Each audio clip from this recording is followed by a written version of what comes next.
How we doing, guys? Welcome to the live watch along. Liam Paro, Subriel Matias going at it for the IBF World 140-pound Championship. So we are a little bit early. We're in the last round of William Ortiz Rivera against Carlos Mitziel. So this is the last round of a six-rounder. So apparently there's going to be about 5 fights on the card. So I'll go through. I'm just on the box rec card at the moment. They did put up the actual fight card at the start, but I missed it. I've been, as always, a little bit disorganised.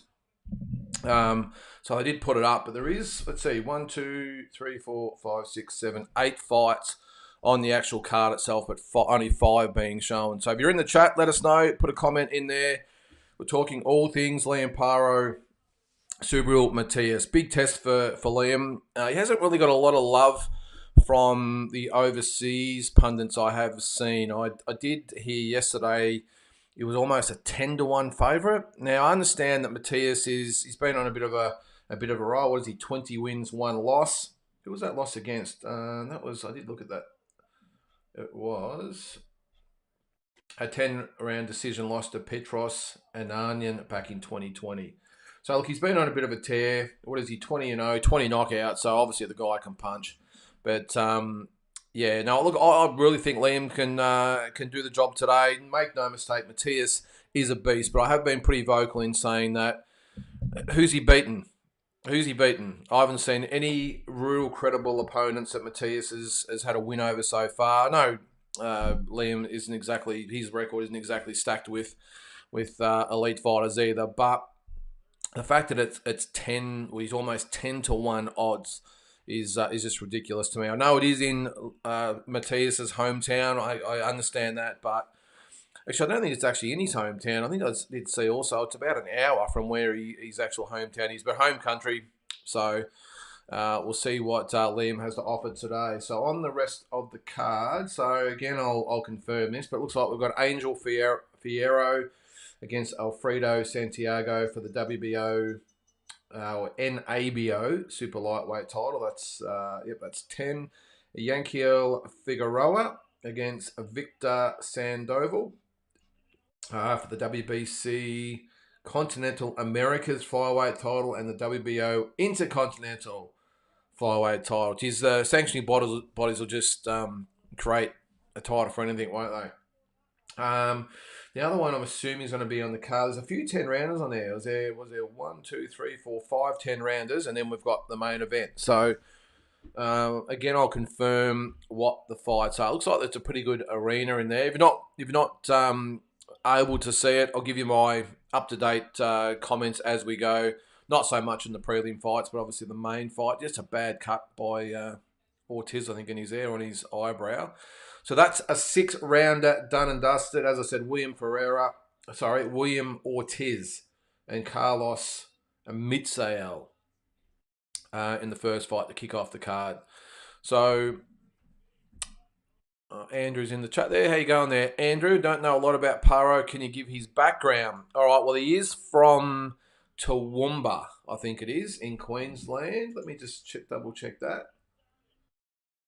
Mackay, Queensland. I've got to get that right. I know they're pretty onto us about getting the hometowns right. So he's from Mackay. I remember I promoted a young fighter a few years back, Gage Island, who ended up winning the Australian lightweight title, I think it was, and he was actually from Mackay.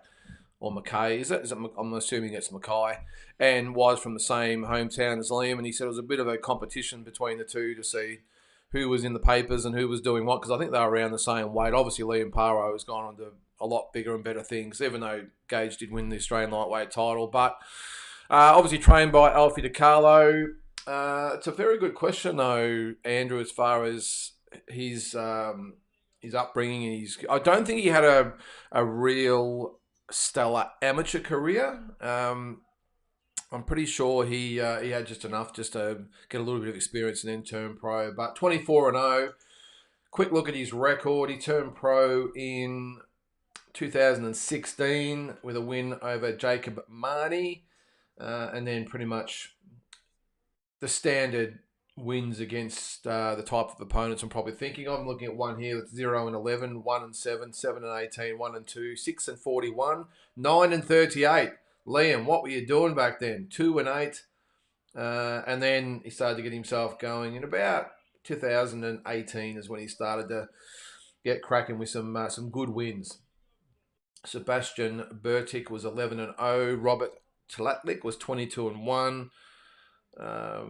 So he's had a few good wins there. James Shirazi, I think that's how you pronounce it, 17-0. Terry Zuramanis, good fighter. Terry, 23. 23-4. Steve Gargo, 12-1. So he's had some good wins. I think his biggest win so far, of course, is the win over Montana Love. Although the Brock Jarvis win was pretty impressive as well. So, but a good young fighter, and look, he's just one of those guys. I did meet him, or I have met him a couple of times, but last time I met him was in Vegas. It was a couple of years ago. We were over there, and he was just. I think he was there for a training camp. I think he almost lived over there for a couple of years. I'm not quite sure, but we caught up with him at the MGM Grand. He just was coming into town for the night, and we ran into him. And really nice young guy, not very quiet, but just one of those guys who just gets the job done. Very unassuming, and just one of those honest fighters that just not really stressed about all the razzmatazz, not stressed about all the interviews and the social media and all that sort of stuff. He just does the job in training and then gets the job done in the ring. So just on that fight, by the way, that was Ortiz winning by unanimous decision. He's a big guy too for, what weight was he? Super lightweight. Looks like he's about 6 foot tall as a super lightweight. So definitely got some size on him, that's for sure. So what do we think about the fight today, guys? We'll go through a little bit of other boxing news as well. There's a lot going on at the moment. But do we give him a chance? As I said, hang on, there's the fight card. So that was Ortiz Mitzel. Next is Stephanie Panero, Diana Tapia at welterweight, Angel Fierro, Alfredo Santiago at flyweight, Yankiel Rivera, Victor Sandoval at super lightweight, and then Matias Paro for the IBF title. So those fights, 10, 10, and 10. Of course they are. Let's hope we get a couple of knockouts. I don't like our chances of getting a knockout with the girls. With all due respect to them, we don't get a lot of stoppages there. But yeah, I mean, my personal view is, as I said at the start, I think Matias, look, he's big. He's big for the weight. He's strong. All fights by knockout or wins by knockout so far. But as I said, I just don't think I've seen enough of him or in elite fights. And sometimes these guys look like killers in against lesser lights. I'm not saying they're all lesser lights. Let's have a quick look at some of the fighters he's fought there. So we'll go back a little bit, probably about 4 or 5 years, I suppose. And I really can't see any fighter there that really jumps out as far as being an elite fighter. His last fight was that was actually a pretty good win. That was against Sohayon Ergashev. Oh, forgive me if I pronounce the Russian names wrong. I always do it. He was 23-0, and I thought actually for the first couple of rounds that he was going to win that very, very easily. And I thought Matias really struggled. And then, what was it, by the 6th round, he retired. So he was 23-0. Jeremias Ponce was 30-0. We got him out of there in 5. Was that Petros and Ananion? I think he's actually fighting in this card, is he? He was 16-2-2. So, yeah. But as I said, no one really jumps out off the page as far as saying, wow, this guy's had some good wins, apart probably from the last guy fight, which was Ergashev. And I can't believe he quit, by the way, Ergashev. He looked like $1 million early in the fight. Couldn't get Matias out of there early, and then as soon as Matias started to turn the screws, he quit. So I'm not quite sure he'll get many big fights going forward. All right, we've got Mutzi in the chat. There you go, Mutzi. Paro's chin and fuel tank is up to it. He can outbox him, I reckon. And this is the thing, Mutzi. Matias, as I said, he's strong. I'm not going to say he's a massive puncher. I know he's had the stoppages, but he's more of an accumulation type of puncher. So if you stand in front of him, if you're within his range and you stand in the pocket with him, well, he's going to have success. Or if you break him down like he did with Ergashev, who for some unknown reason decided after 6 rounds he'd had enough, which is just beyond me. In a world title fight. What card was that on, by the way? That was in Las Vegas. What card was that on? I remember watching it. It was on the Benavides and Demetrius Andrade fight. Yeah, okay. So, as I said, he's more of an accumulation puncher, puts the pressure on, really grinds them down as the rounds go on. But Liam, I just think his overall skills, if you look at him, he's got really good footwork. He's got very good hand speed. He can punch. I just think he can confuse Matias. The thing is being able to do it for 12 rounds. That's the big issue we've got, because Matias will keep coming for 12 rounds. And as we've seen in a lot of other fights, he's got on top of them as the fight's gone on. But I think if he's smart early, I think he can win a few rounds early. I think if he boxes smart, uses the speed, lateral movement, pivots off to the side, doesn't stand in front of Matias, maybe gets a few rounds early, and then being able to go with Matias later on in the fight. And let's face it, Matias hasn't really been tested either.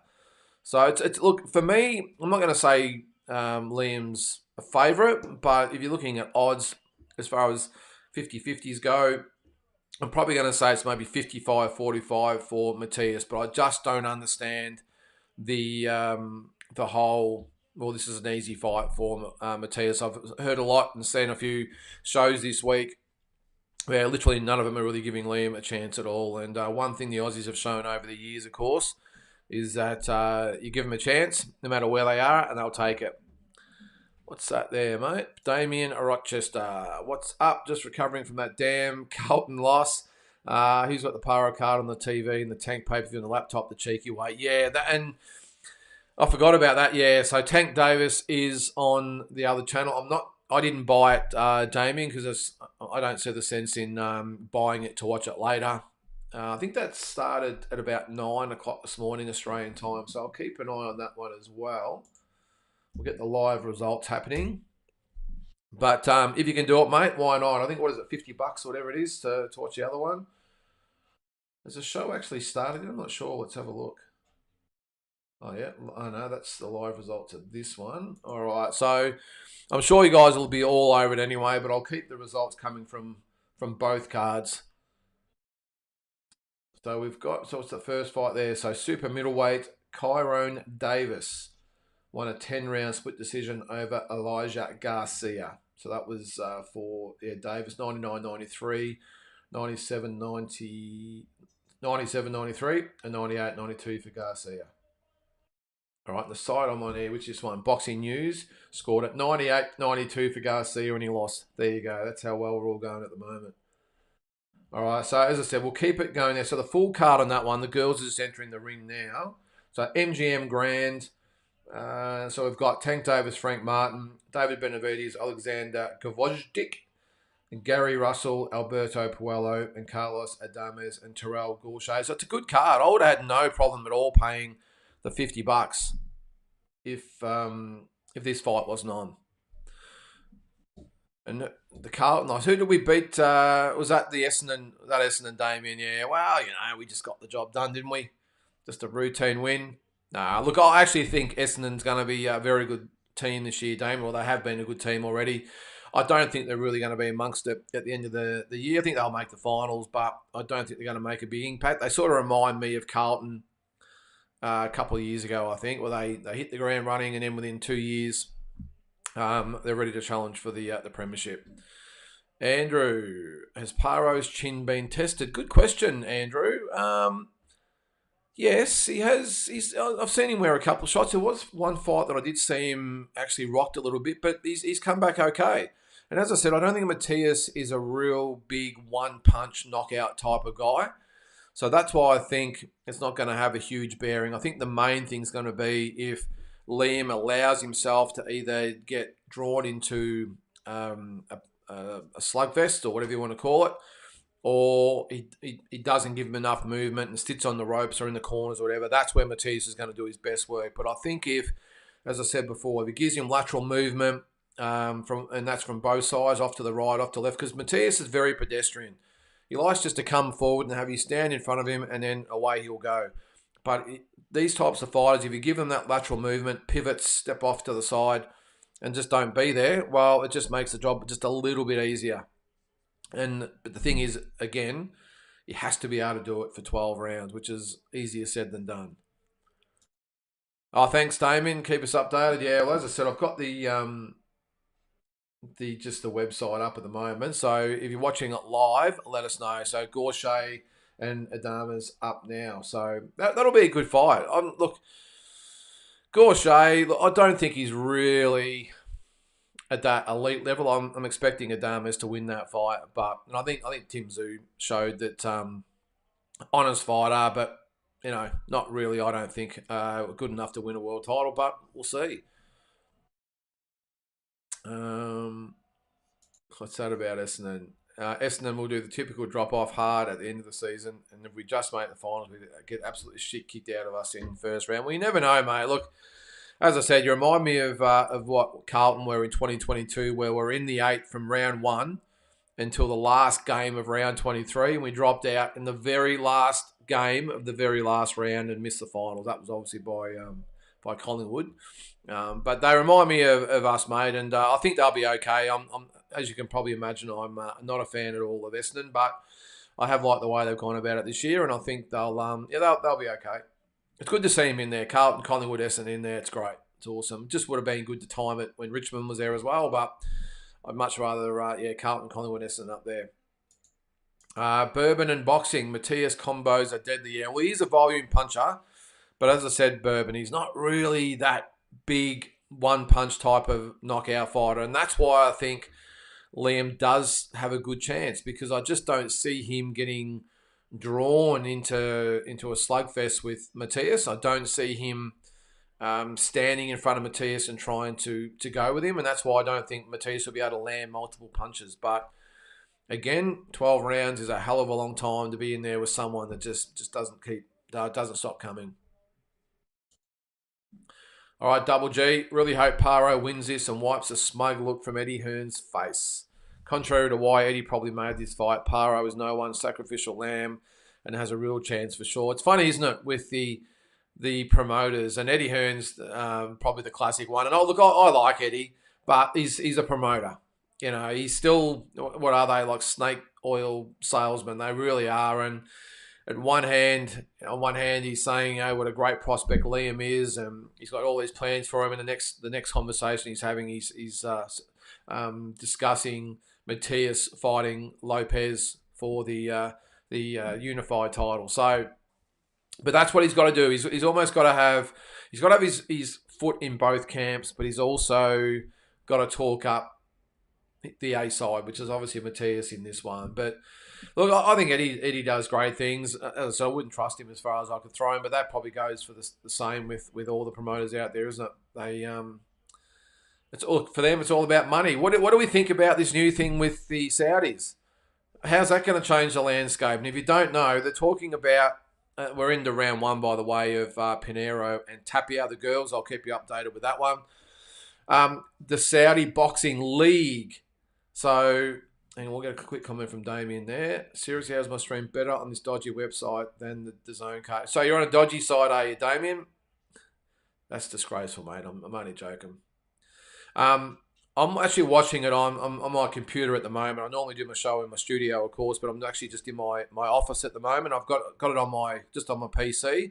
If I try and put it on the TV, it glitches and stops and goes around and round and round. But if I get it on my PC, it's 100% fine with no glitches. Touch wood. And doing this, it's a little bit hard to be watching it on my phone, trying to do this. But I've got 3 screens here. And one screen there is just for the fights, and it's perfect at the moment. So, so what do we think? What they're talking about is the Saudis buying all the major promotional companies, and that would be Golden Boy, Top Rank, Matchroom, maybe Queensberry, PBC, buying them all for up to about $5 billion. Now, that's probably in the glove box of the Rolls Royce out the back. So money's not the issue. And the plan is if they get all the promotional companies together, then they will create a UFC type of model where, well, it's a league. So they might have the top 12 to 15 fighters in the division, and they just fight amongst themselves. Like the UFC does, where they have the rankings and such fights on this card. The winner will fight the champion on the next card. Look, I love the concept of it. It's probably, I think, as boxing fans, what we've all been waiting for and praying for over the years. I just don't think it's practical. You got to remember too, I mean, someone like Golden Boy, like Oscar, he loves promoting. He loves being in the limelight. Eddie Hearn loves being in the limelight, loves being in the middle of the fighters, loves the interviews. For all the money they might get, would they give it up?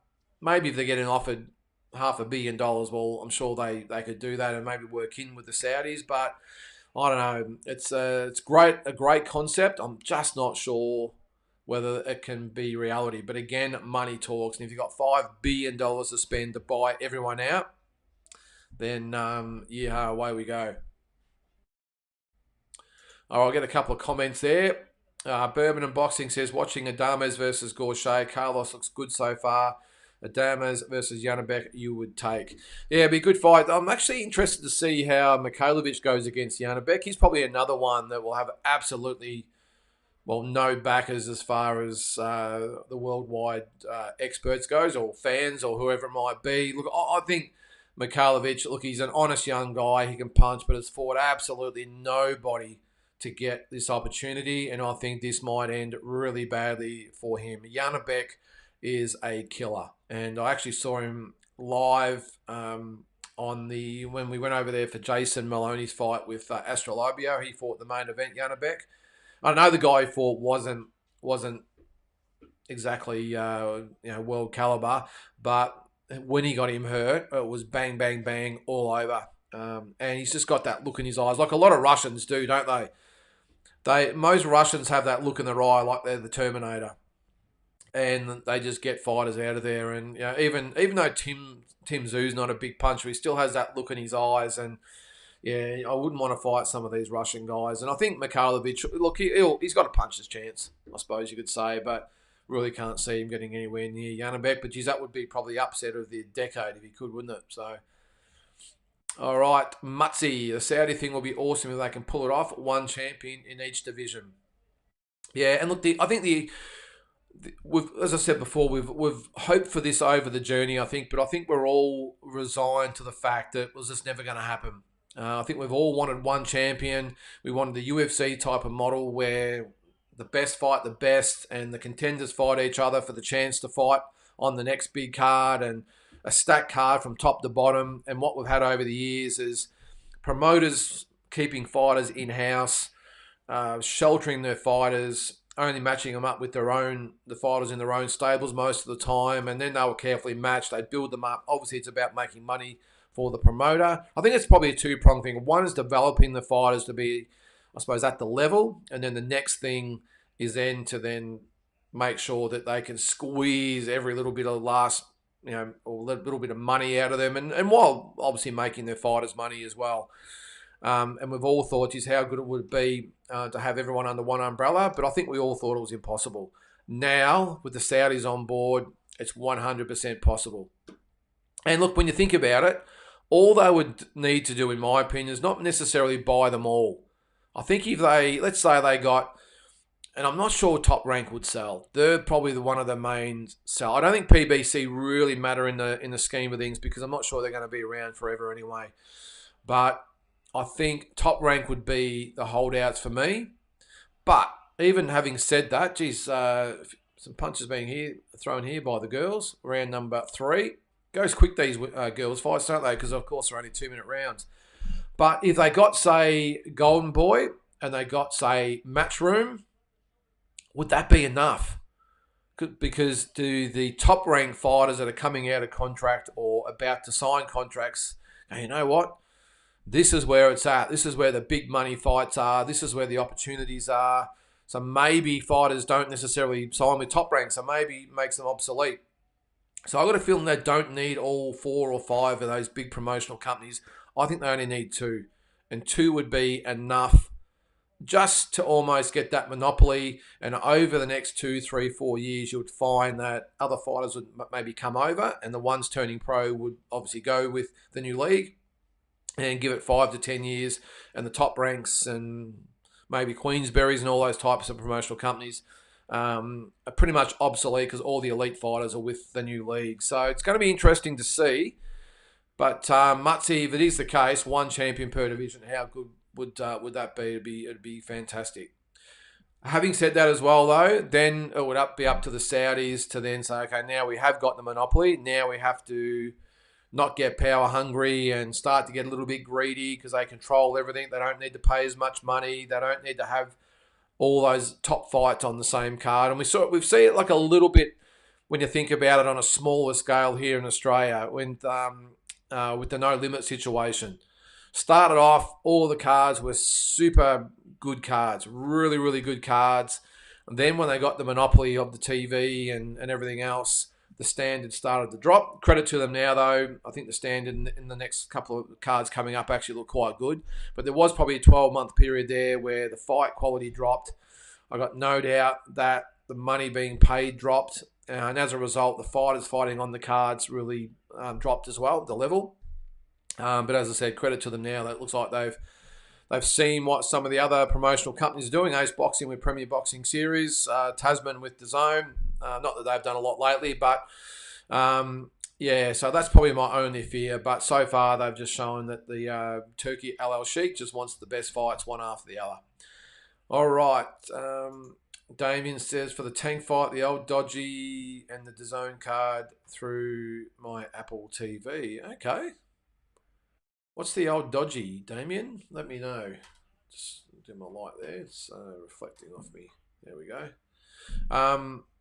What's the old dodgy, Damien? Or you're not allowed to say it? I don't want to know. Well, I've got the DAZN app. I paid for it for 12 months, so it worked out actually quite good for a 12-month thing. I don't think it's that great paying by the month, but I just paid for a year, so it's technically free.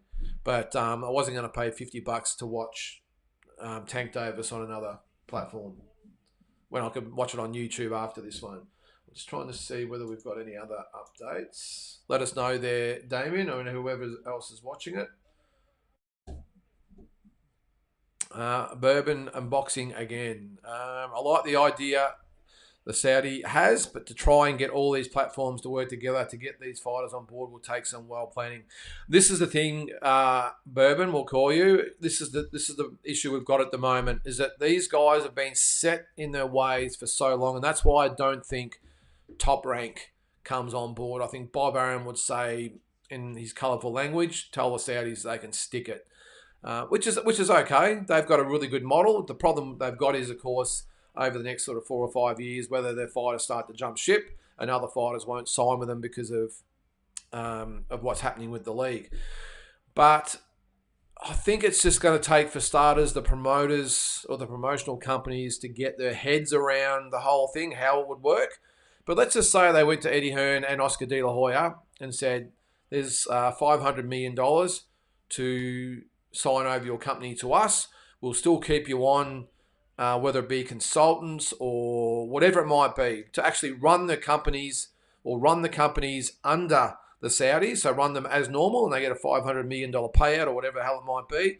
But all fights and matchups and money and all the stuff, the important stuff, is handled by the Saudis. They have no control over who fights who. All they do is run their particular companies and be the face of their particular companies, but don't actually have much of a say in who fights who and the money and all that sort of stuff. That is for the Saudis. So that's probably the only way I could see it working. But I think the main thing at the moment, Bourbon, is simply for those promotional companies to get their heads around it. And I think Eddie and Oscar would be able to get their heads around it. They're both young guys, or younger, I suppose, than the other promotional firms. And I think they would see the bigger picture and what it is and the benefits to boxing and how they can still be involved and still have their faces out there and still have control of the promotional companies, but without that final say. So I think they could make it work, especially if they've got a cool, $500 million in their pocket, or 250, whatever the hell it is. But it's a lot of money for not really having any financial risk going forward and all the dramas in the world today. So it's a fascinating thing, but as I said, Bourbon, all it will take, in my opinion, is to get a couple of those big ones on board, and I think the dominoes will start to fall then, because the fighters will want to fight on those cards in that league. So, and if the promotional companies like Top Rank can't get any decent fighters to sign with them or young talent, well, they're going to drop away pretty quick anyway, and he doesn't need to pay him out, does he? So, we're in round number 5 here, guys. Panero and Tapia. Haven't really seen much, but I've got no idea who's winning. But they've had a couple of stops to do their hair, which is hard to get your head around. All right, we'll get through a few more comments there. Anything you want to say there, guys? Doesn't necessarily have to be about today's fights. We've still got 2 more fights after this one before the main event, so I've got a bit of time to chat boxing. But I'm interested to hear your thoughts about the Saudi thing. Can it work? Would it work? And if they can get it together, would you support it? What's that? Old on-skin bra. What's that? Thought this was a boxing channel. Aerial ping pong. Come on, guys. Nearly turned off. Yeah, promoters are slipping customers with Don King and Bob Aaron, Kings of the Castle. Okay, mate. Well, I'm assuming, what do we call you? What does it say there? Old on-skins bra. I'm going to call you bra. There you go, mate. Nice profile picture you got there as well. Aerial ping pong. I think that that term's thing of yesteryear. Bra, isn't it? I think. It's all good, mate. We don't get too stressed about the rugby league up there. We got our game. That's all we care about. But if it makes you feel better to call it aerial ping pong and GAFL, all that sort of stuff, then no dramas. All right, Andrew. These 2 girls are about as skilled as me. Look, I wasn't going to say it, Andrew, but yeah, it has been a little bit of a hard watch, just going back and forth. But look, I'm not sure what fight, just looking to see what title it's or what fight it's for. So it's just a 10 2-minute round. All right, I think. What one is it? So yes, Stephanie Panero and Diana Tapia. So it's a 10 2-minute round fight. That's it. So no title on the line. So the good news is, Andrew, we're about to go into round number 6. It'll all be over very soon. All right. We'll keep going through there. Damien, the Saudis are buying. Saudis buying is the best move, hands down. I laugh at these podcast idiots saying it's not the best for the fighters. We are the consumers. It will be the best move for us. I'm not quite sure why people will be. I have seen that, Damien, but I'm not quite sure why podcasts or whatever. There's a million of them out there these days, isn't there? Why it's not best for the fighters? Because at the end of the day, what's going to happen is they might have a few more losses on their records at the end of their careers, but I don't think we rate. Well, that'll be one good thing about it. I don't think we'll be rating fighters. You are right about these girls, by the way, whoever said that, Andrew. Yeah, look, the records mightn't be as good because they're going to be forced to fight the best. But I think as UFC has shown, they don't care about records. I don't think records even really get focused on a lot. I know they obviously have to read the records out and put them on the tail of the tape and all that sort of stuff. But when you look at it, I've never heard really a UFC fan say, yeah, but his record was this and his record was that. All I sort of hear from UFC guys is, could he beat this guy or could he not beat that guy? And what a guy. He fought these guys. He didn't beat them, but what a worry he was. And they have like a different mindset to boxing. And maybe our mindsets might change if this league thing happened, because we're going to see our best fighters lose multiple fights. Even, it might be Crawford or Canelo, one of these types of guys. You think if Canelo was forced to fight, it's probably a bad example, but if he was forced to fight Benavides, and he was forced to fight Morel consistently, and those types of guys consistently, because that's a champion. There's none of these sort of easy tune-up fights or taking a year off or 18 months off. They have to fight regularly and they have to defend that belt. But what I like about it is like, if they happen to lose the belt, you don't really see them ostracized. You don't see, and I'm sure I'm not in the UFC on the websites and podcasts and all that sort of stuff, so I'm assuming maybe they do get stuck into them. But from what I've seen is that they actually respect their fighters more by the performance they put up rather than if they win or lose. And some of the greatest UFC fighters have had lots of losses, Where in the boxing side of things, we just tend to, if they lose one fight, we're talking like it's all over. I mean, the biggest example, or best example I've seen even here in Australia is Tszyu. Those peanuts online and whether it be the Sydney Morning Herald or Herald Sun, whatever it might be, questioning whether Tszyu's career is over after he lost to Sebastian Fundora. That's the mindset that seems to be in the boxing circles now, and that's probably not mirrored by the fans out there. But this is the whole boxing mentality.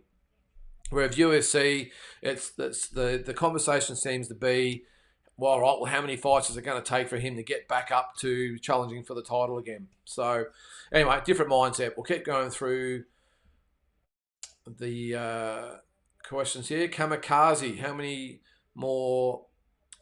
I'm assuming how many more fights until the main fight? We've got 2 more after this, Kamikaze. So it's Panero and Tapia, round 7 of the girls, and then it looks like we've got 2 10-rounders after that. So we might be here, might be about lunchtime or something before, or 12:30 before Liam's actually on. This is Australian time, by the way, Eastern Standard Time. All right, this is a different perspective. The UFC platform is a horrible idea. In my opinion, I think you should do leagues. PBC, Top Rank, Matchroom, Queensberry, Golden Boy, Probox, etc. Yeah, I forgot about Probox. They've got their own promotional company as well. They all already have the fighters. Be way more interesting. Okay, so the league type of thing. Okay, so that's obviously what the Saudis are probably more looking at. So yeah, I get that. So what you're saying is, so with the league situation, what would it be? PBC versus Top Rank versus Matchroom, or I'm not quite sure what you sort of mean there, bourbon and boxing. But if that's what they're thinking, I'd have to see the platform or the blueprint for it. But if that was the way, yeah, I'm not sure how they would exactly do it. There's lots of different conversations about how it would work. I did see the UFC model as one, but I'm not quite sure about actually having a proper league. What rankings? What do you get points? How does it work? Damien, damn, she keeps eating that left. What weight is this lady's fight? This is at welterweight, Damien, so 147. Hasn't been the greatest fight, let's just say. But the girls are putting on a show. That's the main thing. All right, St Kilda, 1, 2, 3. Morning, back from kids' footy. Looking forward to some good fights. Go, Paro, yes. I just had some vision of him in the change rooms. He's looking pretty confident. And that's one thing about Liam. He's a confident kid. Having said that, I won't call him a kid, of course. He's 28. But having said that, Matias was looking equally as confident. So, look, I think this is going to be a really, really good fight. And I think I said at the start, not many, especially overseas sites and experts and podcasts and all the rest of it, giving Liam any chance whatsoever. But I think you can get sucked in sometimes by how good someone looks against inferior competition. And then when they meet someone that's actually at the level, which I think Liam is, then they get surprised. And I think Matias also reminds me a little bit, he's a little bit of a bully. And sometimes bully, if you stand up to the bully and you meet them in the center ring and you land some punches and don't be, like overwhelmed by the bully and not be intimidated, then they can sometimes back off a bit and you can get the ascendancy. But look, make no mistake, it's a big ask for Liam today. It's a tough fight. It's in Puerto Rico, but I think he can do it. Jeez, Damien, I'm just watching this. Look, it's not the most skillful fight, but the girls are in there having a crack. It's not for a title, so we can't get too excited about it, but both of them very open. It just seems like sometimes the girls fight in slow motion, doesn't it? But good on them. They're having a go. How'd the kids go at the footy there, St Kilda?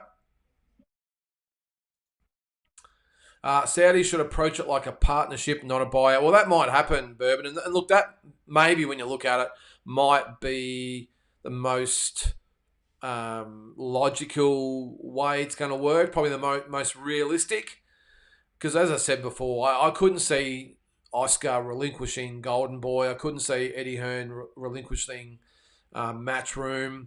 Definitely couldn't see Bob Arum relinquishing Top Rank, although when he does move on or pass on, he's in his 90s, remember, maybe those people or family members that take it on after he's gone may consider it. Geez, a couple of good punches landed there, and girls exchanging it there. Yeah, maybe they'll see it in a different way, but I just think at the moment we're still in the dark a little bit about it. But one thing we have seen with the Saudis, if they want to do something, they do it. And I was doubtful that they might get a little bit tired with boxing after a couple of years, but if anything, he's actually gathering steam. He seems more into it and more committed to it now. More regular fights. He's talking 2 or 3 shows in advance, where before it was just, we'll put this one on and then we'll put another one on. But now there seems to be a real plan to what he's trying to do. So, yeah, but I like that, Bourbon. If it is the case, I'm with you. I'm probably thinking it probably would be more like a partnership. But I think it would have to fall in, like I said before, where maybe Oscar still has Golden Boy or as the face and operator or CEO, whatever it might be, of Golden Boy, and Eddie with Matchroom.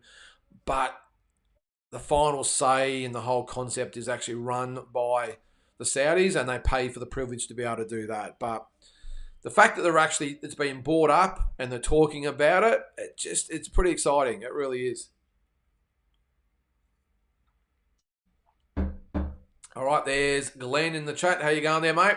Who's going to win today? Let us know. Any other news you want to talk about as well, guys? Put it in the chat. We've still got probably about an hour and a half or whatever to go to the main event. I'll get a little bit of a commentary in for probably the semi-main, but at the moment I'm not really familiar with most of these fighters. So there's James in there as well. How are you, James? The girl in the pink looks like she's well on top. Nice timing with her head offline. She said, yeah, I think if you look at the faces of both fighters, James, you would think that the girl in pink, which I think is Panero, her name is Stephanie Panero, 6-0 against Diana Tapia, who's 7-1, and I think about to be 7-2. It's around number 9, so we're almost there. All right, Glenn, what do you got there, mate? Regarding the Saudi takeover, that's a no from me. Become like the UFC where the fighters have little bargaining power. Yeah, well, that's another really good point there, Glenn. That's probably something I didn't really think about, is that at least in boxing, in different promotional firms, the boxers still do have power. They can negotiate purses. So it's probably a really good way to look at it, to be honest. And this is what's great about having a conversation, because we can see both sides of it. In theory, all for the UFC model, but that's a really good point, because the fighters are pretty much told who they're fighting, when they're fighting, and how much they're going to earn. There's not really a lot of negotiation room there, if any at all. So that's a really good point. Really good point. So it would, in that instance, then maybe it could be done in a league type of thing, but it would have to still be the Saudis having control, because when you think about it, we're still going to run into the same issues we do now with fighters not wanting to fight different fighters and all the rest of it. That because the Saudis might say, okay, well, in this instance, you're going to fight him and you're going to fight him, but they can't negotiate it. There's got to be an ultimate controlling power. So if it is a partnership or a league or whatever it might be, even though it's not a monopoly, it's still got to have, maybe it's something like the AFL or the NRL or whatever it might be, where they're in a league, but they're controlled by their own entities, and it's a hard one. But I'm sure they could nut it out. And when there's $5 billion at stake, rest assured they'll be able to work something out. What's that, Damien? Having the sound muted on the DAZN card while listening to the PBC card, so I don't have to listen to that dipshit Sergio Moron is the best. Is that who it is it? On the DAZN card? Yeah, I was listening to him earlier thinking, mate, what are you talking about? What is with commentary these days, by the way, guys? I mean, not just with boxing. I mean, even watching the football, it's like, oh my God, especially the TV commentators. I often turn it down and get the app where you can have the radio commentators on, and you can sync it in with your TV, because TV commentators, they just cannot get half decent ones. And whether that be football, boxing, whatever it might be. The girls are going for it in this last round, by the way. Panero going for the knockout. And Tapia, doing okay, hanging in there. I can't really hear it that well, but sounds like the crowd's getting involved at the moment anyway. I think the girl in pink, which is Tapia, in sort of burgundy is Tapia, might need just to go back to school a little bit and concentrate on a little bit of defense and head movement, I think. Because she's going to get out of that ring nice and swollen by the looks of things. All right. Do you see Frank Martin, or did you see Frank Martin at the weigh-in? He looked like a different person. Yeah, he was, wasn't he? Looked very drained. Isn't it amazing how the fighters? I'm not quite sure what were the weights there. I didn't actually see that. I didn't even take any notice, to be honest. Let us know there, Damien. But isn't it amazing how quick these guys? It's almost like it's not like a sponge. They just wring every little bit out themselves of themselves out, and then they have to replenish it. And that's why I just think in this day and age. We know a lot of the risks involved with weight cutting and what effect it has on the brain and all that sort of stuff. Why you wouldn't just go up 5 pounds? It's 2.5 kilos. And I know you can get the weight bullies out there, but I think Devin Haney showed that sometimes it can come unstuck if you go down in weight too much. All right, we'll get through some more. Thanks, St Kilda. Mount Martha, under 10s, had a win away. Good stuff, mate. I actually took the dog for a walk this morning at about, I think it was about 8 o'clock this morning. And I got up to the oval and all the little tackers out there, and they were just throwing the ball up at 8 o'clock in the morning, which means the old parents, so that would have been having to be there probably about 7. It's an early start for a Sunday morning, isn't it? That's why I salute them. My kids never wanted to really play those sports. I think they both played soccer, both my boys. One of them played football for the year, but none of them are really into the football and soccer and all that. So it's definitely not cricket. But I salute you there, mate, getting up that early. Who's that? DJJ1551. I'm just going to call you DJ there, mate. I don't pay attention to media here. It's just clickbait these days. As for Turkey, any boxing product without corruption and rankings that makes sense is a winner. Well, that's another really good point there, DJ, because one thing we won't get is, well, hopefully not corruption, because there's no sanctioning bodies involved. I wonder if they'll call it, if there'll be like one belt, or what they'll call it. Because what was it was a PIF or something was the organisation that was getting behind it. So maybe they'll think up something for it. I would probably think for the belt. Yeah, but corruption. Look, I don't know. Who knows what goes on behind closed doors, and whether it will continue even in this format. But look, I'm all for it if it's done properly. Because I can't remember who said it before, but yeah, the fighters not having any bargaining power at all. All the money, and look, if the Saudis had to fork out $5 billion to get the rights to be able to do all this, well, they're going to want to recoup the money. Now, does that come off the fighters' purses over the next 20 years, where maybe they're only paying 80% of what maybe the fighters should be getting paid, because they've got the monopoly now, remember, so it doesn't matter what they pay them. Maybe they're worth X amount, they only pay them 80%, and they withhold 20% from every fighter or main event over the next 20 years to get that money back. Because one thing I think we've all seen, whether it be with the football organisation or sort of any sporting organisations, and especially governments, let's not get started on the governments, for every action there is a reaction. Most of the time negative, because the ones that are paying for what they're doing is coming out of our pockets. So, and we're seeing it at the moment here in Victoria. With the COVID money they blew, the billions and billions of dollars they just wasted. Guess who pays for it now? Us. So at the time we're all rubbing our hands together saying, how good is this? Well, 4 years later, we're paying it back. When I say how good is this, I mean back in the day when, that's a bit of a shame. The one of the girls is a little bit upset there, but all the people with their hand out getting the free money, and they're all paying it back now, or were paying it back. So in this instance here, I would think it'd be similar in that it might all be great on the surface, Now, there are some belts there that she's got, but it wasn't, from what I seen, a non-title fight. Anyway, she's got a couple of belts around her waist or on her shoulders. And is it Tapia? Yeah, a little bit upset.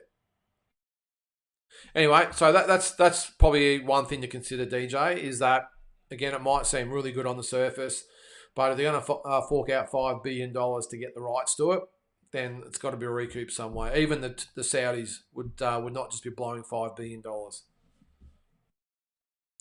do you got there, Bourbon? Hey, thanks for answering my questions. Got to jump over to start my live show. Okay, you got your own show. All right, well, check that out. If you haven't seen Bourbon and Boxing, make sure you check out his channel. Yeah, thanks, mate. I will subscribe to your page as well. So if you're out there, guys, subscribe to Bourbon and Boxing. You have a great night too there, mate. All right, Damien, did you see the new interview on Main Event with Tszyu saying how hard Costa was training him in Thailand? I did see that, Damien. I think it was a really good thing for Tim and probably for Costa as well. So actually, he probably hasn't done anything with Tim in the past. Well, not much anyway, you would probably think. I love the fact they were over in Thailand training together. And I did see that, mate. So, it was interesting to see what he also had to say about where he stands in the 154-pound division. He still says he's the man at 154. So, yeah, it's I like the mindset of Tim, because he could have easily been, maybe a little bit downcast with what's happening at the moment. He's on the sidelines while everyone else is fighting for the belt. So,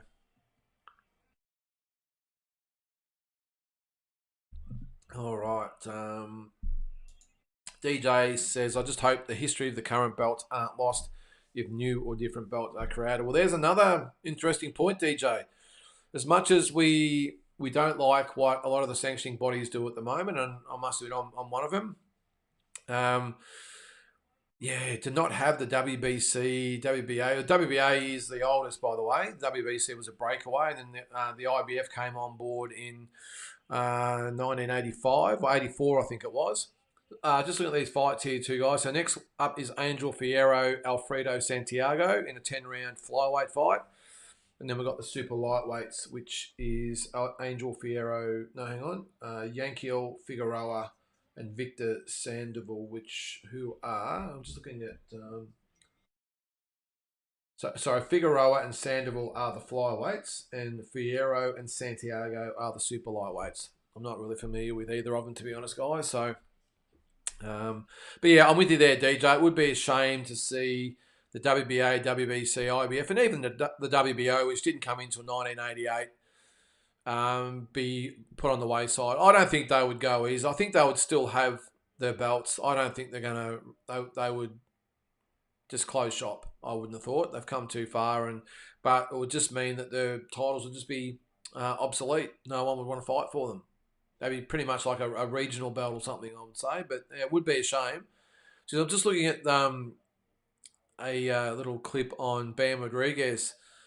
I like Bam Rodriguez, but geez, he looks heavy for a little super. What is he? Super light flyweight, isn't he, or flyweight, whatever it is. But yeah, he's got a little bit. It's not the usual Bam we're used to seeing. He's got the chubby little face happening there. All right, PIF owns Live Golf. Yep, they paid star golfers hundreds of millions of dollars to come across and gave each player equity shares in the product. Yeah, I did see that, DJ. So this would be pretty much a Live version of boxing.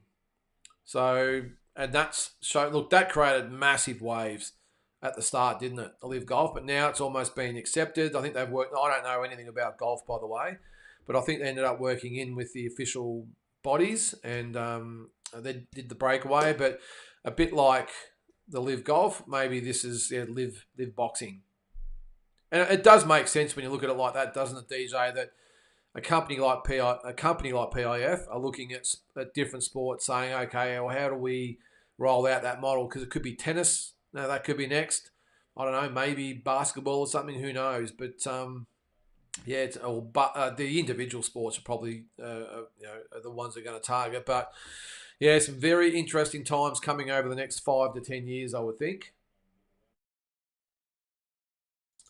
James says, I like that the studies had their own belt that said the bodies, I think, is it?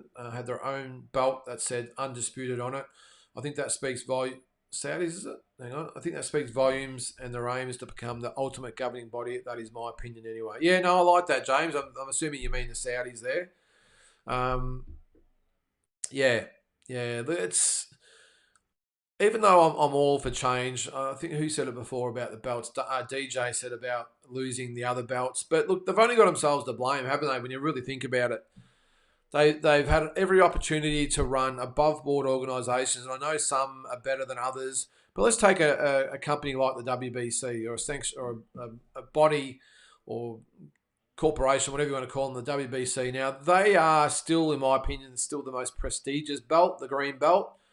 But if they had uh, the proper people at the helm running it, making sure it's prestigious and the best are fighting the best, making sure the best fighters have their belt, I don't think we'd be sort of in this situation. Now, Mauricio Suleiman, he'll be the first one jumping up and down saying this Saudi thing will never work and no one will ever take away from the traditional sanctioning bodies and all this sort of stuff. But if it does happen, they've only got themselves to blame. They've had every opportunity over the years to do the right thing, and in their own way, all four of them have failed. And I know there's the ring belt as well, but I know everyone, most boxing fans see it as the true indication of who the champion is. I do sort of agree, but let's face it, it's still a magazine. It's not an official sanctioning body. It's a magazine belt and it's more of a symbolic sort of thing.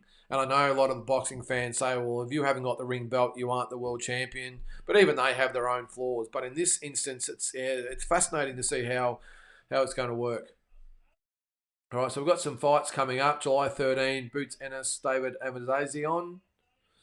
If I pronounce that right. I won't mention it. What's that, August 31st?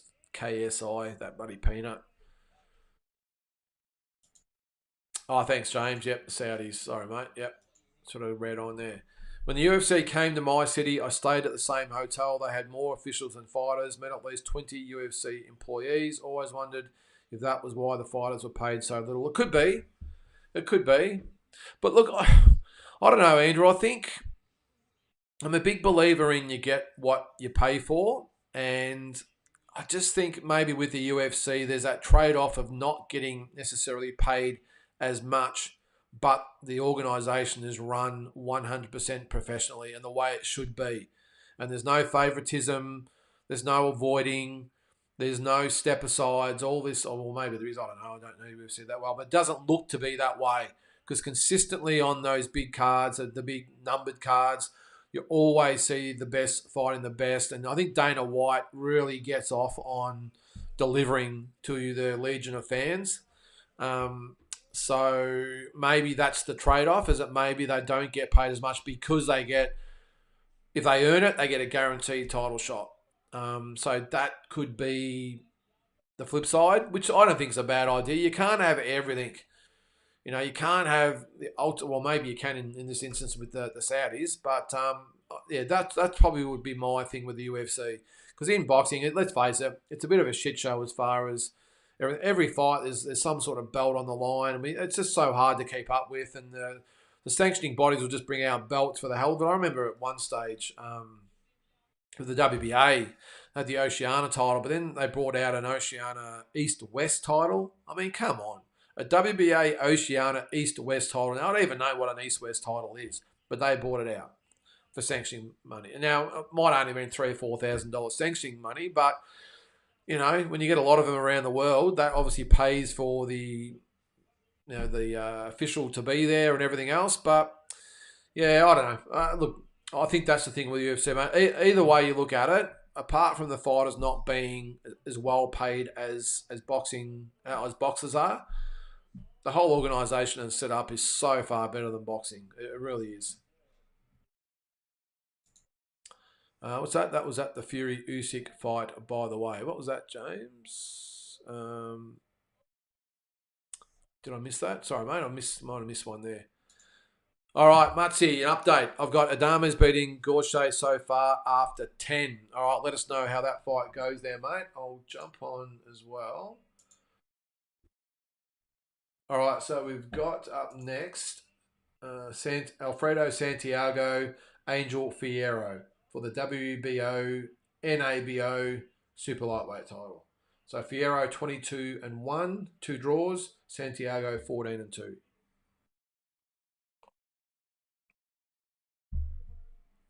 All right, we're gonna see if we've got some updates.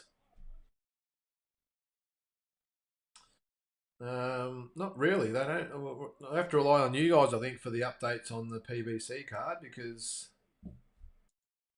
they haven't updated it anyway.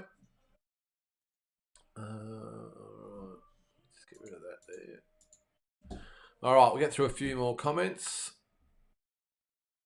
Do you reckon Benavides is looking past Gvozdyk? Upset on the cards there. It's a dangerous fight, Mutsy. I'm actually glad you brought that up. This could be a real banana peel type of fight for Benavides because Gvozdyk, I think his only loss was to who was it?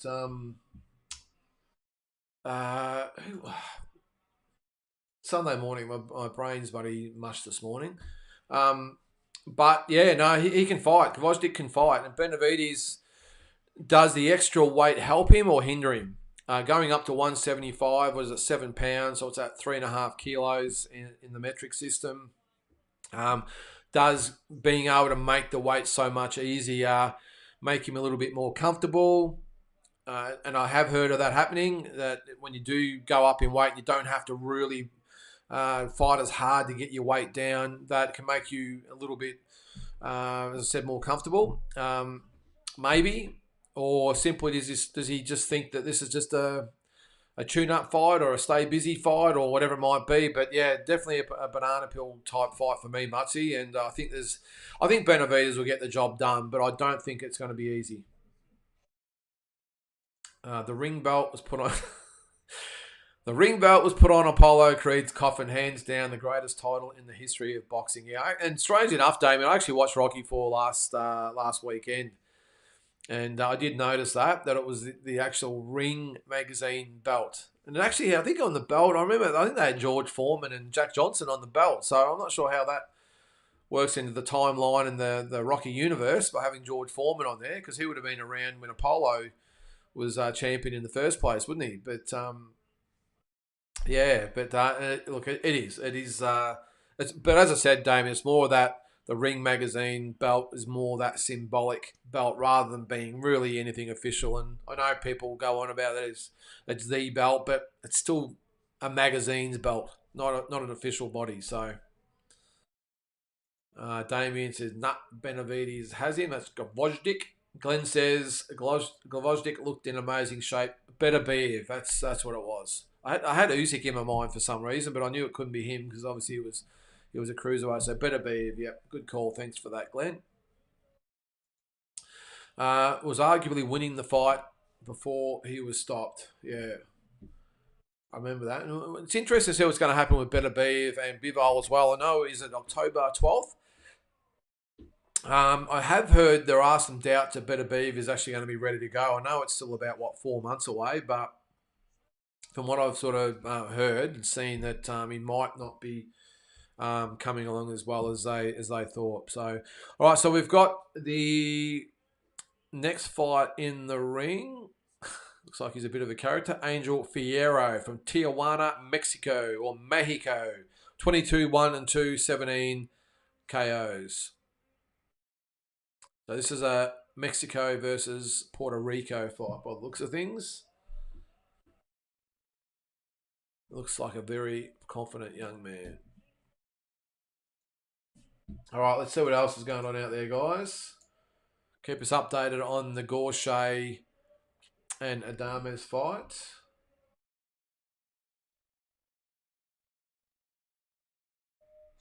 So not really much else on the world scene. I'm just going through a couple of sites here.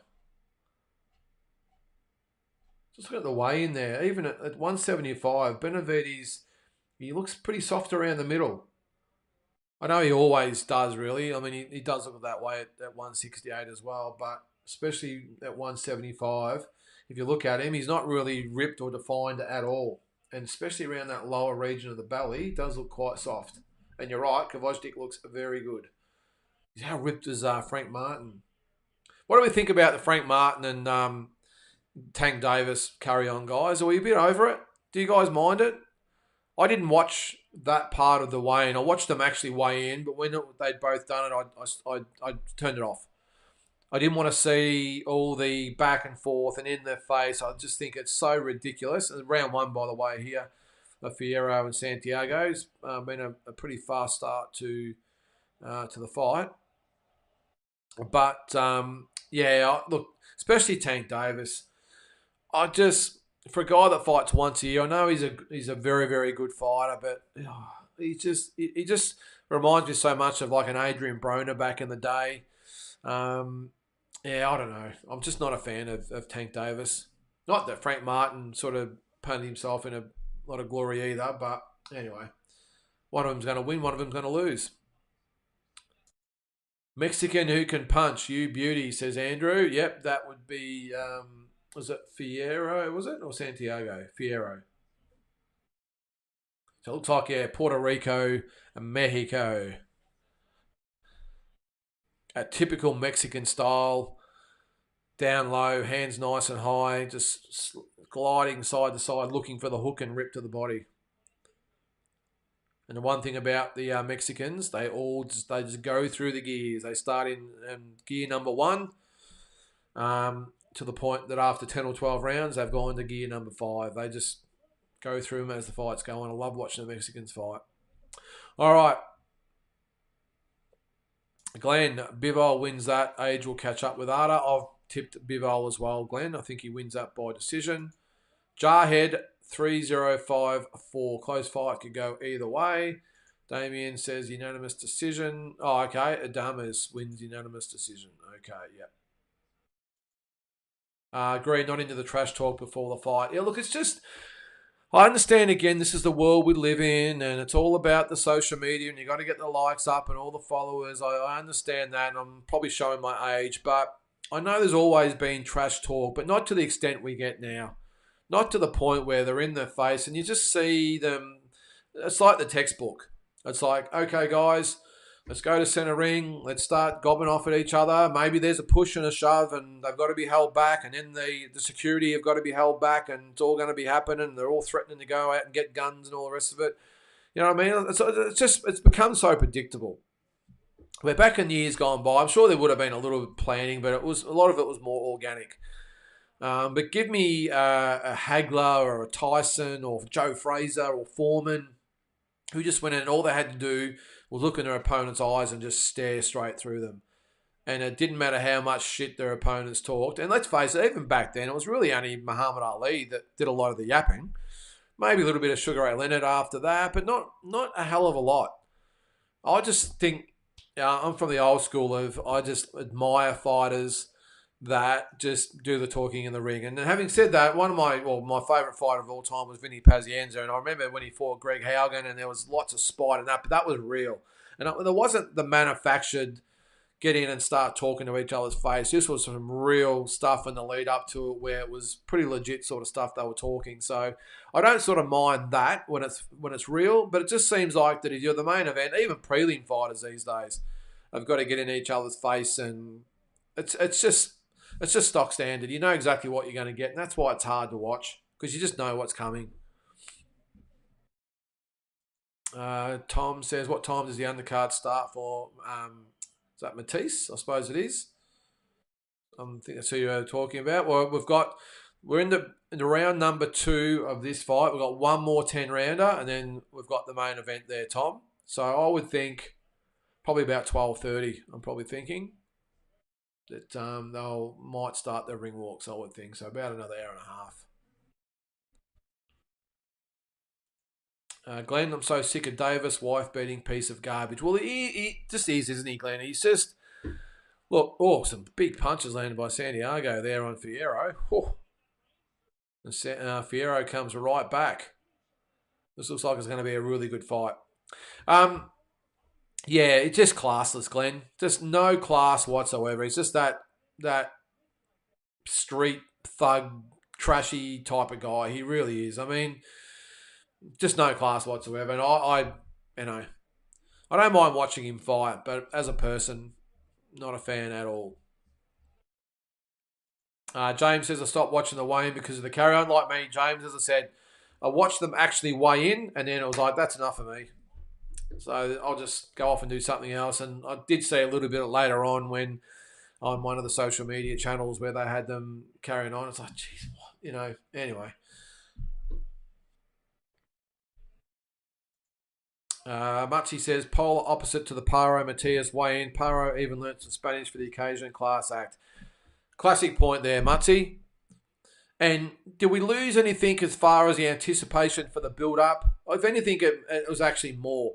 Because if I'm watching Frank Martin and Tank Davis head-to-head, I'm thinking, why am I paying $50 to watch these wankers? Or these tossers, whatever you want to call them. When you look at Paro and Matias, eye to eye, but in a real classy, professional way, that actually got my energy levels up more so than these other peanuts carrying on with the yapping to each other and all the rest of it. So don't you think like when two elite fighters, I'm talking elite fighters, just stare at each other. I mean, I've been to some big weigh-ins over the years in Vegas, and I've never really seen any, to be honest, actually now I think about it, any in person, because I always went to see Mayweather, Pacquiao, Canelo, those types of fighters, and you didn't really see those guys carry on too much. Floyd maybe a little bit, but I remember my first ever fight was Pacquiao and Hatton. Two great fighters, and just eye to eye. There was none of this yapping. Yeah, I know Ricky Hatton got him going at the weigh-in, and that's different. To get the crowd up and going, that's different.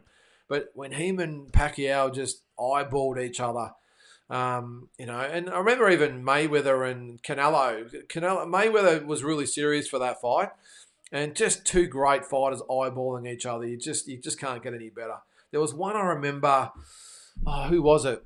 Where they eyeballed each other for 3, 4, 5 minutes, and no one wanted to back away, but the crowd was going nuts. Not a word was spoken, just eyeball to eyeball. It was, it was, and I'd much prefer to see that than these idiots who just manufacture the beef. So, all right, Alvarez Carbone. Is it Carbone or Carbone? I'll call you Alvarez. There's a fine line between selling the fight and going on too much. Most go on too much, and I turn it off. Well, I'm glad there's a lot of you guys and girls out there that think the same, because for me, it's just the ultimate turn off, and I just don't think we need to see it. We don't, real fight fans, if it's, I'm just sort of picking, if it's Canelo and Benavides, I don't think you're going to see, let's just imagine those two guys facing off. I just don't think you would see it. You would see them eyeball each other and just really look at each other with the looks, and I don't think you would see any of that. Yeah, there might be a bit of a shove. Canelo can get a little bit excited sometimes, but I think it wouldn't be manufactured. These guys, all right, well, as I said before, it's like the playbook. Stand, yap, push, threaten, and repeat. And I think even, Tank Davis should talk about, doing it to promote the fight. Well, he didn't even turn up at the Grand Rivals the other day, which is so unprofessional. Andrew, looks like this fight could be good. Yeah, we're into round number 3, guys, and I haven't sort of seen who's won the rounds, but it's been a really good fight to get going. This is Fierro and Santiago.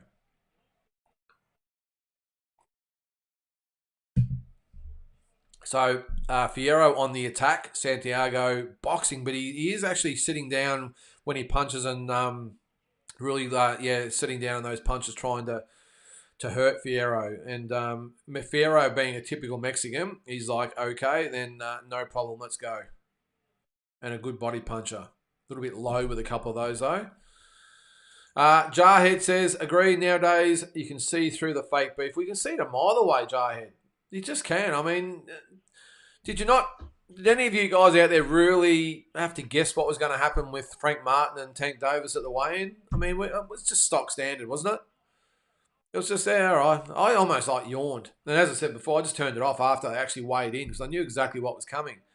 But even a couple of months ago when Tszyu fought Sebastian Fundora, loved it. There was just two fights. I mean, it looked a bit awkward with Tim sort of needing the ladder to look up at Fundora, but just two good fighters, sometimes great fighters, just eyeballing each other.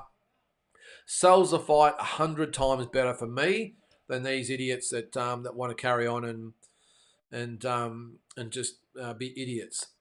So a minute to go in round number 3 here, and it's a good fight. Fierro really ripping in, but Santiago not scared to go with him. He turns the southpaw there.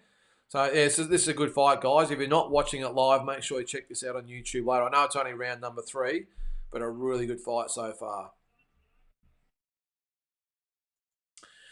James, I bet you don't see any of that crap with Bivol and Benavides. 100% you won't, James. 100% you won't. Can you imagine that face-off? Oh, that's going to be a ripper. The Russians they just do it better, don't they? They've all just, as I said earlier, they've all got that Terminator look in their eyes, and those two guys who are just both killers, it'll be massive. All right, so we'll see. So what's the other fights going on in Vegas, guys? I'll get the results up and see what we can find. Let us know. Oh, yeah. All right. I'm looking up there. I haven't actually updated it yet. No. All right. All right. So we've got Felix Trinidad on the TV at the moment. What a great fighter he was. Unbelievable fighter.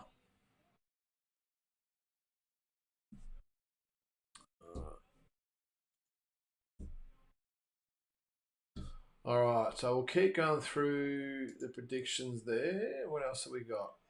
So, yeah, no updates at the moment. So, we did... so, Carlos Adames has beaten Terrell Gorche by decision, which means Gary Russell and Alberto Puello are up next.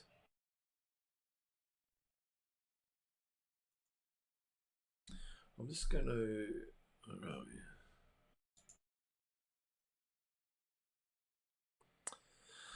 what's that, Andrew? Boxer versus slugger. All the great fights in history. What's your favourite? Oh, okay. Now we're getting into some interesting waters or territory. Boxer versus slugger. Well, the great fights, it would have to be what Ali Liston, Ali Fraser, Ali Foreman, I suppose. They're probably I suppose boxer slugger. Does Hagler, does he constitute a slugger? Against Sugar Ray, probably the greatest fights. Well, LaMotta and Robinson. My favourite. Boxer versus slugger. Probably Ali and... I was going to say, would it be Ali Fraser 1 or Ali Foreman? I think as far as the magnitude of the fight would be Ali Fraser 1. Or even Ali or Clay Liston would probably be the other one. But as far as upsets and implications, I think it would probably be Ali Foreman. Really, wouldn't it? Really, when you think about it. But even I remember back when Hagler fought Leonard. What a massive fight that was. That was 1987. What was I, about 13 years old at the time? And I still remember that being the build-up. And back then we didn't have big fights here in Australia. I'm assuming most of you are Australian out there. But remember, we didn't get the big fights, not even on pay-per-view. It wasn't until probably the late 80s, I suppose, is when we started to get the big fights regularly. I remember watching back in the day Holmes, Cooney, and there's a few others I would maybe put on, but most of the time you wouldn't see the fights. You would have to wait and read about it in the paper or whatever it might be. So it's amazing how far we've come and how good we've got it here. And I think boxing fans here on this side of the world don't realise how good they've got it anymore when they can just either stream fights or pay-per-view or whatever it might be. Even like with the No Limit and all these types of fights or these shows, or we had none of them. It was a big fight. I remember Jeff Fennick fought on Channel 9 when he fought, and Lester Ellis and Barry Michael and those types of guys fought on Channel 7. I remember we actually had a double header once. It was probably the highlight of my young life at the time, was when Fennick beat Shingaki for the world title. Geez, this is an awesome fight, by the way, guys. Round number 4. When Fennick beat Shingaki, and then they had Lester Ellis and Rod Sequinin on straight afterwards. It was on delay, of course, but because this is also back in the day when we had one channel. I know it's hard for people to get their heads around these days, but we had one main channel. Take away the ABC, we had one channel. So get your head around that, guys, especially if you're from outside of Australia. So we had the best of all three channels, 7, 9 and 10, and 10 on one channel. That's why the Alice and Sequenin fight had to be on delay. That's just so crazy to think back on, to have one channel. No need to go through the TV guides anyway, because you had to watch what was on. I remember when we ended up getting two, it was just like, oh my god, we've to have two channels, oh my god. And then when it was three, geez, there's Subriel Matias getting wrapped at the moment. Not quite sure I'm hip with the blonde hair, but I suppose whatever turns him on. Yeah, looks very, very confident. So does Liam, though. All right, Damien. Russell Puello, round 1. All right, keep us up to date with that, Damien. With your dodgy stream there. I must admit, I've never tried to get a dodgy stream. I've always done it the proper way. Let us know if you've ever done it. Is the quality any good? How does it work? Let us know how it all comes about, because I wouldn't have a clue. I'm not savvy technically at all.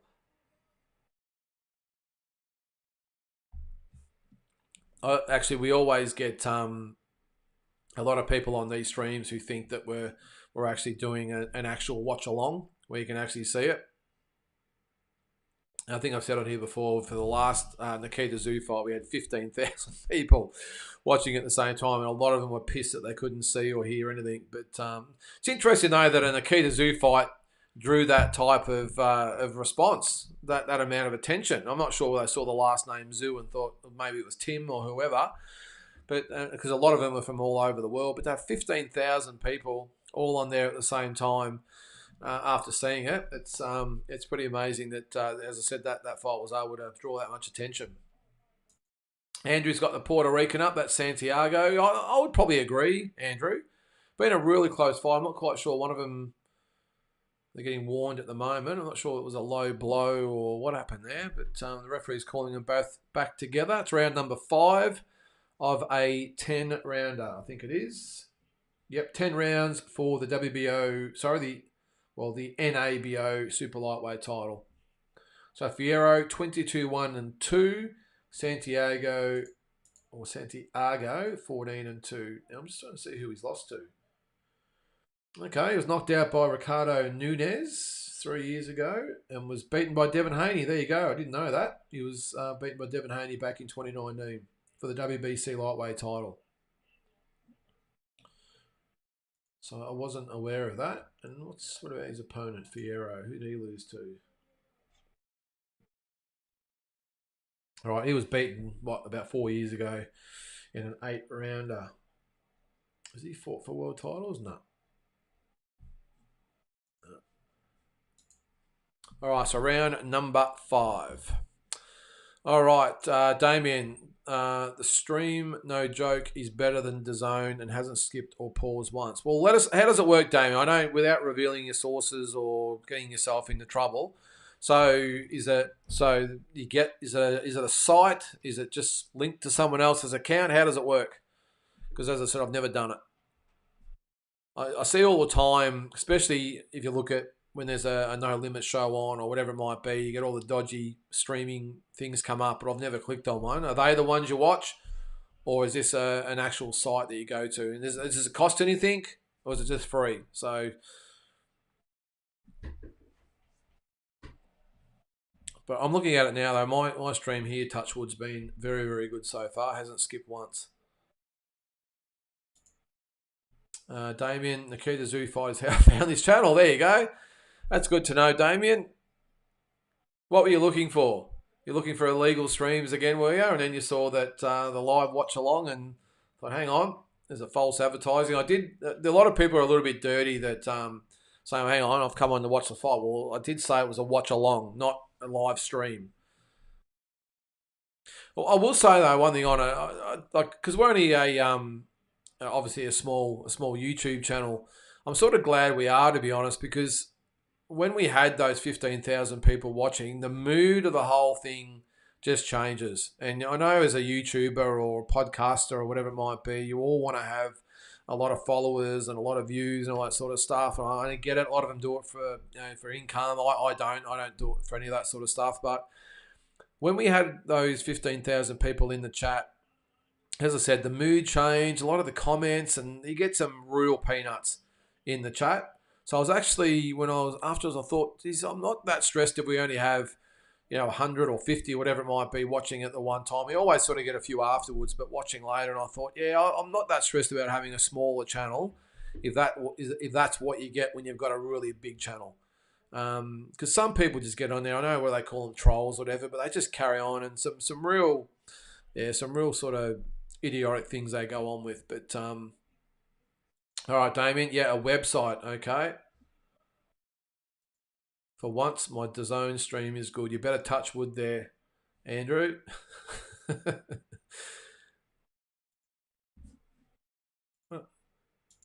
So I'm on Starlink on here, so I don't know whether that's got something to do with it, but normally my streams are shocking. Should put up super chats for the Aussie cards. We're glad to throw some money away and get not these greedy pieces of shit, no limit main event.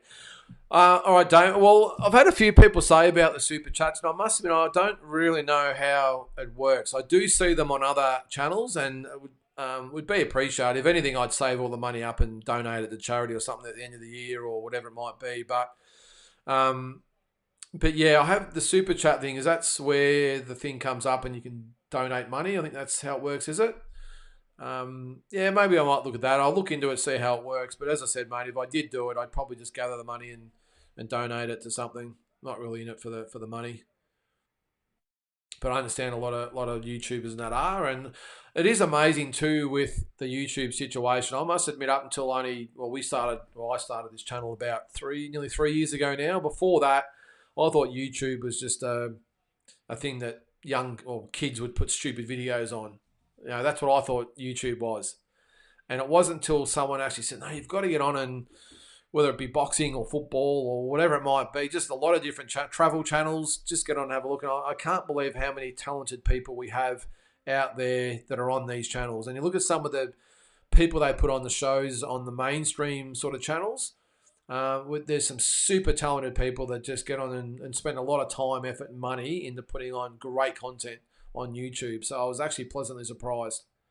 And even with the boxing side of things, I know, and I did actually meet them when we were in Vegas. They do where are they? I can't remember. They're probably the biggest boxing podcast there.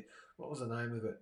There's two guys on there anyway. And I said we met them in Vegas by accident. We were walking to a building as they were walking out, and they went up and showed us their podcast room and stuff. They've got a lot of video. You can actually dial into their shows and that as well, which is, again, something I was going to do with at the Talking Boxing Monday night show, actually have people actually dial in and come on. But the problem is I go for 2 hours, and at the start it was really good. We actually did that a little bit. The problem is that if you look at Talking Boxing now, it's just non-stop the whole time. So to actually stop it and have people on talking about it, it just chews up too much time. Occasionally I'll have an interview on if it's something special. Like last week we had Will Tomlinson on for 15 minutes or whatever it was.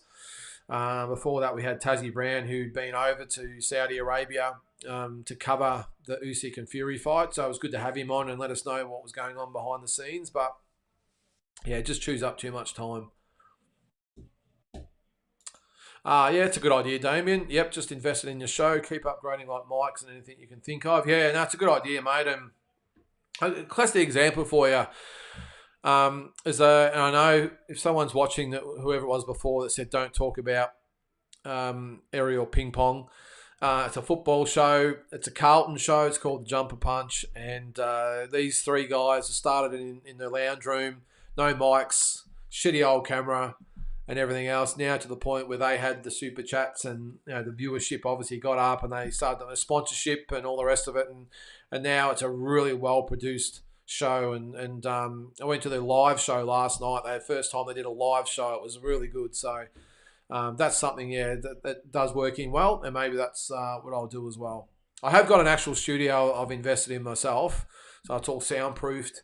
It's got proper studio lights, all the bells and whistles. So I must admit, I've always been one of those people that if I do something, I do it properly. This at the moment is just in my office, which is probably why it might sound a little bit echoey. But I'm trying to get as close to the mic I can. just so you don't hear it. But yeah, it's a good idea there, Damien. What's that, Kamikaze? Had to duck out for a bit. How long until the fight? All right, we're in round number 7 of Fierro and Santiago. We've got one more fight after this one, which is Yankiel Figueroa. Oh, someone's down. No, it's not called a knockdown. And Victor Sandoval. I think that's the one. That's over 10 rounds. So that must be the next one. And then, so hope that answered your question there, Kamikaze. So round number 7 out of 10 for this one. And we've got one more 10-rounder after that. And then we'll be into the main event. Rich, the fight historian, great history of boxing. Is that a YouTube site, is it, Andrew? If it is, I'll check it out. So Damien, do it for the last 36 minutes of the show and give people a round to get the call off. Yeah, okay. It's not a bad way to do it. The other thing I've actually looked at is even doing, it's probably hard on a Sunday, but to do after the fight, to have people on to comment their thoughts on the fight and what they thought. But yeah, there's lots of different things to do. As I said, it's easy if you're on like a football channel or whatever to do it, but boxing's maybe a little bit different. But I'm always looking for different things to make our channel just a little bit different, because let's face it, most YouTube channels are pretty much the same. They interview fighters, they talk about it amongst themselves. That's why I went away from interviewing fighters and people and tried to do more the talk back type of thing, and obviously this watch along. Actually, next week I am going to do, occasionally on a Wednesday night as well, I'll do a live. I'm going to do a hypothetical 5 versus 5, top rank versus Golden Boy, who the 5 fights would be and who we think wins. So that'll be next Wednesday night. But I like to do those types of things. If you didn't see it too, I did one, might have been 4 or 6 weeks ago, whatever, where I did the dream fights, the current Aussie fighters, the main event. Who would it be? I think it might have been before Tim lost, actually, and Zarafa lost. I had those guys as the main event, but we had, a stacked card on underneath. But yeah, I will be doing different things. Probably about due for another pound for pound listings as well, but not this Wednesday, but the one after. I'll be doing hypothetical 5 versus 5. Who do you think? Top rank versus Golden Boy. Who are the fights you'd like to see? I'll put them on the list. Probably thinking you'd have on the top rank side, you'd probably have Lomachenko, Shakur Stevenson, Teofimo Lopez, I suppose, would be some of the main ones. Golden Boy, probably Ryan Garcia, Virgil Ortiz. So let us know anyway in the chat who you'd like to see. I'll put them on the list. So 5 versus 5, top rank versus Golden Boy. Who do you think would be the best 5 fights? All right, so Glenn, you watch that as well. All right, I don't watch a lot of boxing channels, I will say. I'm on D-Style, his channel. I'm actually on there this week on Tuesday morning Australian time to discuss this fight. So keep a look out for that. But I like D-Style with a round table and that on there. I watch Pro Box as well. But that's really about it, to be honest. Because a lot of them are just the same. So, all right, Trevor Taylor. Just a question on the local scene. Any news on the Nikita Tszyu, Brock Jarvis matchup? Just bits and pieces, Trevor. As far as I know, it's not going to be next. I think Nikita will fight someone else in his next fight. And Brock will have a tune-up, I would think, because Brock hasn't fought for a while. If I just look out, I'll just type his name into box rec. It's been a while. I reckon it's probably been about a year since Brock fought, I think. Was he 21-1? Hasn't fought since, March last year. That was that KO of Marlon Panero. But let's face it wasn't a very impressive performance by Brock. He was rocked again. Of course, before that, he was knocked out by Liam Paro. And before that, it was life and death over Alejandro Rodriguez. That was in Fresno, California. So he stopped him in the 5th round, but that was a tough fight for Brock over Rodriguez. And look, he's fought twice in 2.5 years. So he fought a year after that fight with Liam, fought 5 months after that against Marlon Panero, and hasn't fought since. So I would think he's going to need at least one tune-up, I would think. But as far as Nikita, look, I've heard it's still going to be Koa Mizudia. I've been well informed that could be next. Also, who else were they talking about? I know, might surprise, but I've heard through the grapevine that there was a little bit of or some approaches about possibly Michael Zarafa. Now, it's not going to happen. Apparently, it's not going to happen next, but No Limit have been proactive in maybe looking at that fight in the next sort of 6 to 12 months. So, because I think Michael's sort of, I did say he's been let go from his PBC contract. So I think he's been talking to a lot of promoters in Australia about what's next for him. But doesn't really want to fight any Aussies at this stage. Now, I would think you'd take whatever the biggest fight you can get right here and now. Unless it's on a Saudi card and they want him to go and fight, I don't know, a Liam Smith or a Chris Eubank Jr. or one of those types, I get that. But if there's nothing really planned, I'd just be taking whatever fight and I'd be actively pushing for that Nikita Tszyu fight. For me, that's the fight that actually gets him back if that's possible. So, what are we? Round number 8 here. Santiago on the move as we end the round. Both boys looking just a little bit worse for wear at the moment. It's been a tough fight. All right, so June 29th. Juan Francisco Estrada up against Bam Rodriguez. What a fight that will be. Who's going to win that one, guys? I think Rodriguez wins that fight, but don't underestimate Estrada. All right, Damien. D-Style and Beeb are good, yeah. He's a bit of a funny one, Beeb. He's very straight-lined and he knows he's boxing. 100% he knows he's boxing, but there's not a lot of emotion shown by Beebs. But D-Style, I like him. I actually had the pleasure of meeting him in Vegas for the Tim fight with Fundora. I've been on his show before that probably 4 or 5 times and talked to him a fair bit just on Messenger and all that sort of stuff, but actually got to meet him in person in Vegas, so that was good. Really good guy is D-Style, and a really good channel. Again, knows his boxing. You can get he's been warned for not hitting on the back of the head. Is Santiago? Come on, mate, it wasn't that bad. He's claiming that he's got hit on the back. It wasn't exactly a club. Anyway. But yeah, was catching up with him, good catching up with him, Damien. And I'll be on his show again, as I said, on Tuesday morning Australian time. Rich focuses on the history of an individual fighter, often forgotten ones, really well researched. All right, I will check it out. What's the name of the channel, Glenn? Is it just Rich Boxing or something? Let me know, because I'll look it up. If you don't follow him out there, guys, and you're watching, make sure you check him out. So is it Rich History of Boxing? Okay. Oh, Rich the Fight Historian. All right, Santiago, yes.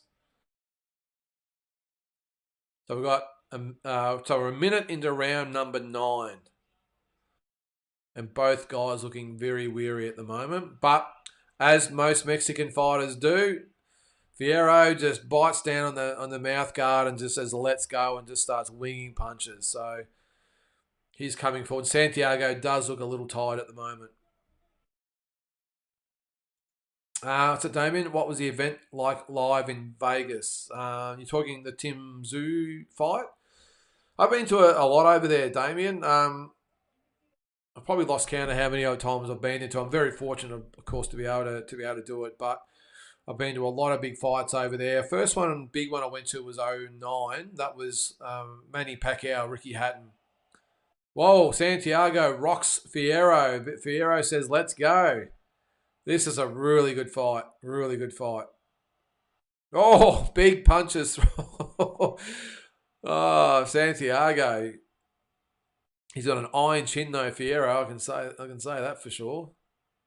But yeah, I'll probably get over there twice a year, Damien, to all the big fights. But I think I've said it before here anyway. But so Pacquiao Hatton was the first one.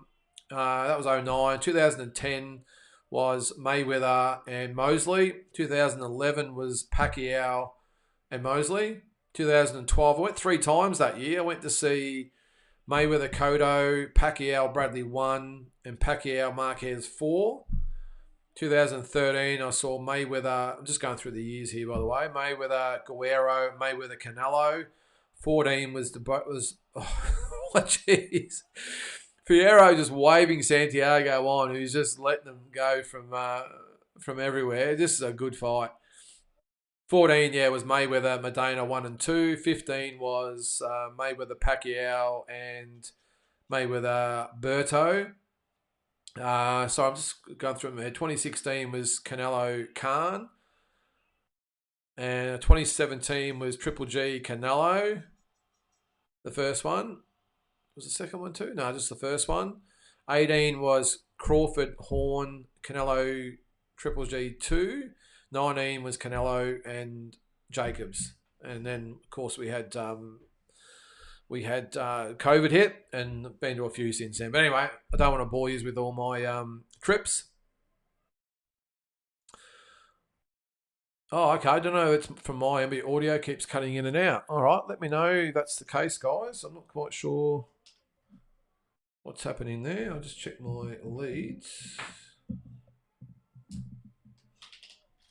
Where are we? That's it there. I'll make sure it's plugged in properly.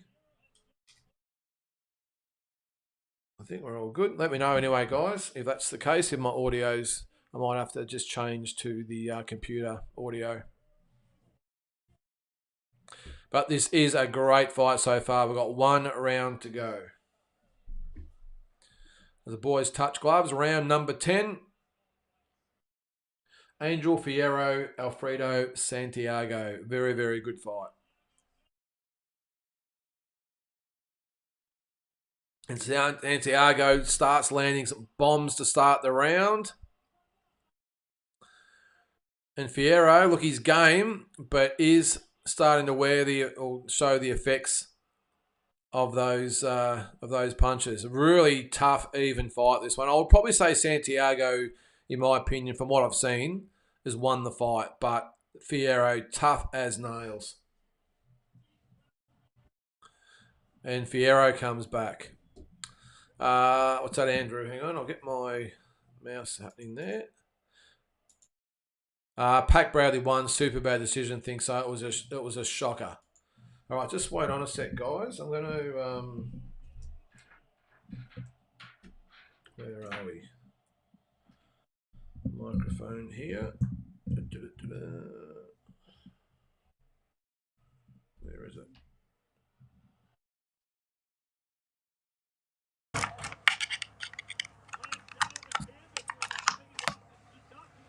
All right, let's hope he's okay. I'm not quite sure what's happening there, but let me know if it's still playing up there, guys. All right, put my light back on there. All right, let us know if it's just me, guys. I'll just check. Hopefully that's okay. So we've got just over a minute to go in round number 10. It looks like the gloves, it's got to cut some tape away off the glove off Fierro. Minute 10 to go.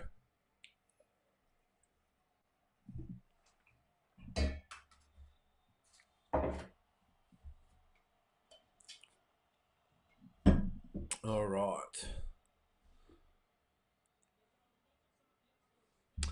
Here we go. Just some big punches landed. So if you're not watching this, guys, make sure you check it out on YouTube afterwards. It's been a really good fight. 1 minute to go. And as I said, I think Santiago's done enough, but Fierro's super game.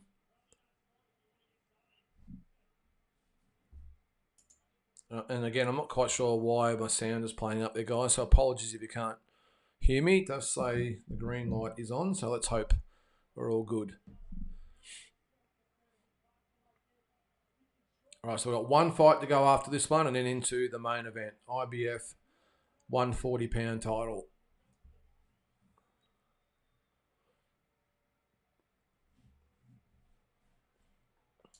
All right, so I'll look at some other stuff that's happening at the moment, guys, and you can let us know your opinions.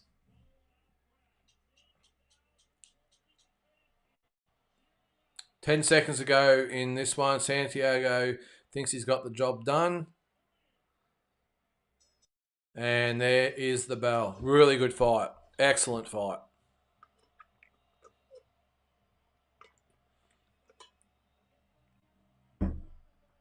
And yep, Santiago, very confident he's got that one. All right, so some of the other things I went through on the weekly roundup yesterday. Adrian Broner, is he finished? I think so. I think he was done before this fight anyway. He lost to Blair Cobbs.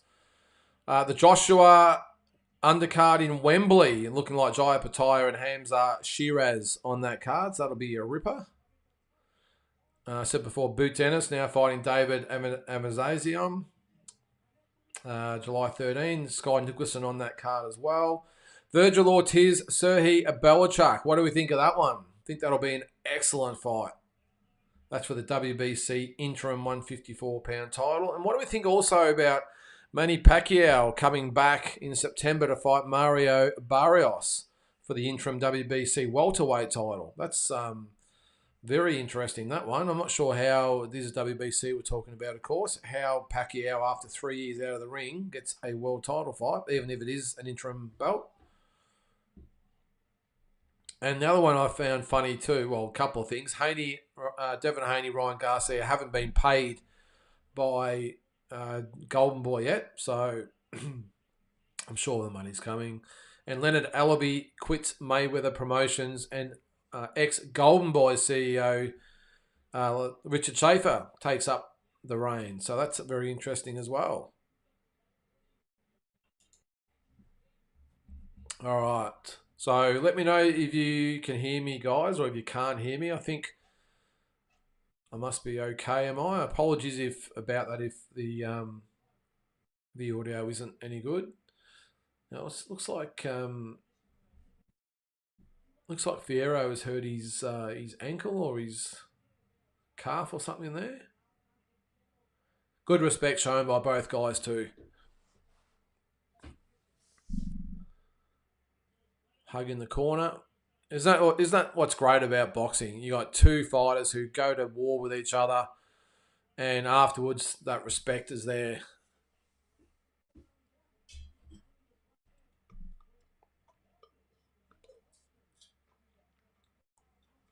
Drink there. Running out of room on my desk. All right, so up next, Yankiel Figueroa and Victor Sandoval for the WBC and WBO Continental flyweight titles. Now, it's amazing. All of a sudden, Fierro can barely walk. He's limping around the ring. He's just gone through 10 rounds and has not taken a step back to the point now where he can barely walk on that leg. So I'm not sure whether it happened right on the bell or whatever, or maybe adrenaline got him through, but just on that fight, Andrew, Pacquiao and Bradley, to be honest with you, I think I might have watched it back once.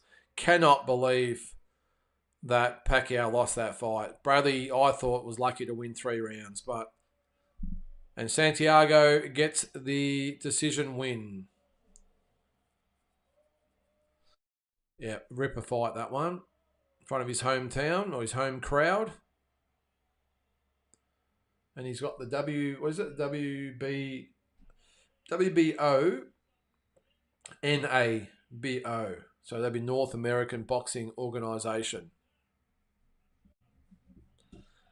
All right, Damien, well, it's going to be up to you, mate, in this next one because unless this next fight's as good as this one was, but you might have to keep us all entertained before the Liam Paro fight. So David Benavides up next. So round 9 in the Russell fight. Who's winning? Damien, who's got the chocolates there in the Gary Russell fight and Puello fight? Yeah, Andrew, must have hurt the leg going to the corner. He must have, mate, because it was all good. And as soon as the bell rang, he couldn't stand up.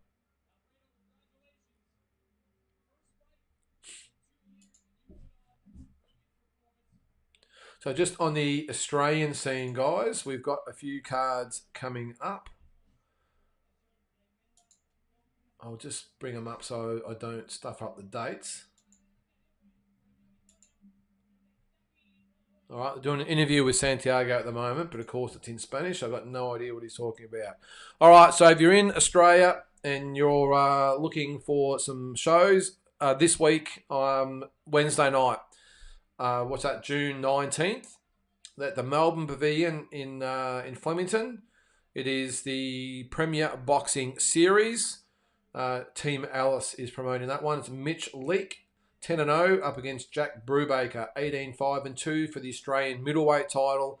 And Lucas Miller, 11-6-2, fighting Matt Sheen, 10-2. That should be a really good fight, that one. That's for the Australian light heavyweight title. A couple other fights on that card as well. Clay Smith, 2-0, will fight Jamie Phillips, 1-2. Clay Smith, the next Western Bulldogs premiership player. Tommy Fitzgerald, 5-0, fighting... I can't pronounce that name. It's a Thai who's 1-4. I think we all know what's going to happen in that one. And a football fight. Brody Holland, ex-Collingwood player, is going to fight Stephen Baker, ex-St Kilda player, over 3 2-minute rounds. Come on, guys. If you're going to at least try boxing, at least do 3-minute rounds. Come on. 3 2-minute rounds. That's what novice kids do. Come on. Surely these football players can at least do 3 3s. Come on. It's not that much to ask, but 3 2-minute rounds. Come on. All right, then there's another one next at the Melbourne Pavilion again next Saturday, June 22nd. That looks like a big time boxing card. The same night in the Croatian club in Footscray, John Manu makes a return. He's a good young prospect, John Manu. He's fighting Ashley Houston for the Australian super lightweight title. This is a good one. Millicent Agbo-Galupin, I think that's how you pronounce it. And Jessica Messina for the Australian welterweight female title. And Christina Mousy Jacobs fighting Jala Tamay for the Australian featherweight title. Andrew, I should have said that. The first one I said, which was Mitch Leake and Brubaker, and Lucas Miller, Matt Sheen, that'll be on 7+. So check that out. That's on the 7+ app. It's free, so look after that. The Melbourne Pavilion ones, I doubt it, or the Footscray ones. I'm just looking for... Oh, there we go. June 29. So that's the Wildfighter card. So they'll be able to stream that. I'm not quite sure. Just go to the Wildfighter website. That's got Max Reeves, 9-0, 1 draw, fighting Tonga. You'll love this name. Tongo. That's his name. Tongo. He's 7-0. Apparently he's a good fighter. So that's for the IBO World Youth Light Heavyweight title. So IBO Youth Light Heavyweight title. Okay. Good fight on the undercard. A couple of good fights. Caesar African will fight Lachlan O'Shea. That'll be a good fight. And Taylor Jensen, Deanna Hobbs will be a ripper as well. Some good fights on that undercard. So there's about, 2, 4, 6, 8, 10, 11 fights on that card. So if you're in Melbourne, check that one out. And then we've got July 3rd is the Fox TV, No Limit on Fox, I think they call it. So that's in New South Wales, Kensington. So that's Nathaniel May, 23-4. He's fighting Jose Matias Romero for the IBF Intercontinental Super Featherweight title. Now, I did have a look at Romero. He's fought some pretty good fighters. He last lost in 2022. That was at Madison Square Garden. Has lost to Isaac Cruz. That was one of his losses. Okay, he lost a 12-round decision in that one. So he can fight. I don't think he's ever fought for a world title or anything, but he's fought for a lot of regional belts. But good test for Nathaniel May. There has been some doubts about where he is at the moment, Nathaniel May, in his career. I don't think he looked good at all in his last fight. Who was that against? Let me have a look. Louis Magava. He won a 4th-round decision. He went from main event to opening the telecast. But before that, I thought lost a close decision to Jackson John England. So let's hope we see more of that and less of the Magava fight. Looking at the card here, by the way. So coming up, Yankiel Rivera and Victor Sandoval at flyweight over 10 rounds. So on the undercard of that one, Shay Keneally, 4-0, will fight Angie Paola Rocha for the WBA female light heavyweight title. Okay. How can you get a world title fight after 4 fights? Anyway, I'm just thinking out loud. Amber Amelia, 4-3. She'll fight Connie Brown, who's 2-1. So the girls on the undercard. So, and I do know a little bit of Spanish there. So, Podondi La Pisani. Let me have a look. Now, just that last word there. What is it? For where is something that says? Let me just... Here's today's Spanish lesson, guys. I just don't know what Pisani means. I think the first bit is where is the something. All right. What is it? Por Dundee. Where is the something? I just don't know what Pisani means. Where did they pass?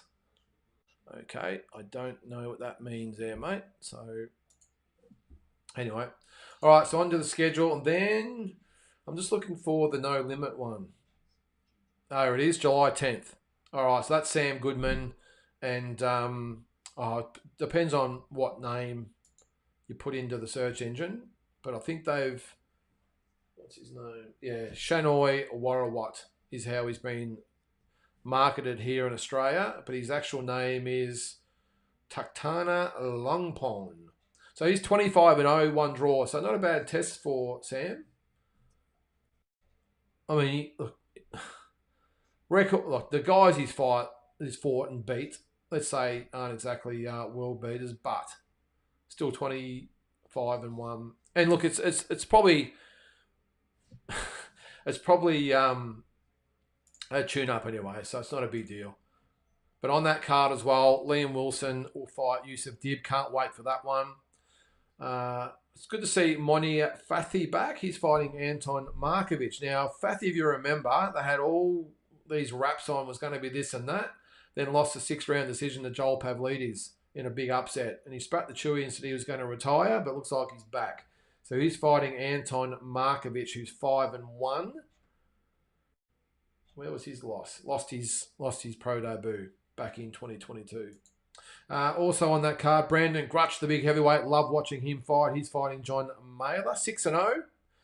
Who's he fought? John Mailer. So he's had, all knockouts. Oh no, 5 knockouts. 6-0, 5 knockouts. So that should be entertaining. How good was Brandon Grutch's last fight? Who did he fight then? That was a ripper. Liam Taliva, that's right. What a fight that was. Knocked him out in the second round. That's one of the best fights I've ever seen, that one. Also on that card, Barry Hall, Curtis Scott. Now, I don't know who Barry... Oh, thanks, Damien. No, I'm not Andrew. Bilingual, no. I do actually study a little bit of Spanish, but I couldn't speak it. I pretty much just do it as a bit of a hobby. Every night I've got the Duolingo app, and I just do it just for the hell of it. I do a lesson every night, so I could probably read it okay, and maybe understand a little bit if someone spoke really slowly to me. But yeah, I don't. I knew it was where is something, but I didn't know Pisani if that's past. So, but no, I'm not bilingual, Jack. Thanks, Damien. Where they pass through? Yeah, I don't know. All right, so still looking at that card. There's a Billy Pokinghorn on the undercard. He's fighting Jordan Casaliris and Liam Taliva, who was beaten by Brandon Grush. He's fighting Johan Lin, so that'll be a good fight. Johan Lin is a former Olympian, and Chanel Dargan, 4-1-2. She's fighting Panaporn Kalpa Wong, who's 4-1. All right, looks like the Benavides fight will be before the Paro fight. Sweet, yeah. Well, so I wouldn't have thought it would be on until about 1 o'clock today, the Matias and Paro fight, Damien. So it should be good timing. So keep us up to date there, mate. What's happening with Benavides and Gvozdik.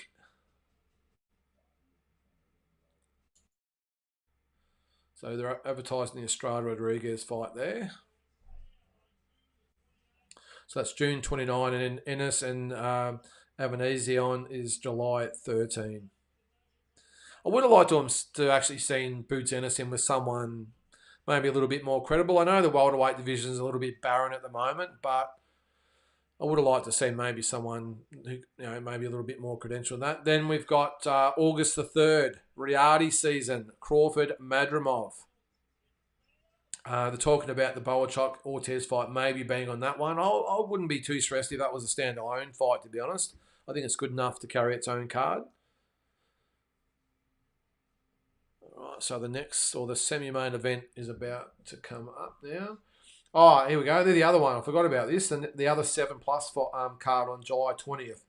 Jalen Tate, Ibi Bala. Good fight. IBF Australasian lightweight title. So Jalen Tate, 15-0. Ibi Bala, 16-2. Former Olympian, 2012 London Olympian. Promoted a few of his fights and very good fighter. He did retire for 3 or 4 years. I think he had a couple of bad knockouts and didn't see him for a couple of years, but good to see he's back, and obviously had that upset win over Dib in his last fight. On that card as well, Joshua Nantes, 4-0 against Cody Beacon, who's 6-2. Dylan Biggs, 10-1 against Marcus Haywood, 9-6-2. Should just be a tune-up fight for him. And I like this one, the rematch, Rocky Ogden up against Ching Cheng Yang, 7-4. Rocky Ogden, 6-1. So, yeah, let's see if Rocky Ogden can get his revenge in that one. Some good cards coming up. It's really good to see we're back with regular good cards.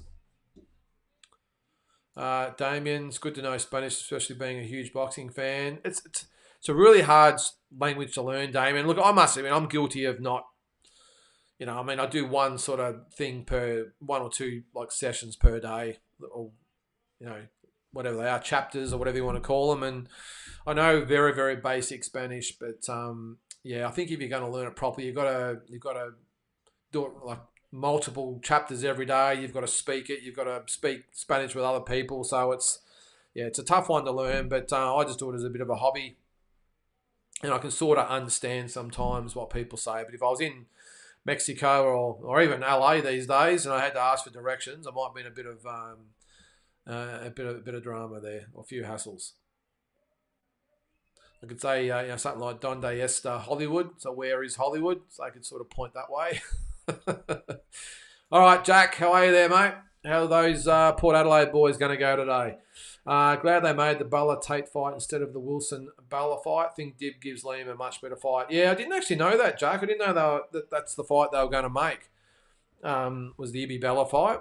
I think you're right. I think these fights are better. I think Bala and Tate and Wilson Dib are better fights. Although, having said that, Liam is the bigger fight. You would have thought the fact that Ibi Bala beat Yusuf Dib, that maybe he might have got that fight with Liam Wilson, but maybe, I don't know, it could be money. Who knows? Who knows what's involved with it? But either way, we've got 2 good fights coming up. So, Damien, good place for it online is Italki or Preply Cheap Classes 1-on-1. Yeah, if you're going to do it, you got to do it properly, Damien. And as I said, mate, if I can read semi-basic Spanish and maybe even speak a little bit, if I was with absolute very, very basic stuff, but if someone actually started talking to me, I would just be completely lost. But it is very handy to know if you're over there. And I think that's probably one of the reasons I started to actually try to start to learn it in the first place, is because going overseas all the time, and you do meet a lot of people that speak Spanish, and I have no idea what they're saying. But 5 years on, I don't think I'm any closer to having a conversation, to be honest. So, Jack, 60+ loss for the pair this Arvo. They better show something, Jack. What are they? If they win, they're second on the ladder. So, come on, show us something. I think the Saints were pretty good the other night too, Jack. For a change, they actually tried to win a game rather than save the game. All right, so we've got the Puerto Rican coming out,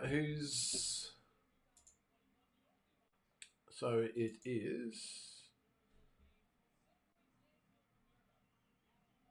Yanquiel Rivera. only 5-0, fighting in the semi-main event. So he's fighting Victor Sandoval, who is 37-4.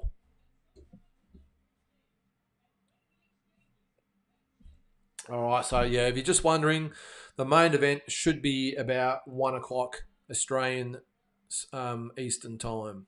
Looks like he was an Olympian as well, which makes sense. He's 5-0. Yankiel Rivera last fought in February against Andy Dominguez Velasquez. What's that, Jack? We'd overtake the... Oh, come on, Jack. The fake top 2 team in the Blues with a win. Don't know who's going to beat the Sydney Swans, though, Jack. I'm sort of, as much as I'm loving where we are, I think, even though they could peak early, but at the moment, it's going to be who's going to be beaten by Sydney in the grand final, isn't it? They're the only team that have shown any consistency this year. Anyway, what's that, Andrew? Wilder behind Puerto Rican boxer. Okay. Where is he? Let me have a look. So it's, again, Mexico versus Puerto Rico. So this should be another war. Where is he there, Andrew? I can't... is he in the crowd or something, is he?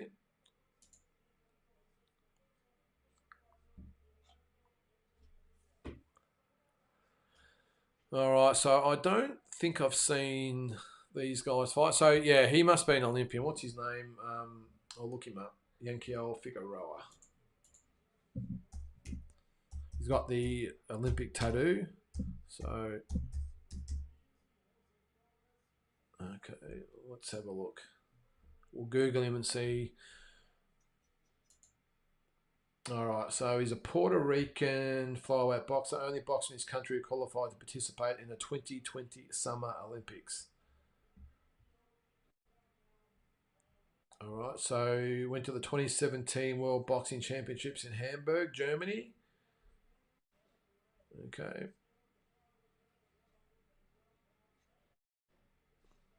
Okay, so he's an Olympian. All right, keep us up to date. Is that the robot? So, yeah, keep us up to date. I think it was Damien watching the fights with Benavides. Oh, so split decision. Okay, that's Puello and... All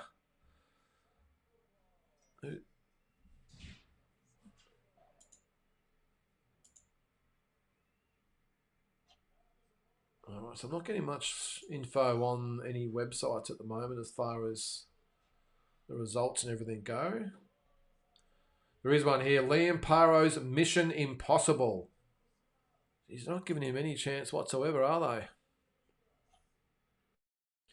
they? Liam Paro is faced with Mission Impossible tonight, trying to unseat IBF light welterweight champion Subriel Matias at home in his native Puerto Rico at the Coliseo Juan Alban Cruz Abreu in Manatee. Okay. Is it just me? Am I just... Oh, okay, Puello won. Okay, beat Gary Russell. There you go. So, I mean, guys, most of you out there, I'm assuming, are Australian. So, give it to me straight. Am I missing something here that seems to be... There's only a few of us that are actually giving Liam Paro a legitimate chance to win. Again, I'll say it. I just don't see... Well, I do see with Matias, he's a very good, strong, hard fighter. He's obviously champion. The guy can fight. But this whole not giving Liam a chance whatsoever, I don't understand it. I don't know. Am I missing something? Has he got a chance, or I'm just sort of wishful thinking? I'm going to go with, as far as a prediction goes, all things aside, I'm probably going to have to stick with Matias to get the win. I'm just saying that I think Liam can win, if that makes sense. I just think it's hard in Puerto Rico as we start round one. This one, Rivera and Sandoval. Again, I'm saying you would have to sort of back Matias to get the win. He's the favourite. He's in Puerto Rico. I get it. But I just don't understand that no one is giving Liam a chance whatsoever. It just doesn't make sense. Chris, you're with me, mate. Yep, Liam has a big chance. Thank you. Oh, good left hand by Rivera there. Let's hope that, sorry, it was Figueroa, I should say. Oh, then goes Rivera, slip. Let's hope we get a slick early round stoppage here so we can get on to the main event.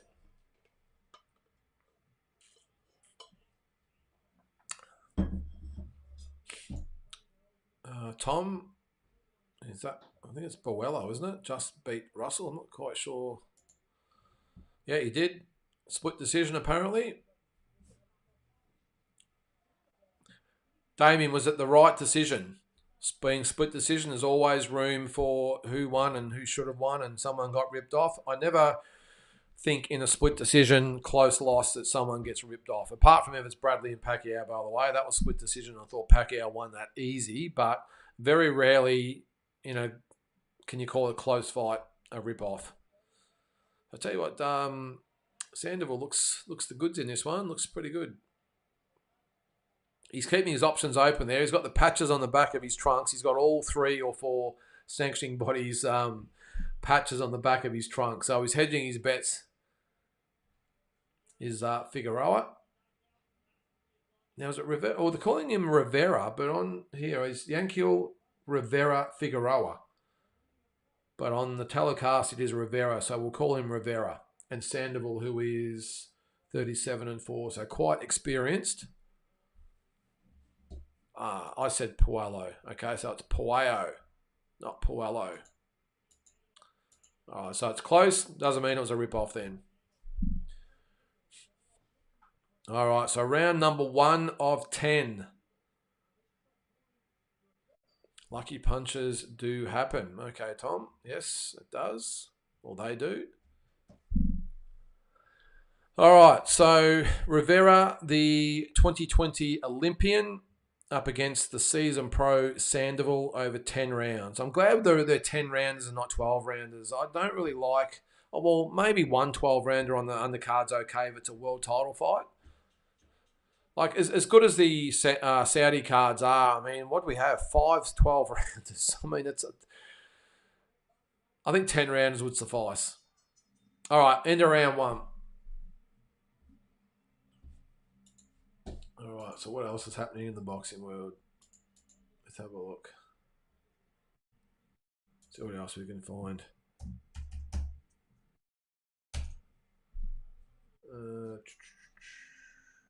Oh, there we go. So, yeah, Chris Billon-Smith and Richard Riapor are fighting as well. Let's see. Let's keep up to date with that one. Not quite sure what time that was on, by the way. Oh, there you go. It's already happened. Chris Billon-Smith has beaten Richard Riapor in an ugly rematch. All right, so let's see if we can see the scores. One judge had it 116, 111 for Billon-Smith, and the other 2 had it 115, 112 for Billon-Smith. All right, so is Chris Billon-Smith on the cusp of a fight with Jai Pataya? What else have we got there? All right, WBA have ordered Naoya Inoue to fight Uzbeki Marojan Akhmadalev. So I think that's okay to order him, but whether or not he does it is another thing. What else have we got here?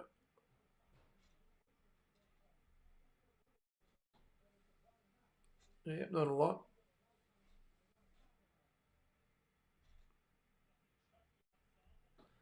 All right. Smith won, yep. Don't have to yell at me, Andrew. Julio Cesar Chavez made famous hey balas Paredes or there are lost bullets. Yeah, balas I know is bullet, and there are is hey, so there are bullets. So perdidas means lost, does it? Okay, I know the first 2 there. Yeah, there are bullets. Actually, I think Ibi Bala, his nickname was La Bala, so the bullet. A bit of a pirouette there, although it's been called a knockdown in round number 2. Rivera over Sandoval.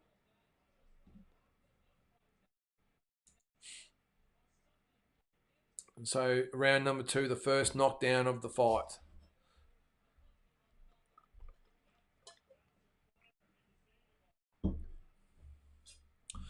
All right, Juan Baez, how you going there? Juan Matias is the one stronger and much punching power. He's got to be able to hit Liam though, Juan. I know he'll get his opportunity. I understand that. But Liam is pretty slick. Fast on his feet, fast with his hands. He can punch himself. I know, again, it's really hard to say exactly what's going to happen, of course. But I think this could almost be a little bit like Liam Wilson and Navarrete, where Matias completely underestimates Liam Paro and maybe gets caught with a shot or two and maybe might even hit the deck. And maybe he wakes up and gets a job done like Navarrete done. I just think you're going to see a really even fight and a really good performance from Liam. But not disputing that at all, Juan, that Matias is very strong and has got power. Okay, George Furman. I like the name, meaning lucky punches, yeah. Good fight here in round number 2. And that's a 10-8 round for Rivera. So you would think already after 2 rounds, he's 3 points in front. And actually, I will do that for the main event. I will do, where is it?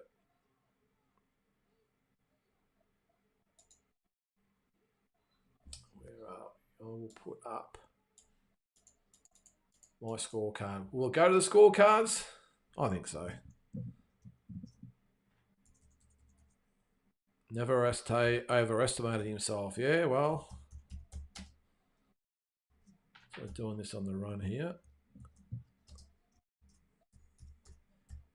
A little bit of editing. What's his name? Subriel Matias.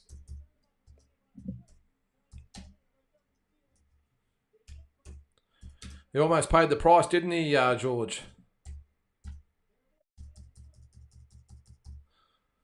All right, we'll add that.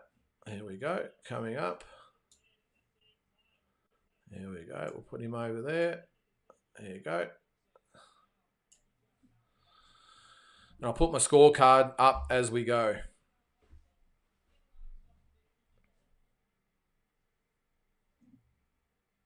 See what I might do.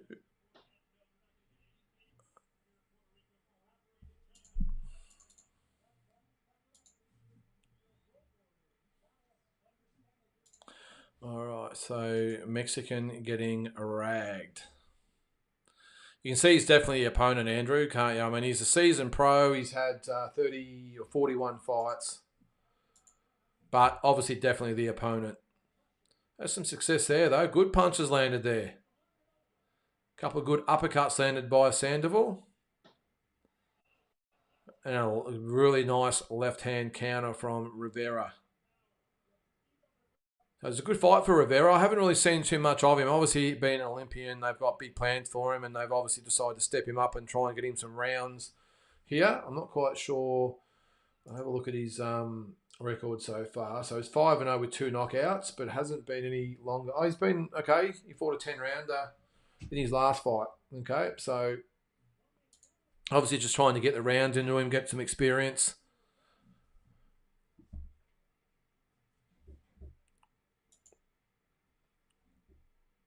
Yeah, Tom Matias takes your soul. Okay, so there's a lot of support for Matias, and rightfully so. So round number 3 here. Not a bad sort of comeback from Sandoval. He got dropped in the second round, questionable that was, but still called a knockdown. Rivera definitely has some skills, but he's definitely in a fight here, no doubt about that. Sandoval with was he 37-4? So a quick look at his record. So he hasn't fought for a world title or anything, but it doesn't look like he's fought out of Mexico either. I know he's had one. His last fight was actually in America. Apart from that, they've all been in Mexico. His last fight was a stoppage loss to Ricardo Sandoval. How would that work? Both of them got the same last name.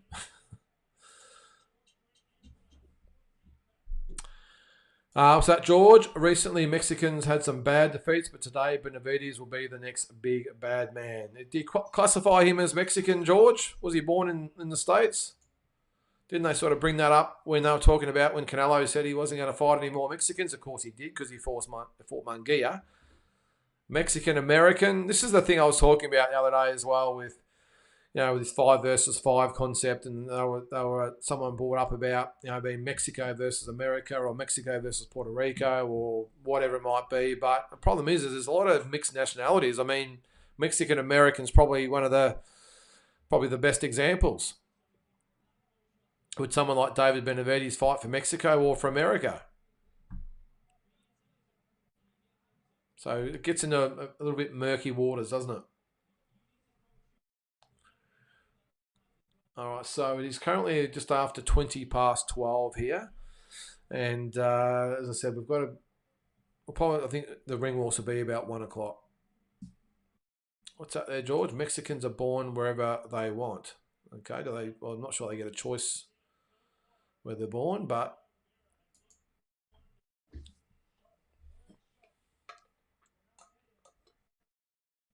I think what he's saying there, that if they're Mexican American, they can fight for Mexico or America. Pretty sharp is Rivera. He gets hit with the right hand there, though. 2 southpaws.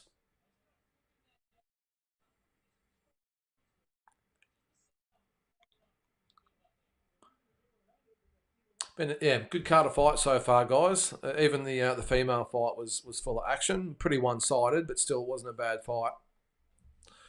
Keep us up to date. Who was it? Damien, watching the Benavides fight. Let us know what's happening there, mate. And Gvozdik.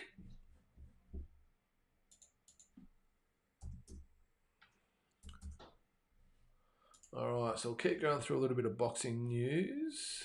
Not much.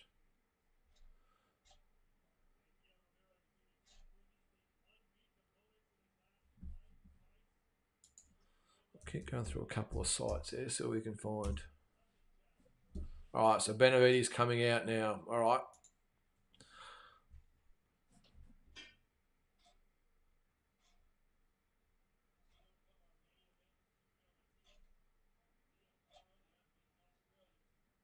All right, so not much else happening at the moment.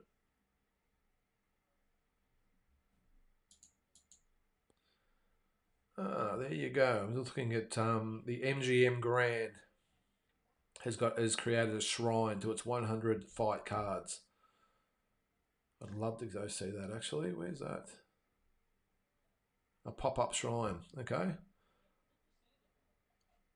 They've hosted 100 fight cards. All right, guys. So round number 4, 45 seconds to go.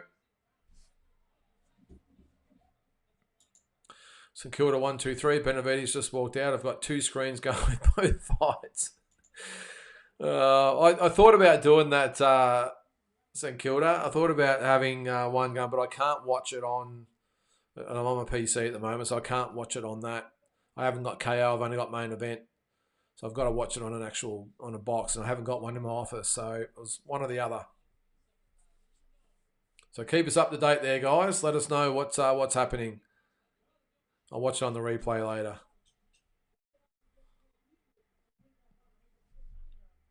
And what's the rest of the card been like there, guys? Is it worth $50? Well, they got 4 world title fights on. End of round 4.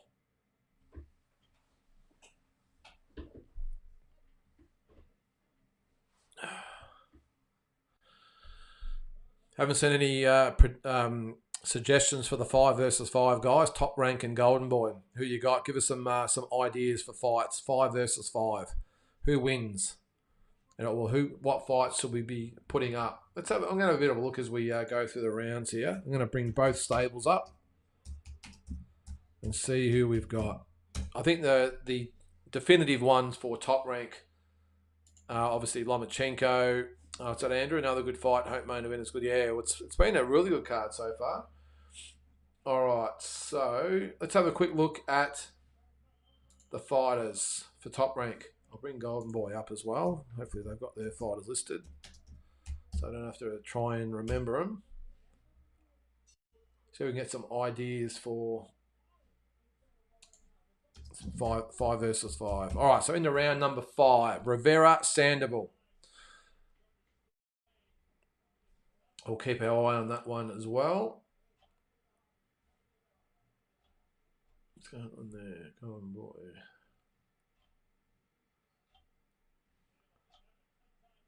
They got a website? I'm assuming they have.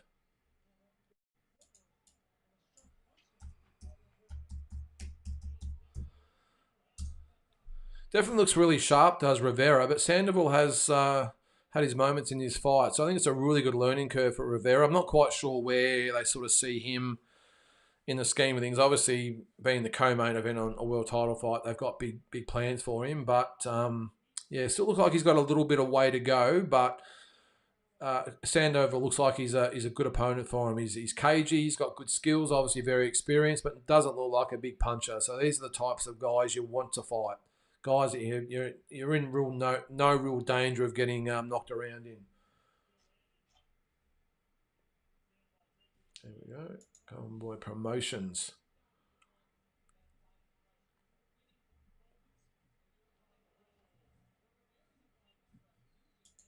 All right, so after the in-between rounds, guys, we'll have a quick look at some of the boxes. What do we got there?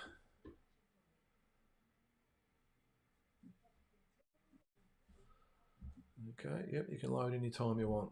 All right, so a minute 20 left in round number 5.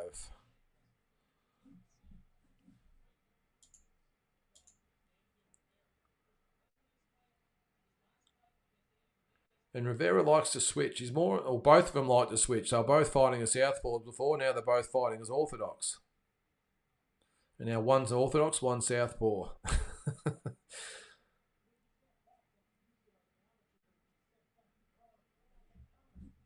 I'm not sure what's going on with Golden Boy's site. Doesn't want to load.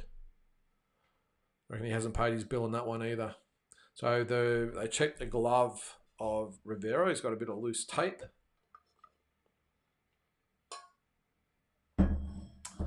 All right. So we've got the fighters up. We'll have a look at them in a minute.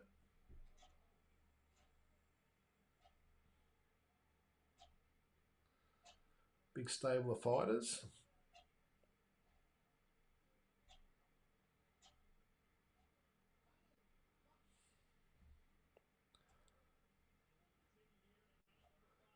All right, 40 seconds to go, round number 5.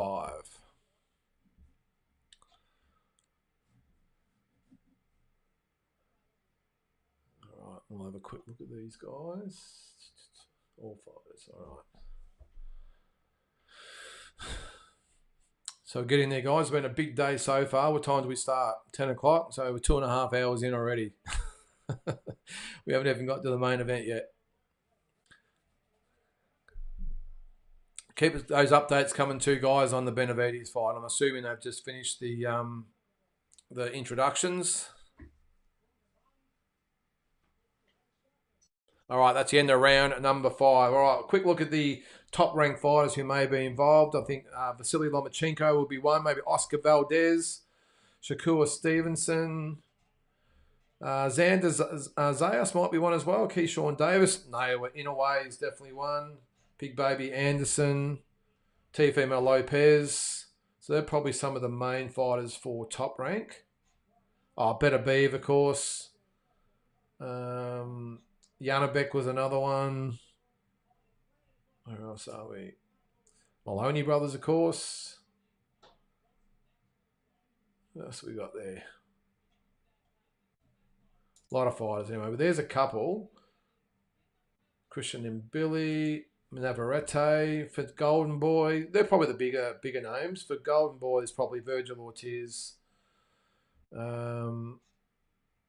Quickly going through them there. Jaime Munguia, Ryan Garcia.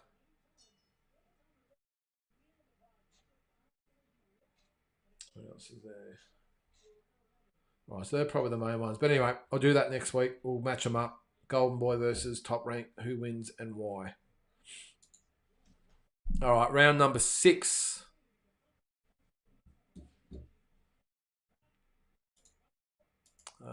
Sorry, that one's fairly even first round. All right, I'll keep us up to date there. St Kilda. Milton, Absalom. What time does the main event start? It's 12:30 here at the moment, Milton. So probably about 30 minutes, I would say. We're into round number 6. Pretty much a shutout so far for Rivera over Sandoval. So round number 6 of the co-main event. So it'll be on in about 30 minutes, I would say. David, I'm at work with no sound and hiding my screen from the boss. Can you keep me informed here? Well, I'll be doing the Liam Paro fight, David, and Damien and St Kilda 1, 2, 3 can do the Benavides fight. Thanks, George. Appreciate it, mate. I'll be doing Milton. I'll be doing a pretty much a commentary role for the main event anyway, mate. I've just sort of been going back and forth with the undercard with updates, but I will be sort of doing more of a blow-by-blow commentary on the Liam Paro fight. So if you can't watch it, I'll try and keep you as much as up to date as I can. Thanks, George. Appreciate it, mate. Adios to you too. All right, so a minute to go, round number 6.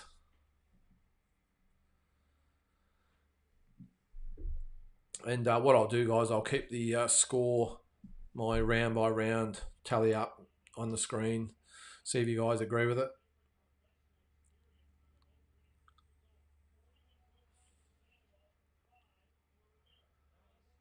Don't you just love Sunday boxing, though? I love it. I mean, it's obviously better maybe at night, but it's nothing better, I think, on a Sunday afternoon, because if you got a fight night at night, normally the fights are over, you sort of go home, you might unwind a little bit, but at least when it's a Sunday, you've got all day to read all the sites, watch YouTube, all the reaction shows. It's good. So 20 seconds to go, round number 6 in the co-main event, and ex-Olympian Rivera, what's his name? Yankiel Rivera, doing the job so far over Victor Sandoval.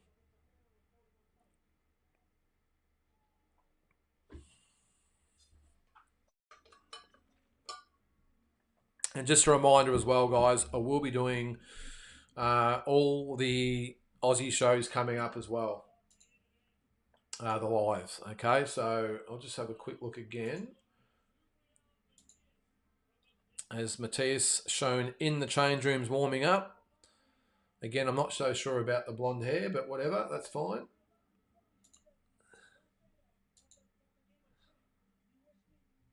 All right, so I will be doing this weekend or this Wednesday's Mitch Leake, Jack Brubaker card. I'll be doing that live for the watch along, so tune in for that. I'll be doing the, where is it? Wednesday, July the 3rd, I'll be doing the Nathaniel May, Jose Matias Romero card on Fox, and I'll be doing the Sam Goodman pay-per-view as well. So if it's on TV or a streaming app, it's here. I'll be doing the live. Benavides are ripping the body. Good to hear. Round 2 to Benavides, working a lot to body, looking good. Good stuff.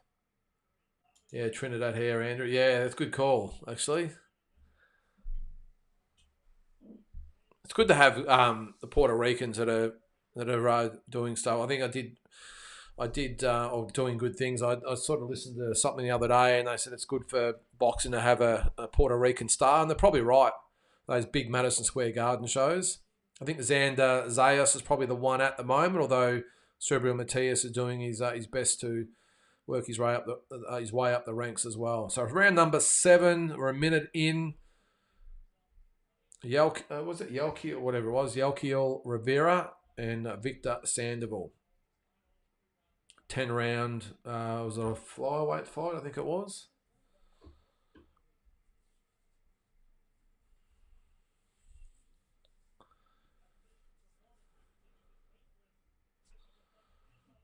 All right, it's good. We've got nearly 60 people watching, so that's good on a Sunday morning. Let us know if you've got any questions about anything, guys, any topics you want to talk about as we work our way up to the main event. Once the main event starts, of course, it's all business and we're just focused on that fight. But in the meantime, if you've got anything you'd like to bring up to the chat, and whack it in there and we'll have a chat about it. Title this year, I'm just trying to go through them. So we had Tszyu, of course, Michael Zarafa, we had Liam Wilson, we've had both Maloney's, that's 5, we've had George Kambosos is 6, we've had the 2 girls, Sky Nicholson, Shanika Johnson is 8, this one is 9. Who have I missed? So I think there was 10 anyway, but big year for Aussie boxing so far. We're only halfway through. It's amazing. Just trying to think who I've missed. So there was Tszyu, Zarafa, Wilson, both Maloney's, George Kambosos. Oh, Jai Pataya was the other one. Sorry. Jai Pataya was, and then the 2 girls are now. So this is our 10th Aussie in a world title fight this year. So who would have thought that, eh?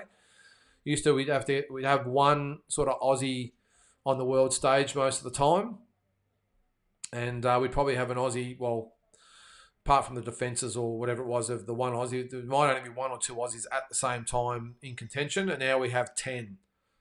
It's just amazing. And others on the way. Sam Goodman might be number 11. Who else out there is capable of fighting for world titles? I'd say we might have the Maloney's again this year. I think definitely Jason. I think even Andrew with that disputed loss could get the rematch as well, although he's got to get over his shoulder. But, to have 10 different Aussies fighting for world title fights this year and maybe 11 with Sam Goodman, just amazing. I'm just trying to think who else could be out there, but what do we got there? Who we got there? Joel Taylor the third. Hello, y'all. G'day to you, Joel. Welcome to the show, mate. We're about, what are we? Round number 8 of the co-main event, and I think Rivera has dominated the fight, but I suppose anything's possible. At flyweight, though, you don't see a lot of knockouts, do you? So Rivera probably won every round so far against Sandoval with the knockdown, so he's probably 8 points in front at the moment. That's Yankiel Rivera and Victor Ortiz. So Rivera 5-0, about to be 6-0, and Victor Sandoval about to be 37-5. All right, there, St Kilda, round 3 to Benavides, just not a lot landed. Okay, so sounds like we've got a fight there, mate. So keep us informed. I think we all knew that Gvozdyk would give a good account of himself. So, and as I said earlier, I was actually intrigued to see how Benavides would go at 175 against someone that's a legitimate 175-pound fighter. Yes, Andrew, the Aussie battlers. Damien, awesome combos from Benavides going into round 4. All right, so Rivera. Jake, what's the next fight? Liam Paro, Subriel Matias, mate. We're in round number 8 of the co-main event, and then the main event. So probably about 1 o'clock Australian time. So in about 20 minutes, you would think that the main event fighters will make the walk to the ring. And if you want to know what's happening with the Benavides and Gvozdyk fight, then Damien and St Kilda 123 will keep you up to date. So this is the beauty of being on these sorts of things with other fight fans, guys. What time? 20 minutes, Jake. 20 minutes it'll be on. So it's 12:40 in the PM here in Australia on Sunday afternoon. So it'll be on 1 PM Australian time. So 20 minutes wherever you are in the world. I'm looking at the times over in the States. So at the moment in Las Vegas, it's 7:40 PM. So it'll be on at 8 PM your time and 11 o'clock Eastern time. So New York time. Let us know where you're watching from in the world there, guys. I'm very interested. All right, so under a minute to go, round number 8. Yanquiel Rivera up against Victor Sandoval.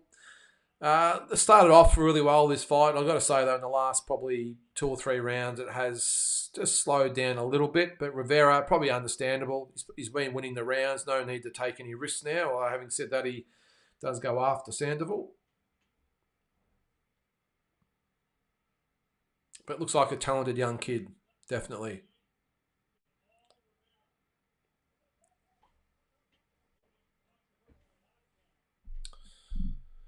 Now, I did see the scorecard of Chris Mannix on the Zone. Now, he didn't score the knockdown in round number 2, which is unusual because normally if the referee calls it a knockdown, the judges will take his word for it and call it a knockdown. Very rare that they will not that Chris Mannix is an official judge, of course, but they will call it. Even if they're not quite sure, they'll listen to the referee. But it's interesting that Chris Mannix didn't score that a knockdown.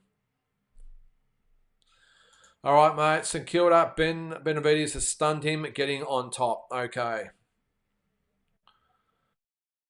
Will we see him get the fight with a better Beav and Bivol winner? Interesting. Le Double, no, I can't show it, mate. I'm not allowed to show it, anything like that. So it's not a live stream. It is a watch along. So I'll be giving updates as the fight goes on and doing my best to do blow by blow, but I can't show the fight, mate, because I will be shut down. So apologies for that. That is not a live stream. Sounds like Gvozdik's in a little bit of trouble from Benavides. I'm assuming what we're in end of round 4. I was just going to say what round is it. So end of round 4 and Benavides well on top of Gvozdik in Las Vegas. Here it is, we're in Puerto Rico, is round 9 and Yanquiel Rivera doing it well over Victor Sandoval.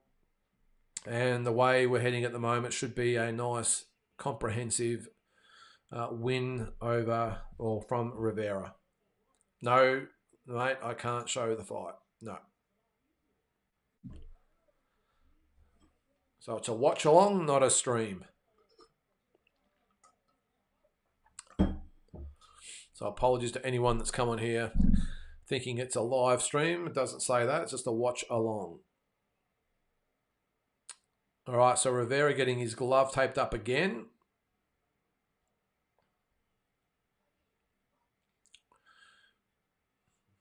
Puts the glove out to touch, and Sandoval says no thanks, which is his right.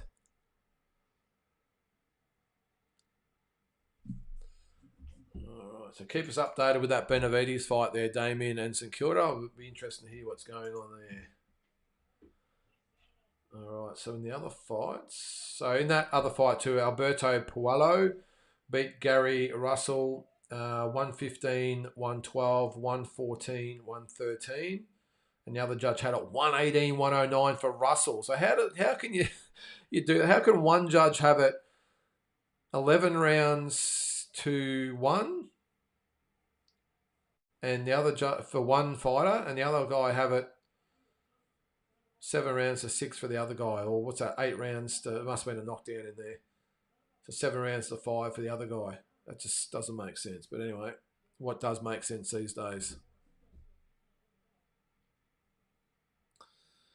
All right, we've got 1 minute to go in round number 9, the 4th fight on the card.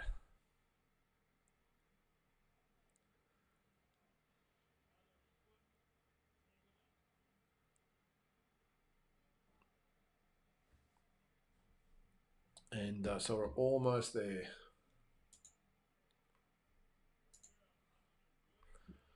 Some of the other results today. No, they haven't updated box rec yet. All right, 30 seconds to go.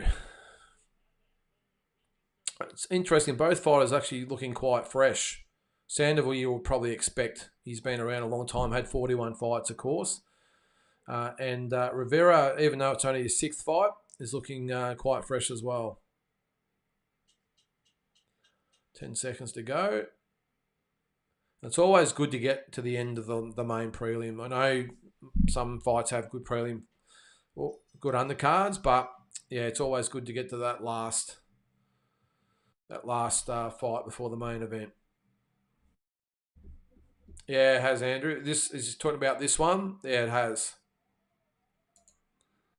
As I said, the first probably 6 rounds were quite entertaining, and the last 2 or 3 have been a bit lackluster. All right, here's an update from St Kilda. Benavides tagging him a lot. End of round 5, looking like a KO in later rounds. Okay. Keep an update on that one.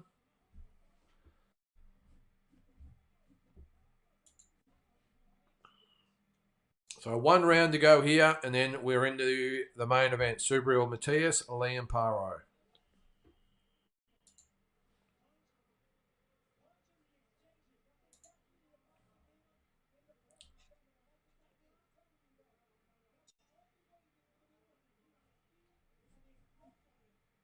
All right. So the boys touch gloves, and we are into round number 10. It looks like a shutout so far to Yankiel Rivera over Victor Sandoval. Looks like you guys are having all the fun watching Benavides over there.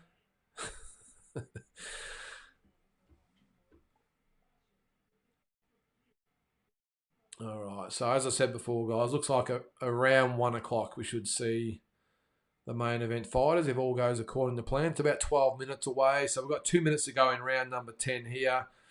Maybe another 5 minutes for all the interviews and decisions and all that sort of stuff. So hopefully just after 1 o'clock.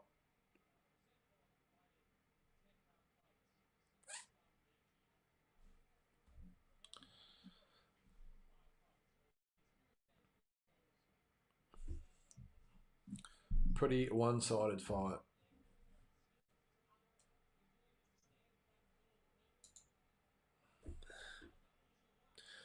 So halfway through round number 10.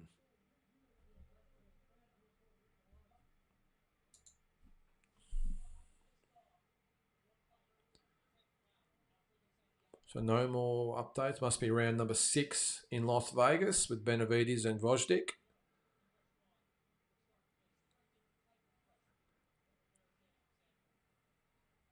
Doing well there, guys. We're watching 2 cards at the same time.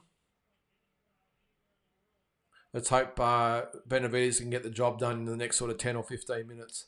So you can watch the main event in peace. So under a minute to go, round number 10. Yankiel Rivera doing it clearly over Victor Sandoval. Just an okay fight. Started off well, but has sort of fizzled out in the last couple.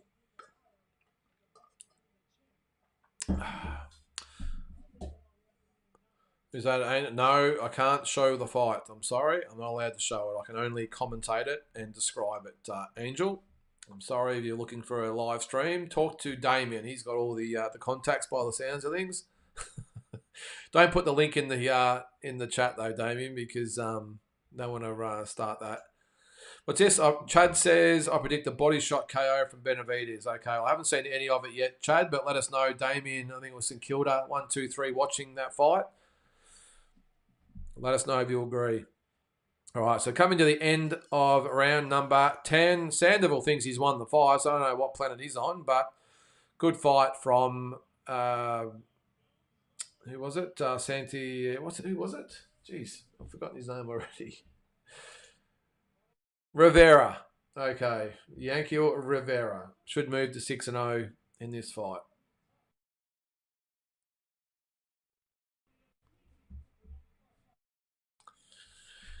Which means that is it for the prelims, and we're about to see Liam Paro be the 10th Australian this year to fight for a world title. We've only had 3 wins so far.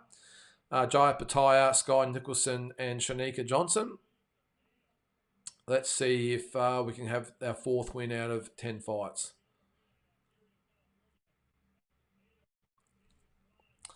Yes, Andrew. Sandoval thinks he's won. I just think maybe it was just one of those automatic things where you put the hands in the air, but certainly didn't win. Might have been lucky to win a round or 2. That was about it. All right, St Kilda, 1, 2, 3. End of round 6. Benavides took the first half off, but won the round. All right, so what is a 12-rounder, isn't it? Interim title fight, I think, is it? It's interim title? Yeah, WBC or something, is it? So...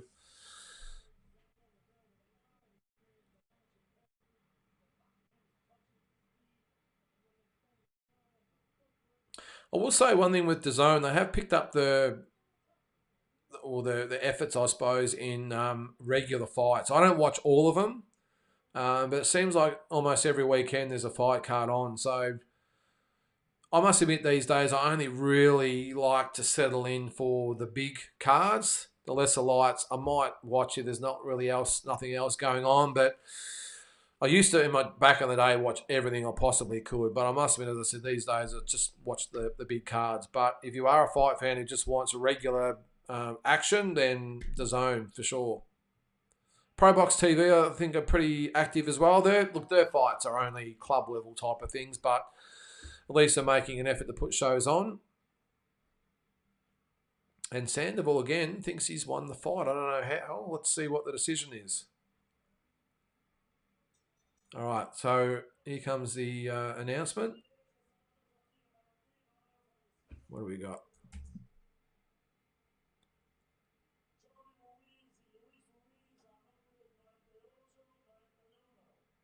Okay, he's reading in Spanish. No idea what he's saying.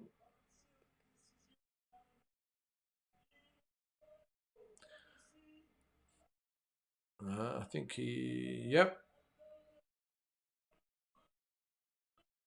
All right, so Yankiel Rivera gets a unanimous decision win. He takes the WBC and WBO Intercontinental Flyweight titles. Goes to 6-0. 6-0, 2 knockouts. What's that there, Andrew? What's that one? Fisher and Bavik. Who's that? What fights are they? Let us know. That UFC or something, is it? All right, so that is it for the prelims, guys. We are just waiting. See Rivera jumping out of the ring now. Yankiel Rivera. So that is over. Not a bad fight. It wasn't overly great. Just showing some of the highlights there. Good performance by Rivera. Sandoval tough as always, but yeah, good win by Rivera. And now we're just waiting on the main event fight. So it's about 6 minutes to 1 in the afternoon here in Australia on Sunday. So I think you would probably think in about 10 minutes time we shall get the main event fighters in the ring. All right, an update on Benavides and Gvozdyk. End of round 7. Benavides maybe stole it with some late combos. So it sounds like Gvozdyk's at least got himself sort of back into the fight there, round 7. Keep the updates coming there, mate.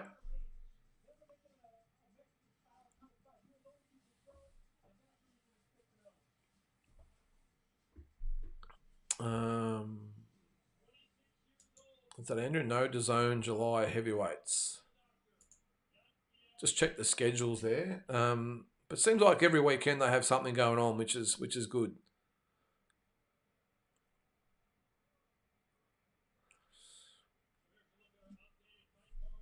All right, so far we've had William Ortiz beat Carlos Mitzeo. We've had Stephanie Panero beat Diana Tapia.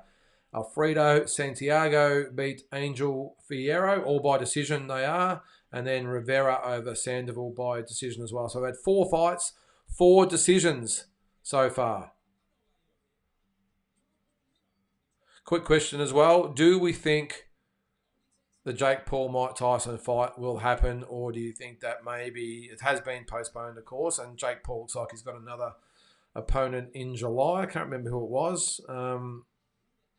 I've got suspicions that the fight won't happen. And look, to be honest with you, should it happen in the first place? He's about to turn 58 years of age, has medical issues. I personally don't think the fight should happen. Okay, July. Okay.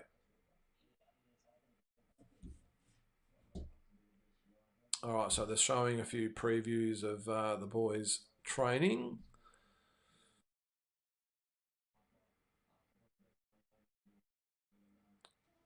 Hasn't been overly active, Liam Paro. I'm just going to have a quick look at his record. Last fought in December 2023 with that stoppage of Montana Love. Before that, hadn't fought for 14 months when he beat Brock Jarvis. And before that, hadn't fought for 10 months when he had that win over Yoma Alamo, which was a tough fight. That was a 10-round decision there. What were the scores in that one?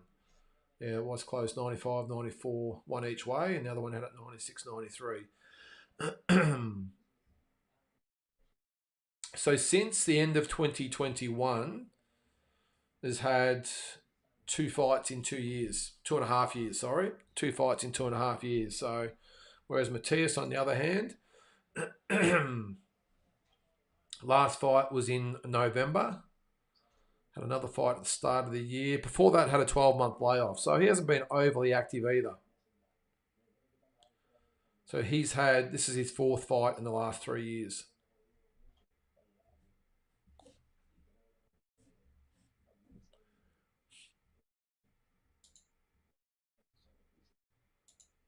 All right, looks like we've got...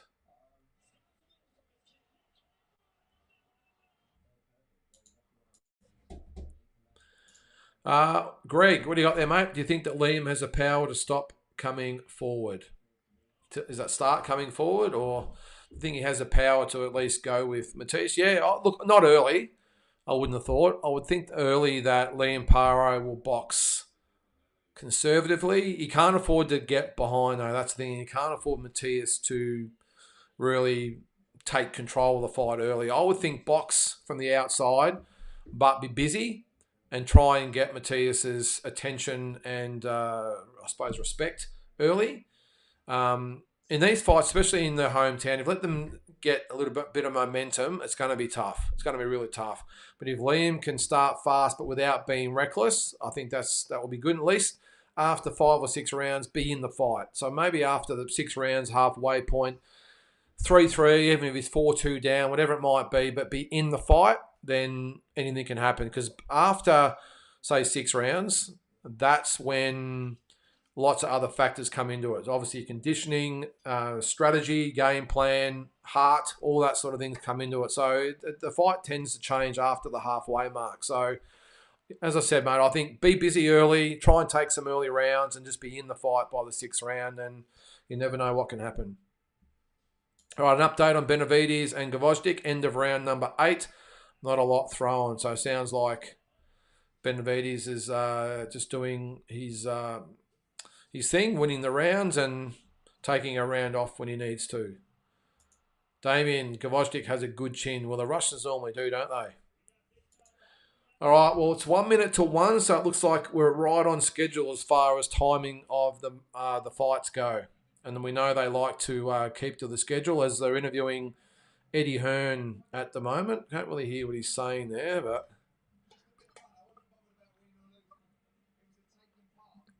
Of course, he's the promoter.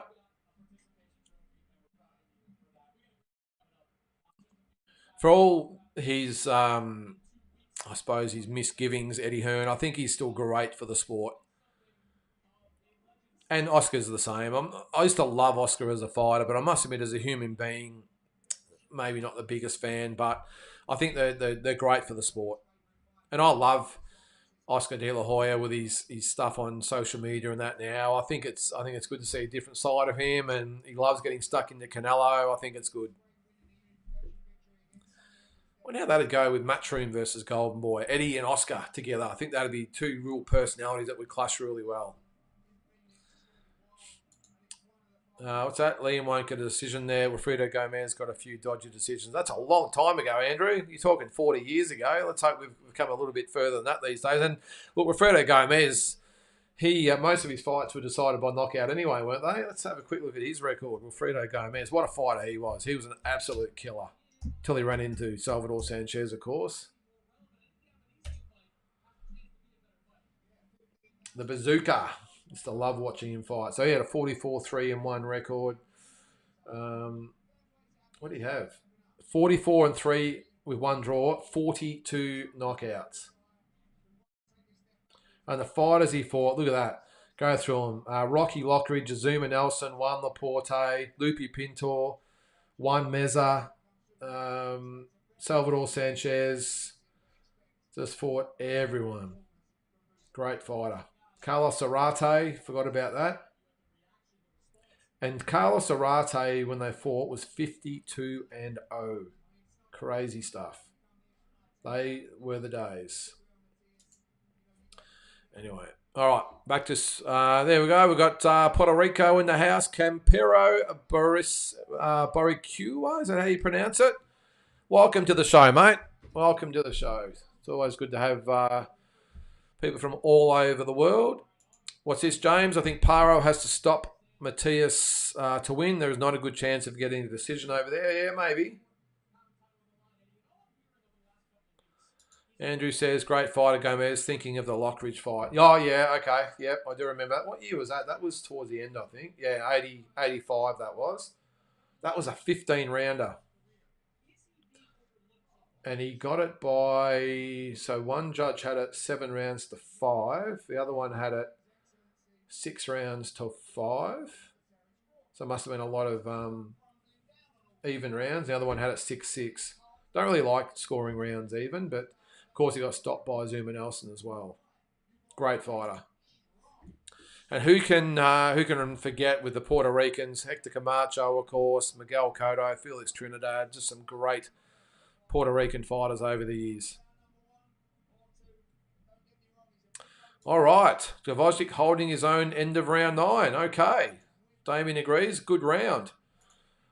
So we've got a fight there. How do you have it in rounds though, guys? After round 9, from what I've seen, Gvozdyk's only won maybe 1 or 2 rounds, but let us know how you have it after 9.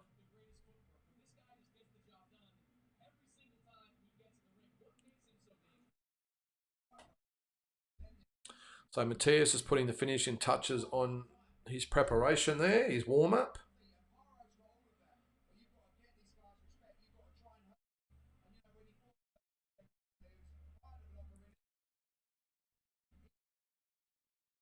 Just getting a text from Uncle Ronnie.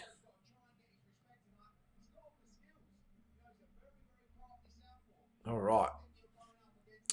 Round 10, here we go, says Damien. 8-1. Okay, so he's got to knock him out to win. Gvozdyk getting washed, says Mark. Welcome to the show, Mark. So we've got a few watching there, so I think a lot of people come in and then realise it's not a live stream and say thanks for nothing.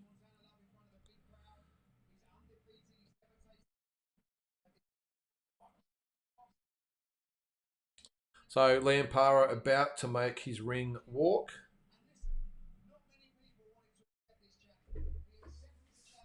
Let's see what he can do.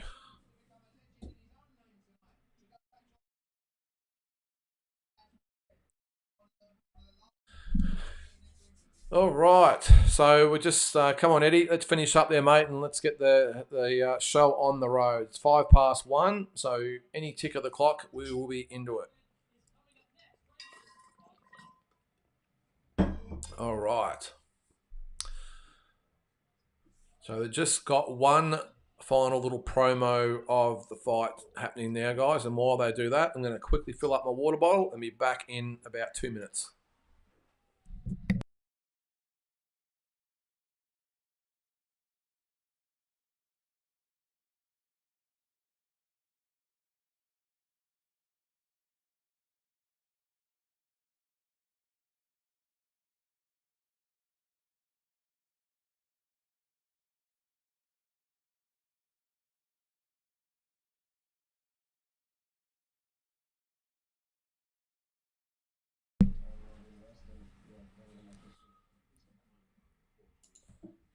All right. It's good when you've got a wife who can read you like a book and had the water ready to go. All right. So it looks like the fighters are about to make the entry into the ring. What's that? Shay Shong Vlogs. Okay. What time Elias Matias fighting? They're about to make the ring walk, mate. So in about 2 minutes, they'll be on their way to the ring. So not long at all. It's 6 minutes past 1. So, all right, St Kilda says even round 10. Okay. Well, sounds like he's got to knock him out to win anyway. But Andrew Sportsbet only $5.50 for Liam. That's actually, yeah, it's short odds for Liam. I have seen odds as high as about 10 to 1. Now, I don't know anything about betting, by the way. I don't bet on boxing, but that's good odds if you want to chuck $20 on that. What's that at $110 return?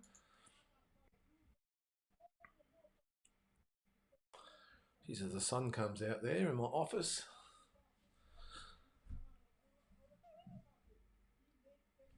All right, Damien says Benavides a little tired. Well, sounds like he's done enough anyway, Damien. So what are we round? So round number 10. Okay. A lot less punches thrown at 175. Yeah, well, I was curious to see how we'd go, Damien, because we all know he's a bit of a weight bully, but I was just interested how he would go up against another big, solid, strong light heavyweight. So it sounds like he's passed the test, but will he be the same fight at 175? I suppose we'll wait and see. It might take him 2 or 3 fights to really get his groove or into his groove at 175. So we'll see. There's Andy in the chat. How you going there, mate? Welcome to the broadcast. Now, just again, it is a live watch along. I'm not actually showing the fight. James says Paro to win by mid-round KO. All right. Greg, I think we have to win the fight well to go our way. Go the Saints. Go the Saints. Yeah, I think we will, Greg. I think he's going to have to win comprehensively. We saw, actually, that was in Mexico, wasn't it? With Stevie Spark. I think he got ripped in his fight down there. Mexico, and he would assume Puerto Rico would be similar. But look, they're bringing the neutral judges, but we all know they get influenced in one way or another. I'm not saying anything untoward, although who knows, but it's just the crowd and the pressure and all that sort of stuff, and the A-side fighter.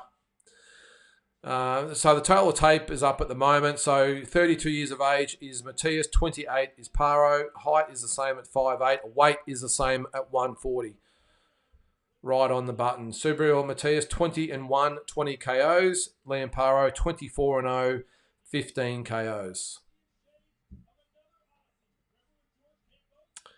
Liam, for me, going to win this fight. I'm with you there. Is it Jay Chong Vlogs? I like that. Yes, Matias breaks the... Okay, Damien beats the brakes out of him. Yeah, well, we'll see. Ross says Benavides. Round number 10 doing it well at the moment. Ross, we've got a few people in the chat who are putting some comments up or some updates. Tico Liam says Jake. All right, so we're about to have the ring walks of both fighters.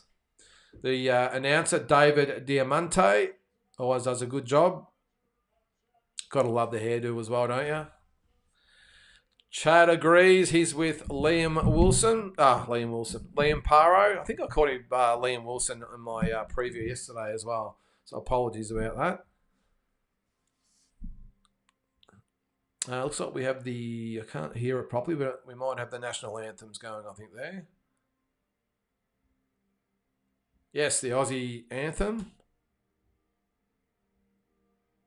Remember the days they used to actually do it in the ring? I can understand why they don't do it, of course, because they don't want the fighters getting cold.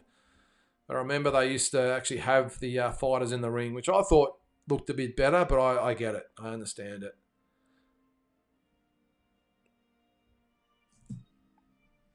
All right, St Kilda, end of 11. It looks like it's going the distance. So it looks like we're going to have a decision win to David Benavides by the sounds of things. So it's going to be just in time for this one there, guys. You'll probably get to the end of round 12. You probably just have the decision announced when they start the fight here. Damian Matias by 6. No mas. So you reckon he's going to quit? I don't think Liam Parro will quit under any circumstances, but he has been known to do it, hasn't he, Matias?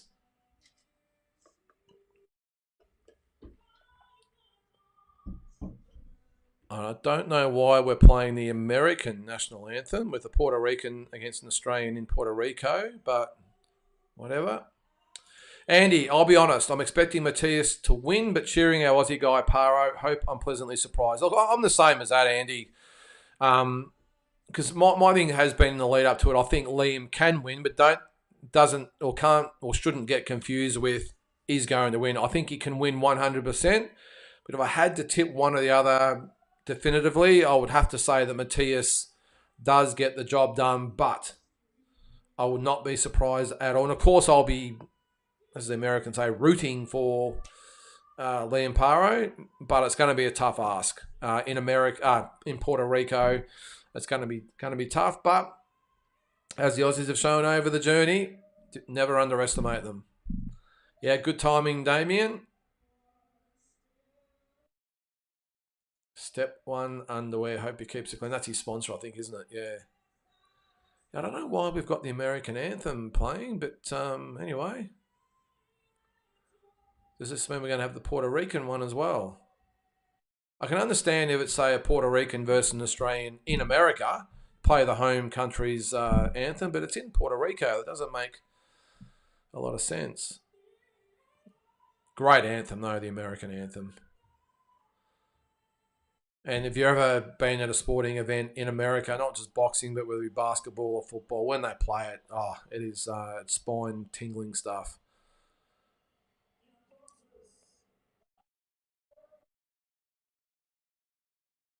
All right, looks like we're playing the Puerto Rican one as well. So again, I'm not sure why you would play the American anthem in a fight not featuring an American outside of America, but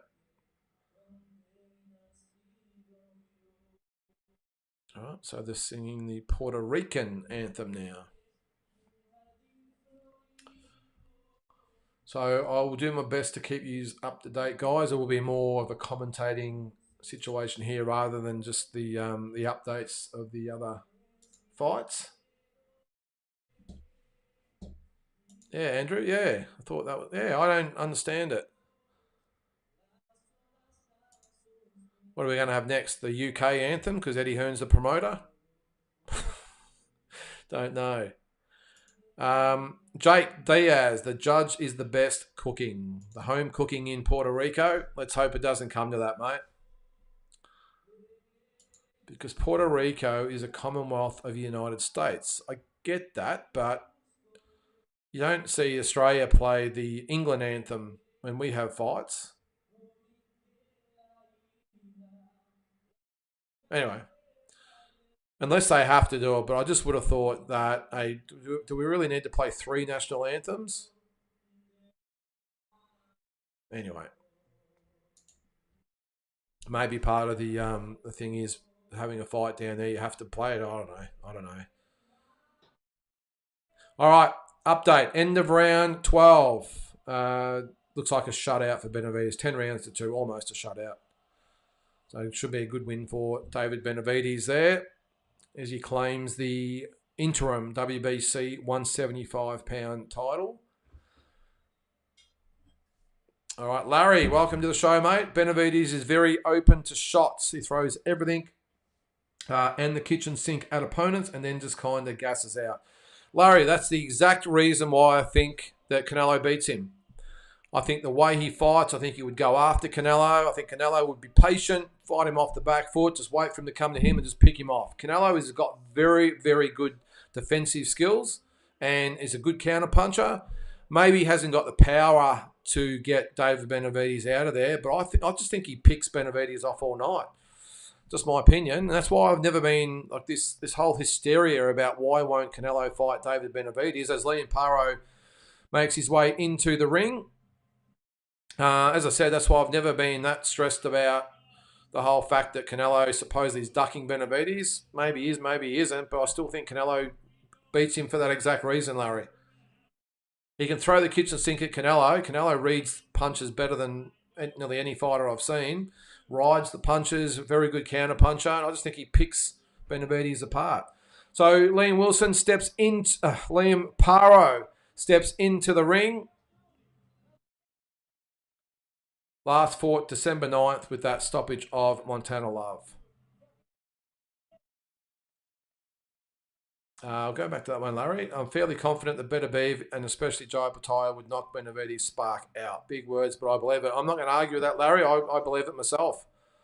I'm not a big rapper of Benavides. I just don't see what all the fuss is about. Paro, underrated power and a slick southpaw to boot. This is winnable. Needs to box and circle away from Matias' power. Don't get caught on the ropes. 100% Greg. All right, the official scorecards. Thanks, St Kilda. 1, 2, 3. So 116, 112, 117, 111, and 119, 109, all for David Benavides. So congratulations to him. He's the new WBC interim title. If that's worth anything, then good luck to him. Thanks, Damien. Benavides, unanimous decision. Yes, go Paro. So Subriel Matias about to make his way into the ring, and it looks like we have a rapper to walk him in. I always cringe when I see this, but let's hope this guy can actually sing. Hang on, he did have a hoodie on. Now he's decided to take it off, or a beanie. I don't know what the hell he's singing about, but I don't think it's a real big arena either by the looks of things. It took Liam about 5 seconds to walk into the ring. Here he comes, Subriel Matias.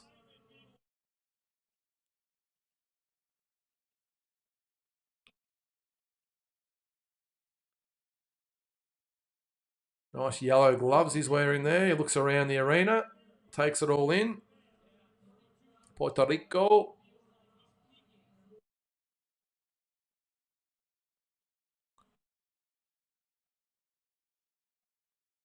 Definitely taking it all in there. He's not walking. He's just standing there looking at the crowd. So not quite sure if he plans to. I think that's what it is because it's such a short ring walk. He wants to make the most of his rapper friend, I'd say.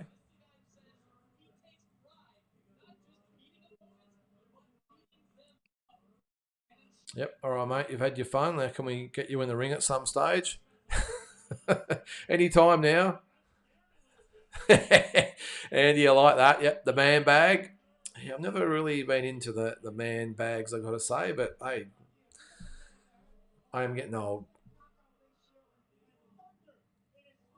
Jeez, he's literally crawling to the ring. Little baby steps. He's taking it all in. Giving everyone a chance to get a photo or video, whatever it is. Okay, so Damien says Benavides had a torn tendon in his hand before the fight and a cut. Okay. Can't knock the champ. Matias always brings it. He does, mate. He does. I just want him to get in the ring. Anytime now.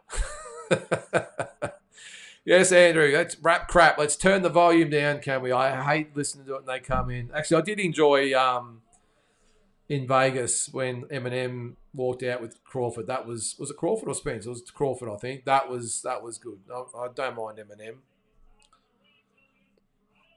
All right, well, he's continuing just to stand there looking at the crowd because it is a very short ring walk, very short. So he's probably plans. I don't know how much he's paid the rapper, but he wants his money's worth. He wants the whole song played. If it is a song, I think it's just bloody gibberish if you ask me. But anyway, apologies to anyone that listens to rap music out there. James Matias looks cold. Well. Oh, look, he's saying they must be saying, "Hey, let's get in the ring and get it on." He's like, "I'll get in there when I feel like it." I got no doubt, James, that he would be underestimating Liam Paro. I'm 100% guaranteed. He'd be looking at the home crowd, the homecoming.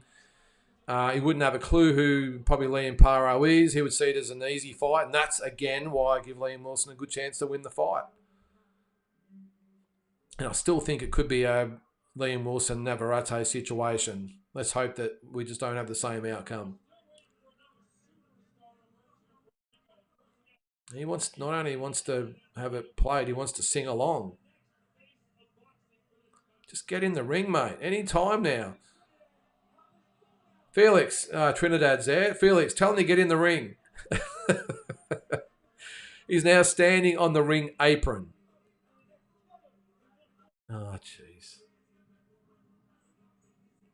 Oh, my, I can't. I'm going to have to turn this down. I don't even want to listen to it, a little bit of it. Get in the ring, mate. Any time now. He's literally standing on the ring apron, singing along and beating his chest. All right, we're on a schedule here, Subriel. Let's go, mate. I think he's a wannabe rapper. He's actually up there on the ring apron rapping. He's singing and doing all the motions, and I don't know whether he's trying to get Liam cold or whatever, but get in the ring, mate. Finally, he gets in the ring. No, he's decided not to. He's going to give his other rapper mate a hug. Now he enters the ring. Now we might get a fight. So last fight, November 25th, 2023, with a win over Ergashev. Very impressive performance that was. That was the 6th round stoppage. Oh, I'm glad they at least played the anthems before they got in the ring. We'd be here all bloody day. Yeah, it was a different rapper, James. One's enough, let alone two. What's that? You going in the neck? What round? Just doing the introductions there, mate. They've just got in the ring, so it should be about 5 minutes away. Boy, wants to have Judah. Matias doing everything to cool Paro down. Yeah, well, that's the other thing, Double G. Maybe that's the thing, although Paro, he does look warm anyway. He does. He's got the sweat on the brow, so let's hope he's all ready to go. Yes, Sika Mordo, what a flog. I'm with you there, mate. Just get in the ring and let's get it on. This is another reason why I'm actually quite confident here, because he's playing up to the crowd. He's fisted Felix Trinidad a few times, or whatever they call it, fist bumped, I should say. And he's more concerned, looks like, with the crowd and the homecoming situation rather than the opponent. So this could either be good or bad for Liam, because he could go out there on a mission and try and take Liam out in the first round. Who knows? But yeah, Chad, what is he doing? Oh, your guess is as good as mine, Sika Mordo. I think he's more concerned about being a rapper than a fighter at this stage. And look, even looking at him now, he's looking around the arena. He's not really focused in the ring. He's looking everywhere except across at Liam Paro. So is he caught up in the situation or in the occasion? I suppose we'll see. Liam Paro looks very, very focused. He looks ready to go. He looks in really good condition. So the judges, John Basil, Gerardo Martinez, and Carl Zapia. I'm not quite sure where they're from. They haven't brought up the nationalities, which is always a little bit of a concern. And Luis Parbon, the referee. It's like Rocky Ford. It's like that, isn't it? 100% it is. Matias starts cold until he hits boost. Yeah, well, yeah, sorry, Andrew. You know what I'm saying? Fist bumped, I should have said.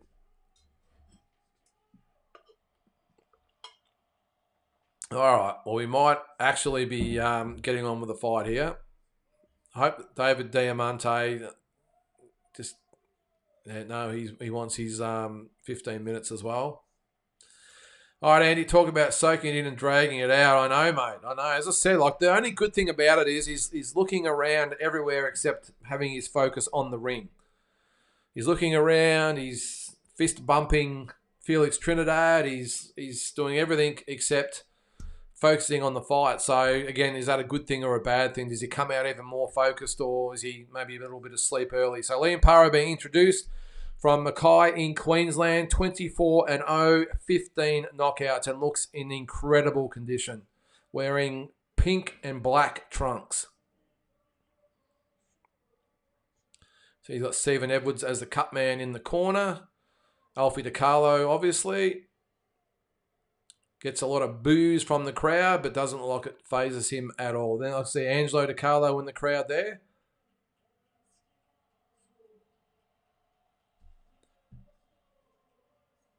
Ah, Carl Zapia's from Australia. I didn't know that, Andrew.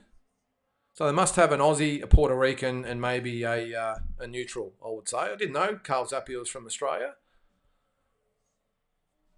I normally put the flags beside them. But so here's Subriel Matias from Fajardo, Puerto Rico. 20 wins, 1 loss, 20 knockouts. Although I do question the level of competition. But it looks like, geez, it's a bit of a cauldron in there at the moment. It is all Puerto Rican flags everywhere. And it would be a very hostile place, I would think, for Liam Paro.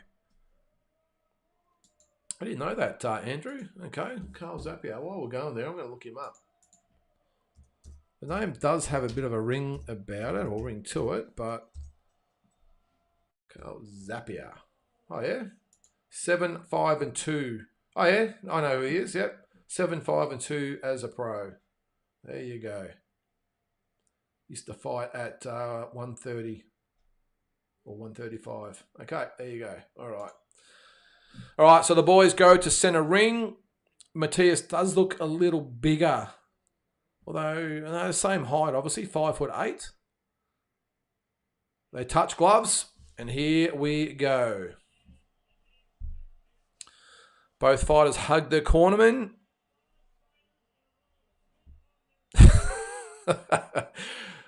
I would have thought 4 seats, actually, Damien. But anyway, all right, here we go. Going to get ready for round number 1. They touch gloves in the corners, waiting to go. The bell rings, and we are away. Round number 1. Liam Paro, the southpaw. Subriel Matias, the orthodox fighter. Matias starting slow. Liam taking centre ring, just poking out the jab.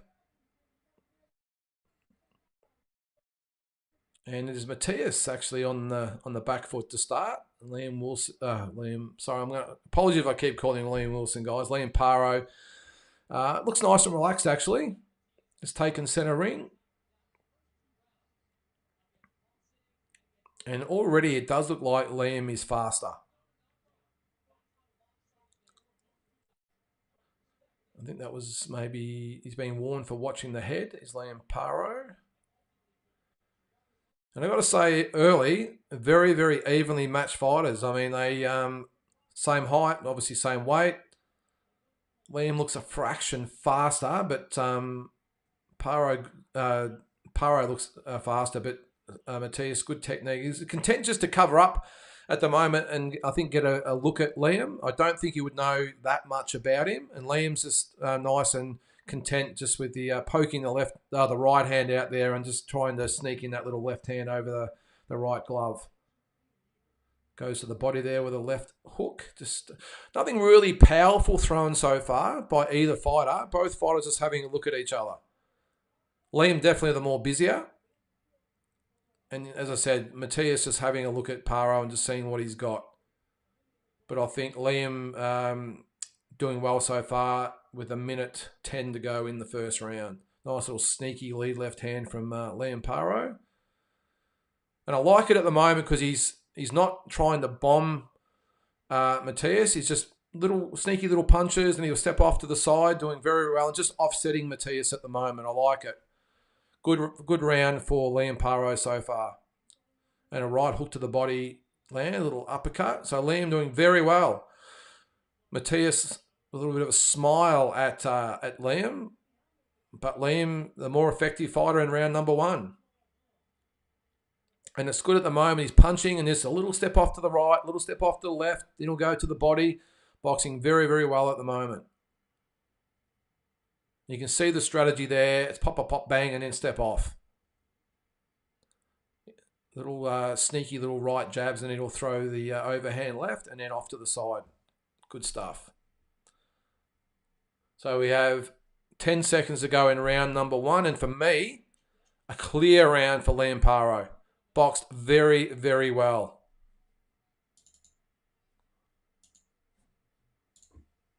I'm going to put up my scorecard as we go.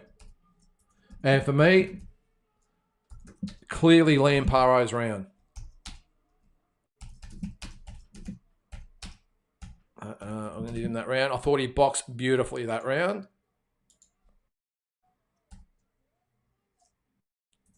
I'll just type this in there. Subriel Matias. All right. I'm just going to put that up and we'll see. So there's my card at the moment. Okay. So, look, I thought Liam fought a really, really good round. I thought he was good on his feet, didn't stand with it. And the main thing, he wasn't throwing anything hard. He was just pop, pop, pop, and he'd sneak in a little hook or a little overhand left, and he'd step off to the side.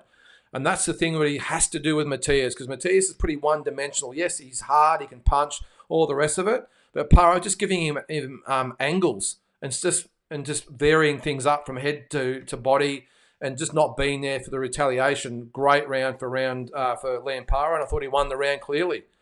So round number 2, Liam Paro in the black and pink, Matias in the yellow with sort of black and white markings and the yellow gloves. All right, so Matias coming forward a little bit more there, but again, Liam throws the 1-2 and off to the side, boxing very well.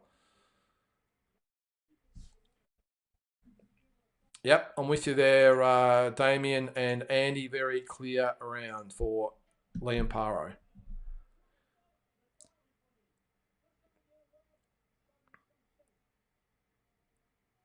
And he's just matching Matias punch for punch at the moment, but not doing it.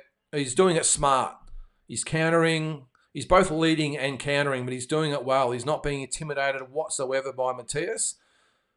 And he's just giving him angles. 1s, 2s, 3s. He goes to the head, body. You've got to watch the head there, though, I would think. But just head and body, and he just steps off to the side. Matias probably picking up just a little bit more here, but Liam has the answers at the moment.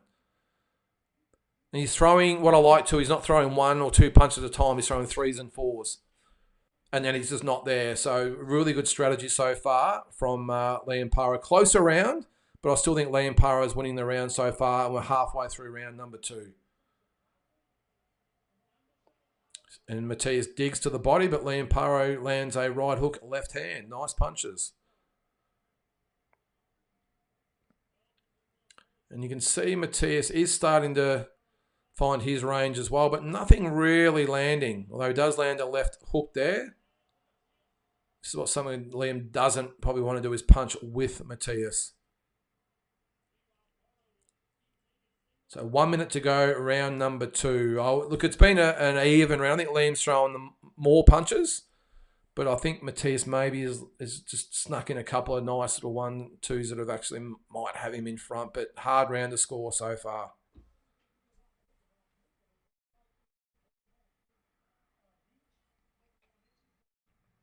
Liam, by far the busier boxer at this stage, but a hard round to score.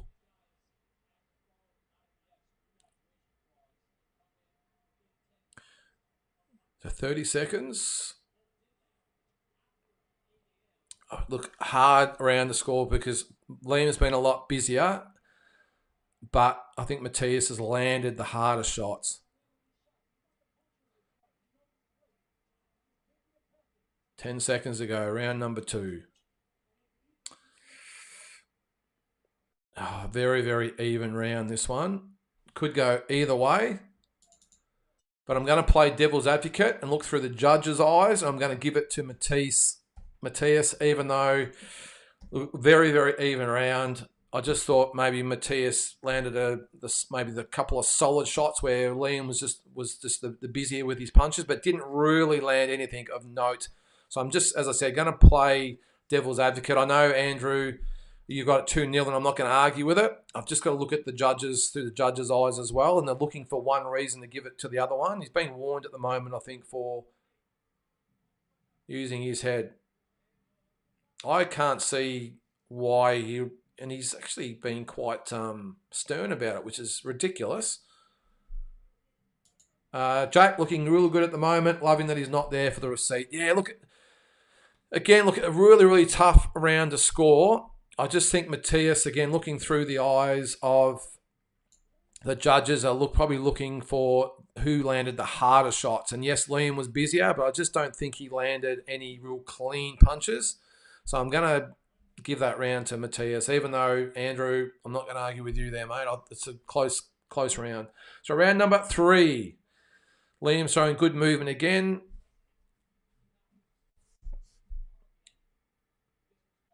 And you can see now Matias really starting to pick it up, although Liam showing good poise at the moment. Lands a good jab there. Moves to his left, which I would probably rather see moving to his right. Yeah, good punches landed there from Liam, head and body. And nice counters as well. It's interesting game plans now because you see Liam, who's looking to just be busier and throw more punches, and Matias is now into that mode of now trying to get close and try and bang to the head and body. I agree with you there, Andy, too. Yeah, Andy, yep.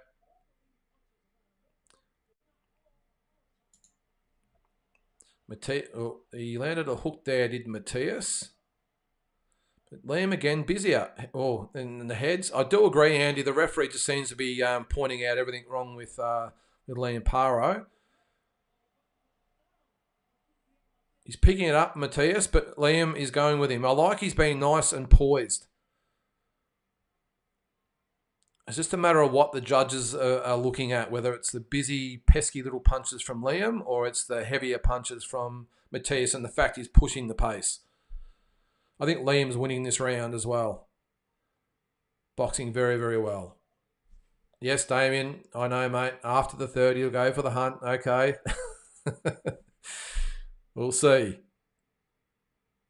I just think Liam's doing a really good job with 1 minute to go in round 3 of just going with Matias and countering really well. He's leading and countering. Matias is really picking it up now.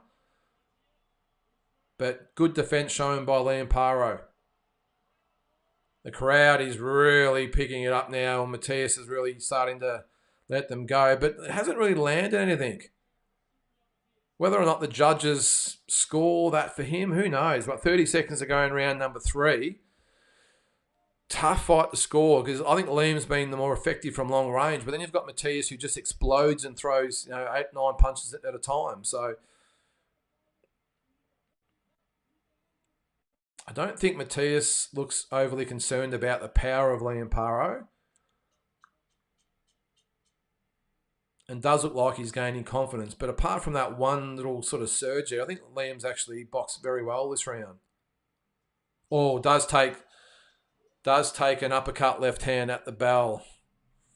Look, again, I'm going to play devil's advocate. I know a lot of you won't agree with this, but I just think at the end of the round and what was a really close round, I just thought that Matias landed a couple that maybe would have just swung it his way. So I am just, I'll say it again, playing the devil's advocate as far as what the judges are looking at. And unfortunately, with those really close rounds, the judges are looking for something to swing it their way. And just those couple of little power punches at the end just could be enough to sway it. So it could be the other way. It could be 3-0 for Liam Paro, really. But on the other hand, it could be 2-1 for Matias, as I've got it there. It's just a really tough fight to score. But again, I thought even though Liam was busier, didn't really land anything that was really conclusive. I just thought Matias, the punches he did throw, he had that really big surge where the crowd got really involved, and then you had the little 1-2 at the end that I just think would have swayed it. So round number 4, I do think whoever said it there about the referee does look like he's looking to get involved, which is always a bad sign. Does look that way, doesn't it, Larry? But I think the weight would be fine. Just different types of gloves. What's that? They're both Everlast, are they? Yeah. All right, so yeah, it's a tough one, Andy. But look, Liam boxing well. He's moving to his left. He's moving to his right. He's trying to offset Matias, who's walking forward with those hands nice and high, which does leave the body open. Like Liam boxing well, the only thing I'd like to see is maybe a couple of power punches in there as well, because the issue is that when Matias throws, he's trying to throw big punches, which gets the judge's attention. So he backs into the corner now, does Liam, and that's good because he gets out of there. So look, boxing very, very well, Liam. As I said, I'd like to see him throw just a couple of more power punches in there to really put a definitive touch on his end of the fight so far. Because at the moment, Matias is just hunting him down, as someone said before. He's getting warned again for hitting on the back. This referee, I don't know I can't see Liam that's doing anything untoward, but he's been warned a couple of times for hitting on the back of the head, which I can't see. But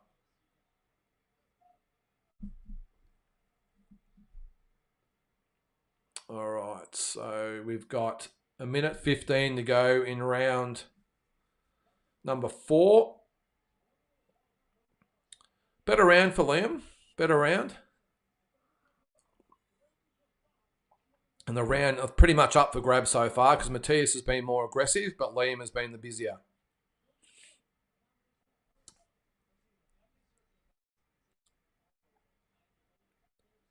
And they clashed heads there as well, did the boys.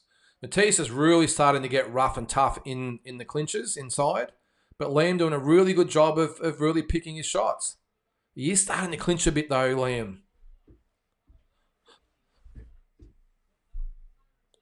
I'm seeing a couple of comments there about the referee. Yeah, I do tend to agree. He seems to have his eyes firmly planted on Liam at the moment.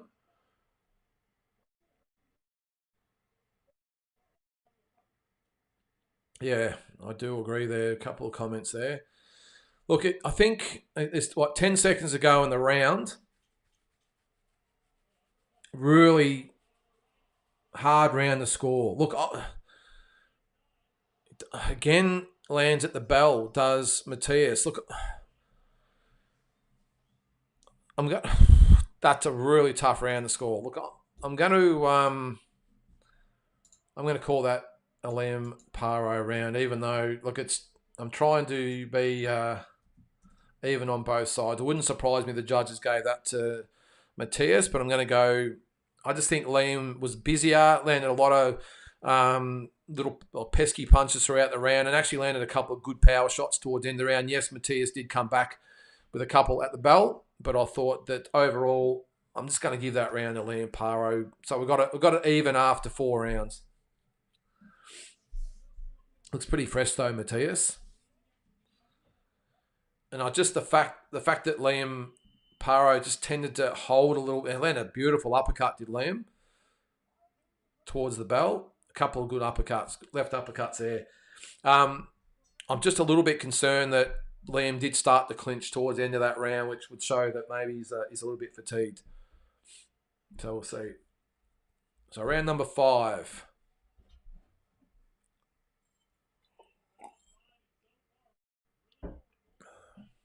All right, so it looks like it's round number 1 of Tank and Frank Martin. So keep us up to date there, Damien. So, look, I can't hear what the commentators are saying, and they haven't put up a scorecard yet. But it'd be interesting to see how they have it. So, look, I've got a 2-2 at the moment. But anything would surprise me. So, good 1-2 from Liam Paro. Steps off to the side. Good fight so far. Just a really good technical fight. Both fighters have had their moments. Yeah, I'm with you there, Andy. He is going to the head and body, which is really good. It looks like he's got the speed up top, and he's looking for the power underneath. And good shots there. And Matias, look, just slowed down just a tad. And Liam has not slowed up as far as his work rate goes. So he looks like he's tap to the head, and then he digs to the body, which is not a bad strategy. And then more importantly, he's off to the side. Matias tried to get him on the ropes there. All right, so Chris Mannix has it 39-37 for Paro. There you go. He's got it 3-1 for Paro.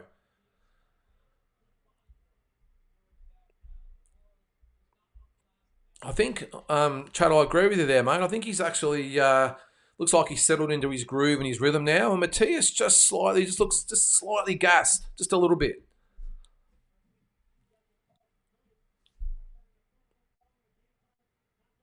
Maybe he's tried a little bit too hard in the first few rounds because of the crowd. Who knows? But I think Liam is another really good round in round number 5 with just under a minute to go.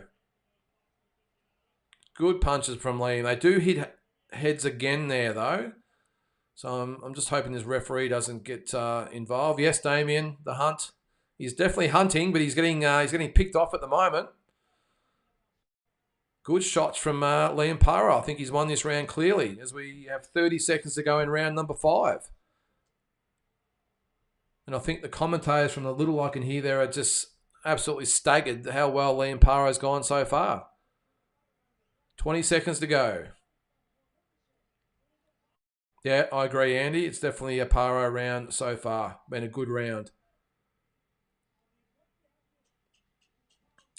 As the clicker goes for the end of the round. And the really good punches to the body from Liam Paro as well.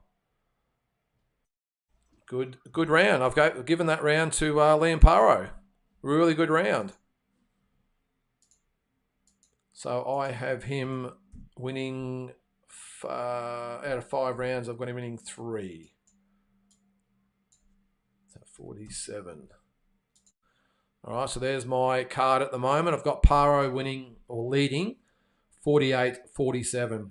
And look, a couple of those rounds, another round could have gone either way.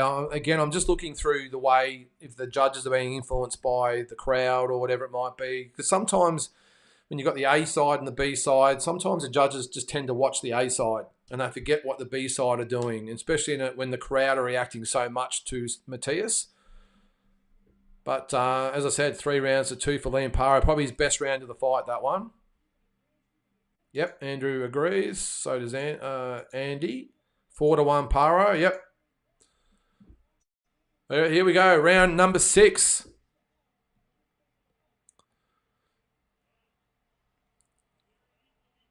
And Matias, you get the impression, realise he's got to up the pace. Yeah, so it looks like the majority have 4-1 Paro. Again, I'm just looking at it through pessimistic eyes, I suppose, and the close rounds I've given to Matias. But still got Liam Paro in front. Boxing very, very well so far. Good game plan. They've obviously thought up for Paro, and he's executing it very, very well. Go on to Zone, Sean, and you'll be able to see it. If you've got a subscription. Yep. Again, another good round from Paro. Look, both fighters you can see have a feel in the pace of the fight. Matias, even though he's pushing forward, does look slightly gassed, and Liam just looks a little worse for wear as well. But you sort of get that in a 12-round fight around this mark where that initial early buzz and excitement and everything else has gone out of the fight now. And now we go into phase 2, which is where they start to get their second win. So Sam, thanks, mate. Appreciate that. He could be too cocky there, Sam, but again, I was a bit concerned he was focusing more on the crowd and his entrance than Liam Paro. So halfway through round number 6, Matias really trying to pick the fight up here, but Liam so far doing a good job to tie him up, step off to the side, and using some good straight punches to keep him at bay. Good punch. So just the 1, 2, 3, step off to the side. Good uppercut from Liam Paro there.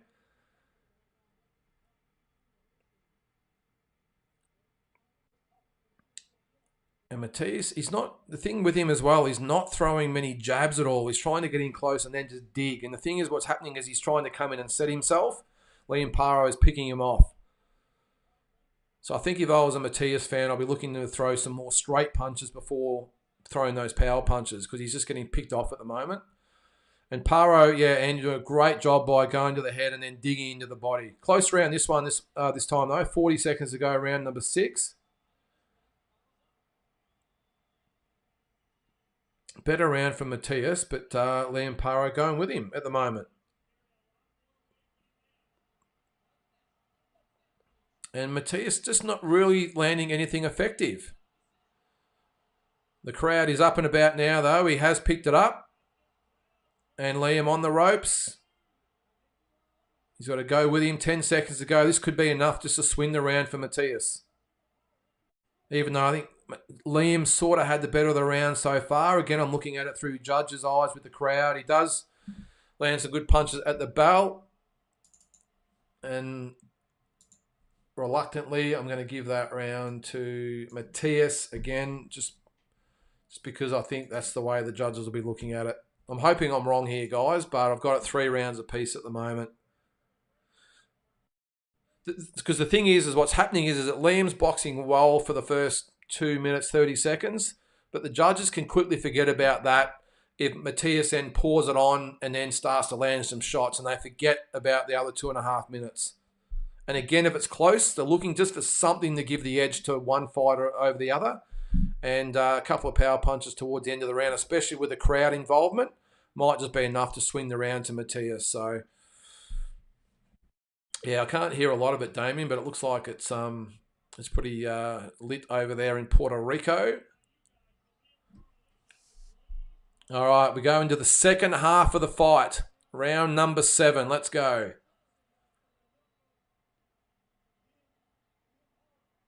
Yeah, that's what I'm saying there, Andrew. He's got to stop losing the last 30 seconds because in a close fight or a close round, that's what sometimes swings it. And I thought that Liam was good for the first 2 minutes, 30 seconds, but that last 30 seconds might have just been enough.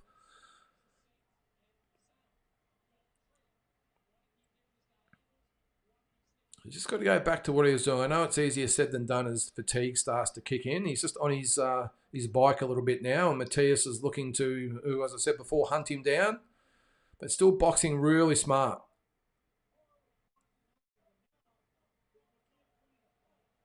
Uh-oh. Uh-oh.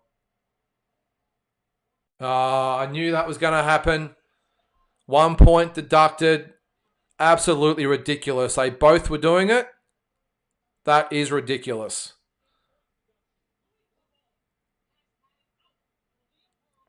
That I just heard the commentator say that he's had it out for Liam Parro since the start of the fight. 100%. That is ridiculous. They were both tied up. They both give each other a little tap on the head, and Liam Parro's been deducted a point. No knockdown. Liam hits the deck there. Now, could that be the difference in the fight? That is crazy.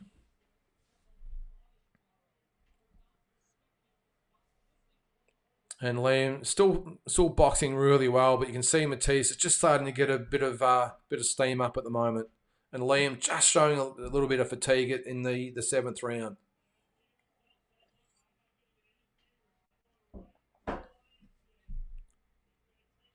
Matias really starting to pick it up now. Not throwing a lot, but he's really looking to hunt Liam down. Yeah. I think I do agree, Andrew. I don't normally say that about referees, but this guy has had it out for Liam, or in for Liam, since the start of the first round. No, Ryan, he didn't get knocked down. He hit the deck, but it was a slip. So good round from Matias this time, and with that point deduction, got 45 seconds to go in round number 7. And I hope in the last round that maybe Liam lets a stray one goes and hits a referee right in the nose. Just by accident, of course. Look, I think Matias has had the better of this round just by the pressure. Liam just looks, just for the first time, a little bit gassed. But again, as I said, it does tend to happen in the mid rounds. And then the second wind kicks in.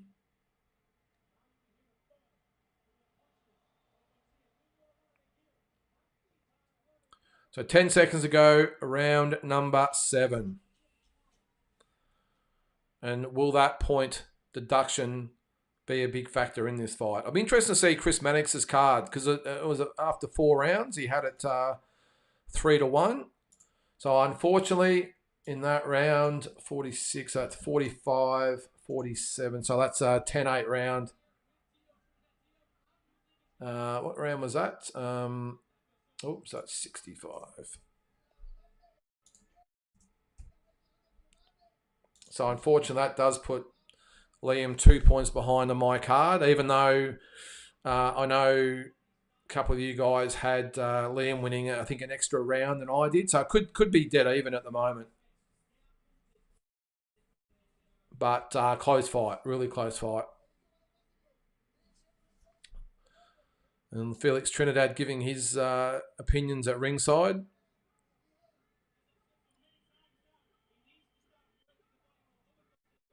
Saying that Matias needs to work the body more and throw more uppercut. So we're about to go into round number 8. And what's the referee going to warn Liam Paro for next? He has to be careful.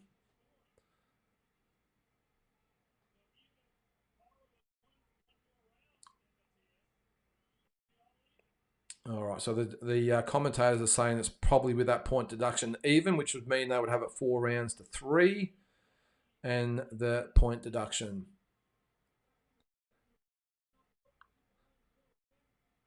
So Liam, round number 8 looks encouraging. It looks like he might have just started to get his second wind. Let's hope he can pick it up here and get a couple of rounds under his belt. But Matias does look strong. And he's putting on a lot of pressure.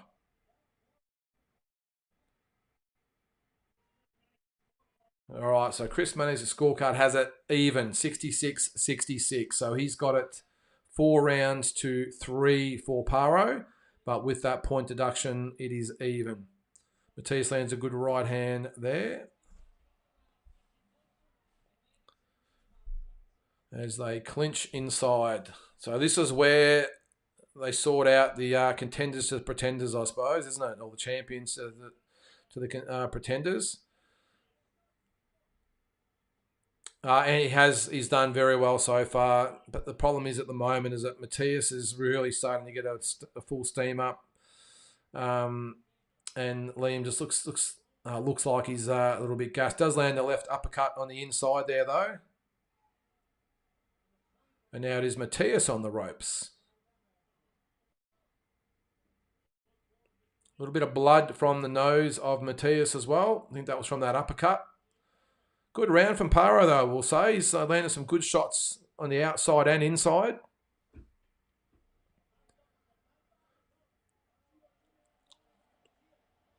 What's happening now? The referee's warning Parro again.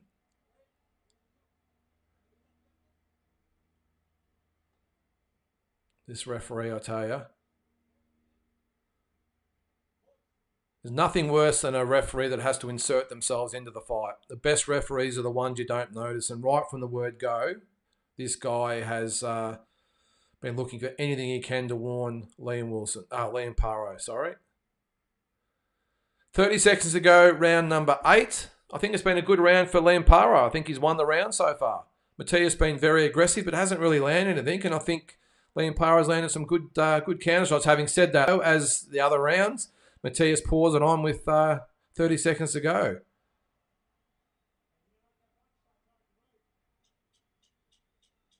I think he's won the round. Oh, good body shot by Matias. Close round.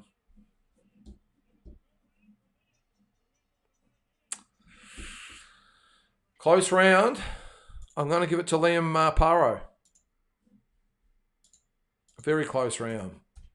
If this referee would get out the road, then we might have a fair fight here. I think we've got a Puerto Rican fan there.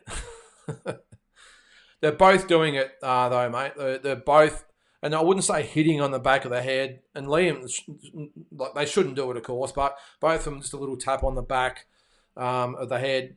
Again, I don't think it should be allowed, but they're both doing it, so it's not like it's hard or anything like that either. But I thought Liam Paro won the round, which, what's that make it, 76-75.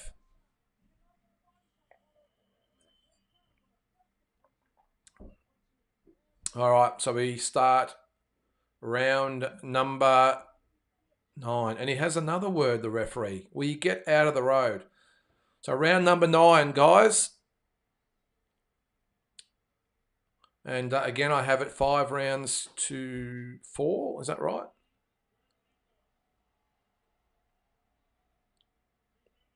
Four, actually. And then the point for Paro. All right, so it started the same way as pretty much every other round. Liam Paro on the back foot, looking to counter. Matias coming forward, looking to land those power punches. And I think at the moment, Liam Paro is very conscious of the referee. You can see him looking at the referee at the corner of his eye, sort of waiting to get warned for something. Yeah, Larry, it's horrible. Drew, my scorecard's on the bottom there, mate. I've got it 76-75 for Matias. 4 rounds each. And a point deduction from Liam Paro for hitting on the back of the head. And Larry, yes, horrible ref. So just over a minute gone in round number 9. Matias really pouring on the pressure here. But Liam Paro doing a really good job of boxing and moving and countering. Just a matter of what do you like? Do you like Paro's sharp shooting, or do you like Matias's in close and banging hard? So, yeah, Larry, I'm not going to argue with that, mate. So you've obviously got a sort of one.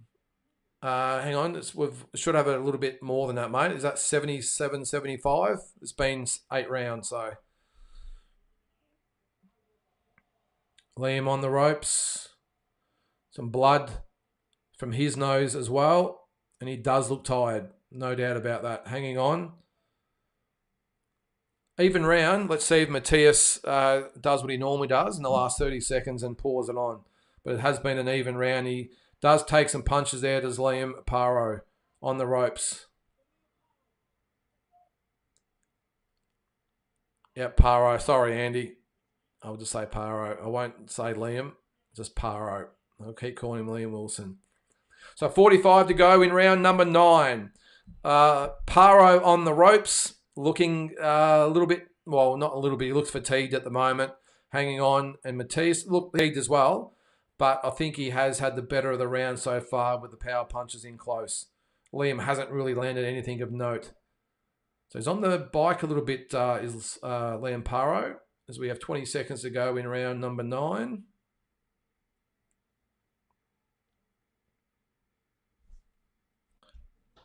And oh, don't you hate that when my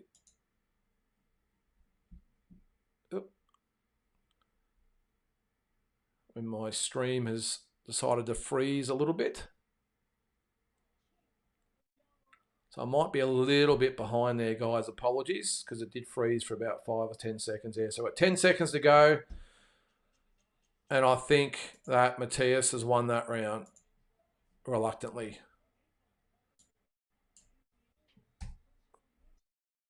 All right, so I've got it 86-84 for Matias.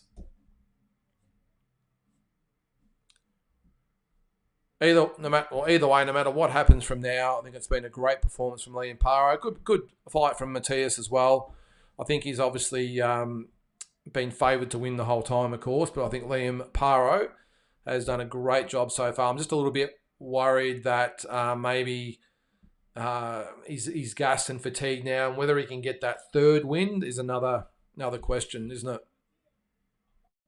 it? Jack, card's been written, do we think, or does Liam have a chance if it goes the distance? Can see Liam getting stopped at the death. Unfortunately, Jack, I'm a little bit with you there, mate. While we're about to go into round 10, I can see maybe Matias getting the stoppage. Liam's looking a little bit fatigued at the moment, but as far as the cards goes, I think if it goes the distance, I think it's going to be Matias all the way, unfortunately.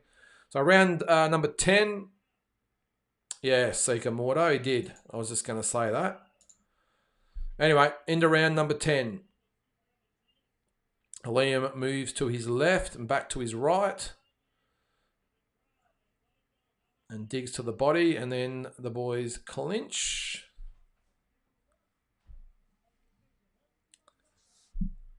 And Matias is definitely looking to get Liam Paro out of there.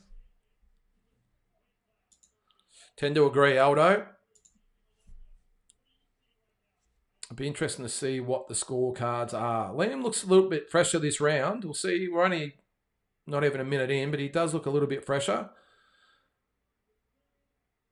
Looks to have just found another gear as they clinch again. So Liam is looking to pour out the right hand and then throw the left hand and then go to the body. But Matias is sort of onto it at the moment as they interview. Like they're interviewing Alfie DiCarlo in between rounds, during the round, which is a bit unusual. But he's having not a bad round, this one. It's been busy.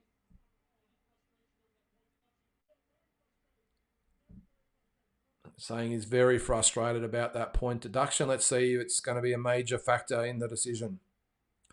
Good round, though, from Liam. Matias is just trying to get close, but Liam's done a good job of punching and moving. Does land a couple of power shots there to get the crowd on the feet, but I don't think any of them really landed that hard.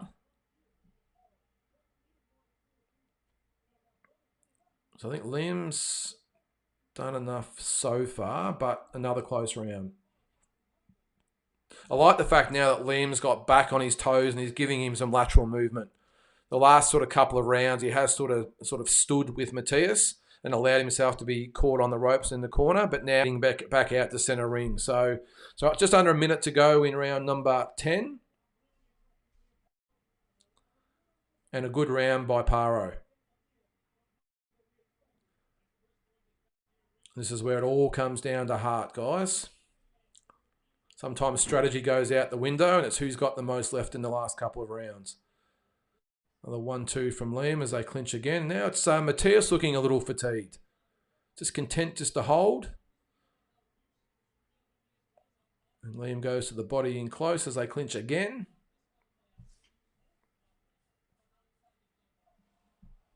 Matias does land a left off the clinch there. We've got 10 seconds to go in round number 10. Liam Paro got the point deduction, Aldo. And I think Liam Paro won that round. And that point deduction, I just hope that it doesn't decide this fight. What's that, Damien? Can stop calling us Aussies? Sikamoto, great showing from Liam in enemy territory. No matter the result of this fight, his stocks in the boxing world will have risen. Yep, I agree. Sikamoto, 100%. And I think they haven't put the cards up for a couple of rounds, but I would think that they'd have to have it either even or Liam Paro in front. Solid round. He might go the distance. Well, he might be a chance to win the fight, Andy. Who knows? But I don't care if Liam doesn't win. He exposed Matias in his fight, made him look very ordinary. Yep. Commentator's very positive about Paro. Okay, awesome. All right, so we're going to round number 11.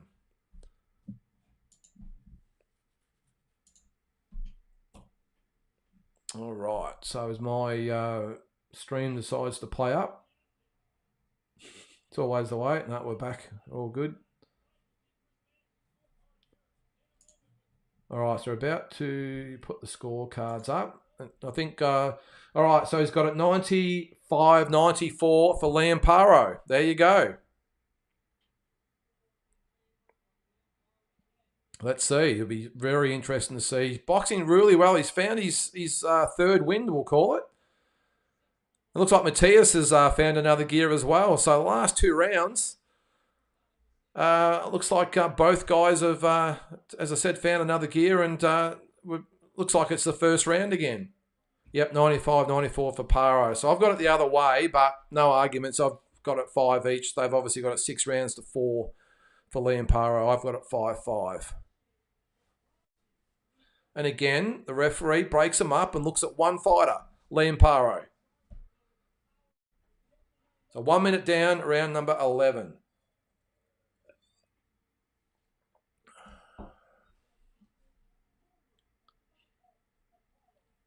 All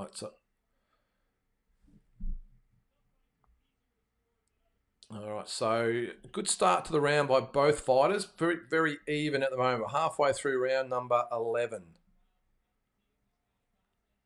Matias coming forward, Liam picking him off from a distance, continuing to give that lateral movement. Matias is always running to try and cut the ring off, but Liam doing a good job just to tie him up and spin him to the side. So good round so far for Liam Paro.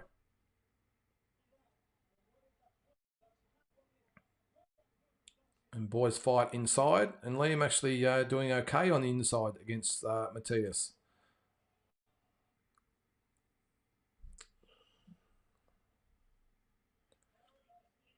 All right, so just over a minute to go around number 11. No, Ryan, he wasn't knocked down. He slipped in the corner. Good left hand by Liam Paro inside. 1 minute to go around number 11. I think it's a good round for Liam Paro so far, as he picks Matias off from a distance. Nice work. Matias tries to bully Liam Paro back to the corner, but Liam ties him up, spins him off. I think Liam Paro's got as well. Oh, Benjamin. Okay, Tank just sparked Frank. Okay, what round? Let us know. 30 to go in round number 11. Good round from Liam Paro so far. Will it come down? Yeah, Andrew. Will it come down to the last round? Good right hook to the body from Liam Paro. Yep, JJ. Yep. I've given Matias most of the real close rounds. So 8th round KO by Tank Davis. All right, so just at the end of round number 11. And I'm giving that round to Liam Paro, which means I have it dead even going into the last round. So 6 rounds to 5 for Liam Paro. With that point deduction, means it is dead even. So impressed with Liam Paro, who looked in a bit of trouble in the last couple of rounds. Looked fatigued, looked gassed, hanging on. Matias looked like he'd really started to get in close and was doing some damage. And to his credit, Liam Paro in the last 2 rounds has really picked it up, found another gear, and we've got an even fight, guys. So let's see who can win this last round. Again, remember, I've given the close rounds to the really close rounds to Subriel Matias. So I know that the commentators probably have Liam by a couple of points at this stage. Again, I've given Matias those really close rounds, and I still have it level. So this is the round. Will they rob Liam Wilson? Liam Paro? Sorry, Andy, or whoever was going to remind me again. What do we got there? Commentators suggesting Matias suffering hometown curse. Yeah, I agree. So round number 12. 20 seconds in. Who's going to take the last round and possibly the last round and the fight? All right, so the commentators have it 105, 103 for Liam Paro. Great performance so far by Liam Paro.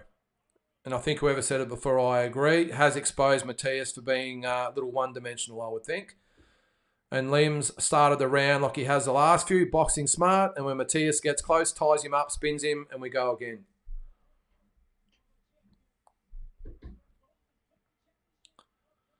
All right, so we're a minute down in round number 12.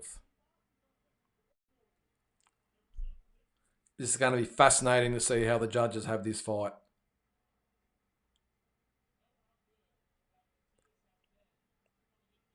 So I think, if anything, Liam Paro's stocks have risen drastically in the boxing world. Like us Aussies knew that he was at that level. So there'll be a lot of people eating humble pie at the moment. All right, so we are halfway through around number 12. And another good round by Liam Paro. And I agree, JJ, Matias is gassed. So it's always the way the stream has taken this opportunity to stop and start a little bit, but I can still see what's going on anyway. So Liam on the back foot. He's moving. He's giving Matias lots of movement. Matias looks very frustrated, looks very tired. And Liam, again, I think, has won this last round with a minute to go. I've got a bad feeling as well, Glenn, but let's hope we are wrong.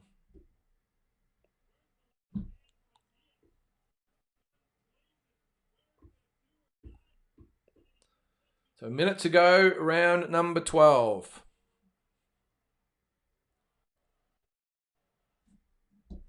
Who is going to take the win? And Matias coming forward, but Paro's got all the answers at the moment.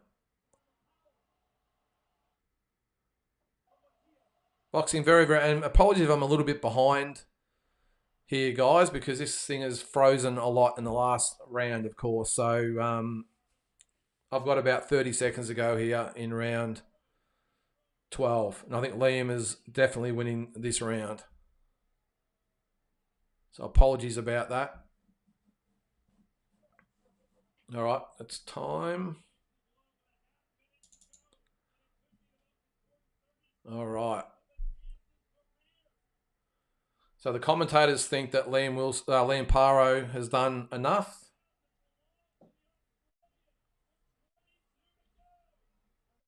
And again, I think I'm about 30 seconds behind you guys, so apologies for that. But this computer's been fine right up until the last 2 rounds.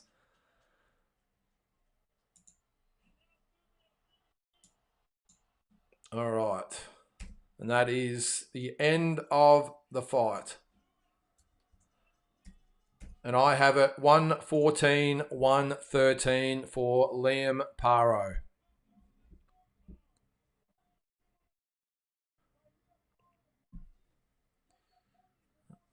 I'm assuming you guys will get the decision before I will, so let's see. Very, very, yeah, someone said that the crowd is very quiet, so.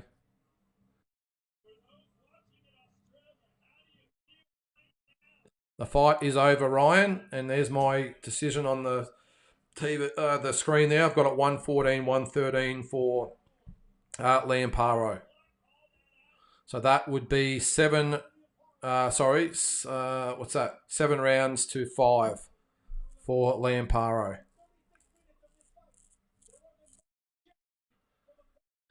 All right, well, this will be interesting.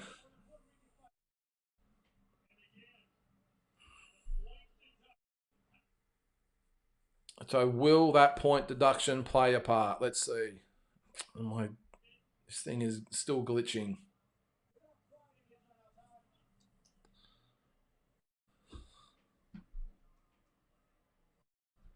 Oh, good. Thanks, Andy. But I think I'm about at least 30 seconds behind.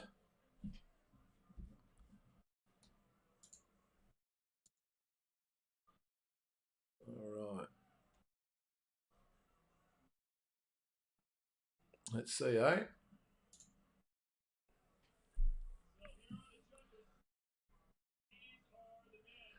Look, I think either way, Liam Paro is getting some big fights going forward, I would think. And maybe we might see, instead of Matias and Teofimo Lopez, we might see Liam Paro and Teofimo Lopez.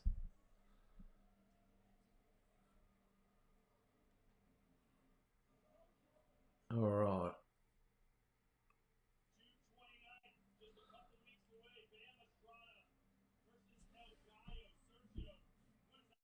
All right. So I've got a. I haven't looked at your comments yet there. I'm assuming you guys know who's won, but let's go.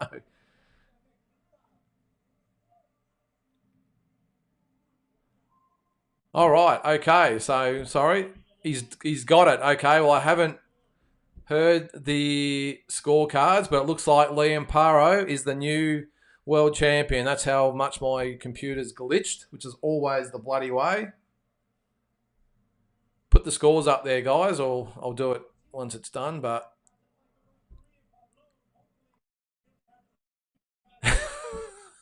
Matias is a bum. That's a bit harsh, but all right. So it looks like I'm way behind here. With it did freeze up a fair bit in the last 2 rounds, but looks like Liam Paro is the winner.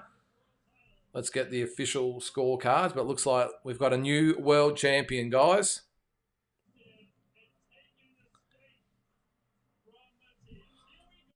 All right. Jeez, I must be way behind here. They're just announcing it now.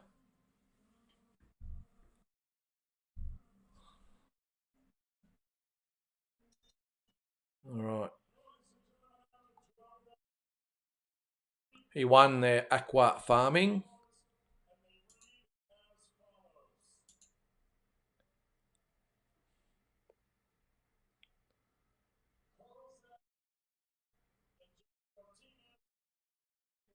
$115, $112 times 2. $116, $111. And the new, of course,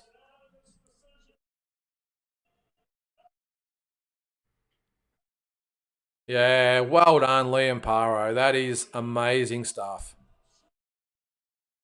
That is amazing. And geez, isn't it amazing that Eddie Hearn just happens to be in his corner and gives him full congratulations? Well, there you go. So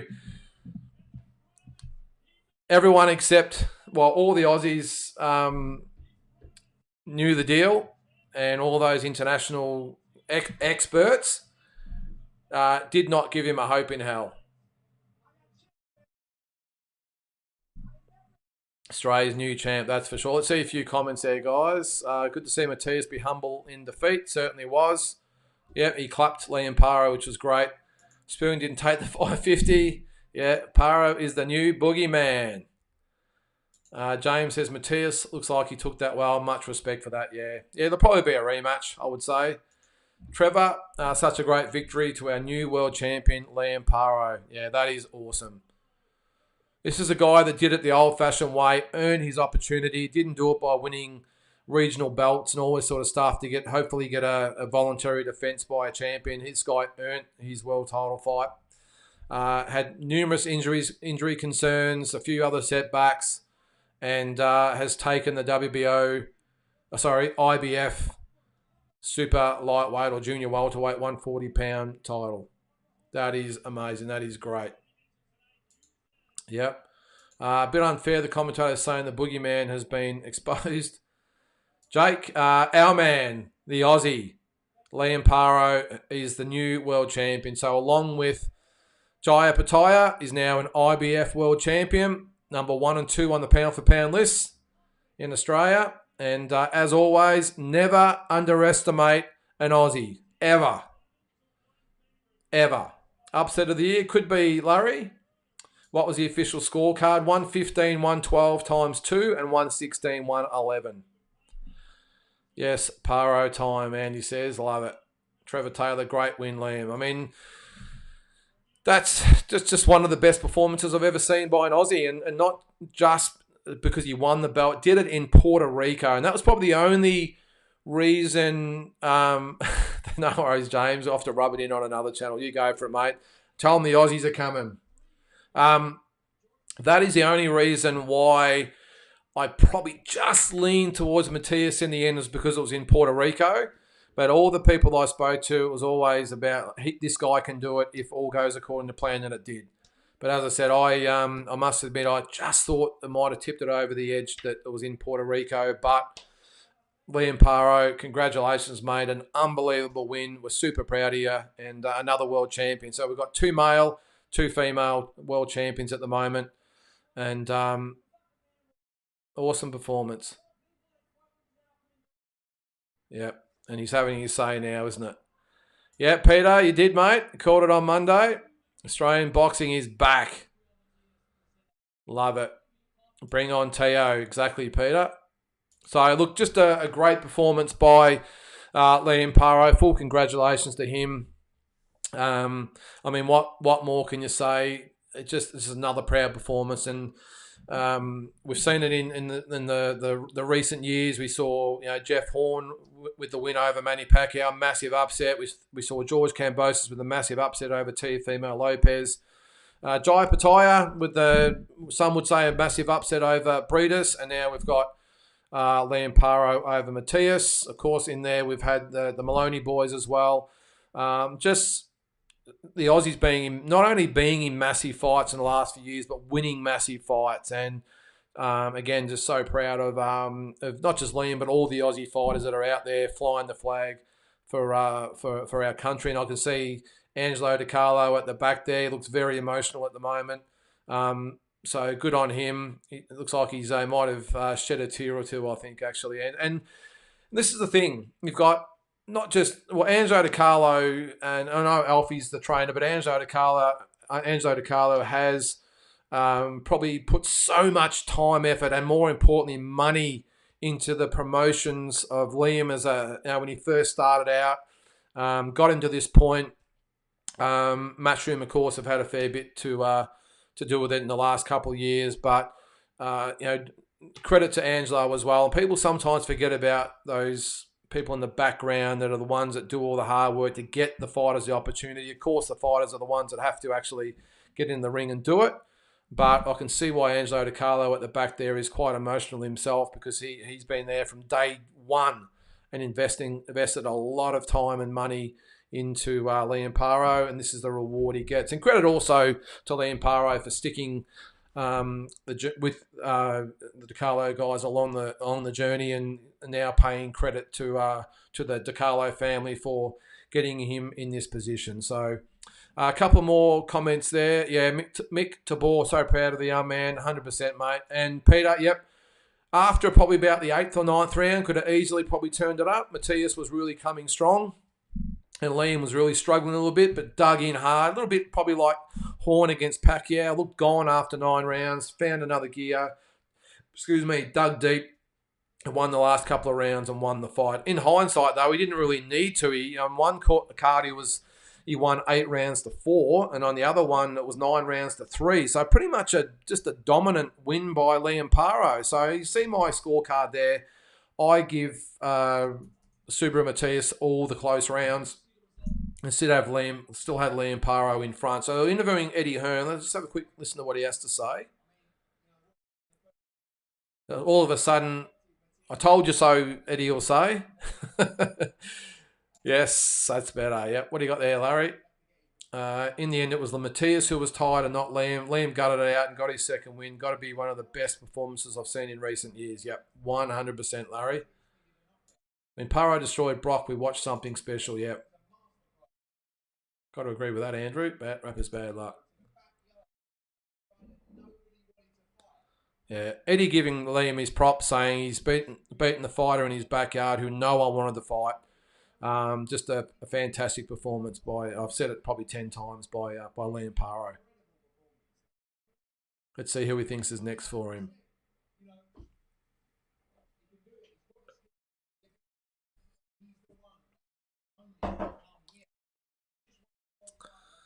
I think Liam's actually he's still in a little bit of shock there. Cannot believe that he's actually done it. Fantastic.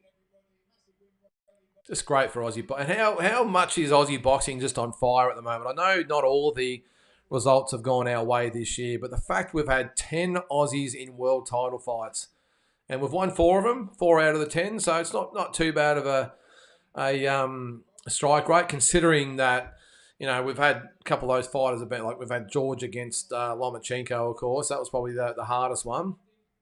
But I can't really hear what he's saying there, but talking to maybe get Liam back to Australia to defend that belt. Now, all of a sudden, he's going to be one of the hottest fighters in the world, or especially in that division. Crystal Liam Paro with a unanimous decision win over Subriel Matias. And it's interesting, I heard, might have been on the round table on D-Style Boxing on Tuesday morning here in Australia, where I think one of them, is it Christina or whatever her name is, on the ropes or something it was called, and said that Liam Paro just had absolutely no chance whatsoever of getting anywhere near Subriel Matias.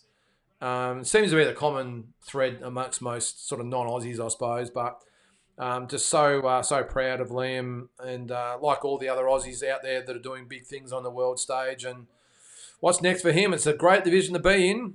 Does he get a fight with a Devin Haney looking to rebound? Of course, there's the Teofimo Lopez fight. Maybe it's Isaac Cruz.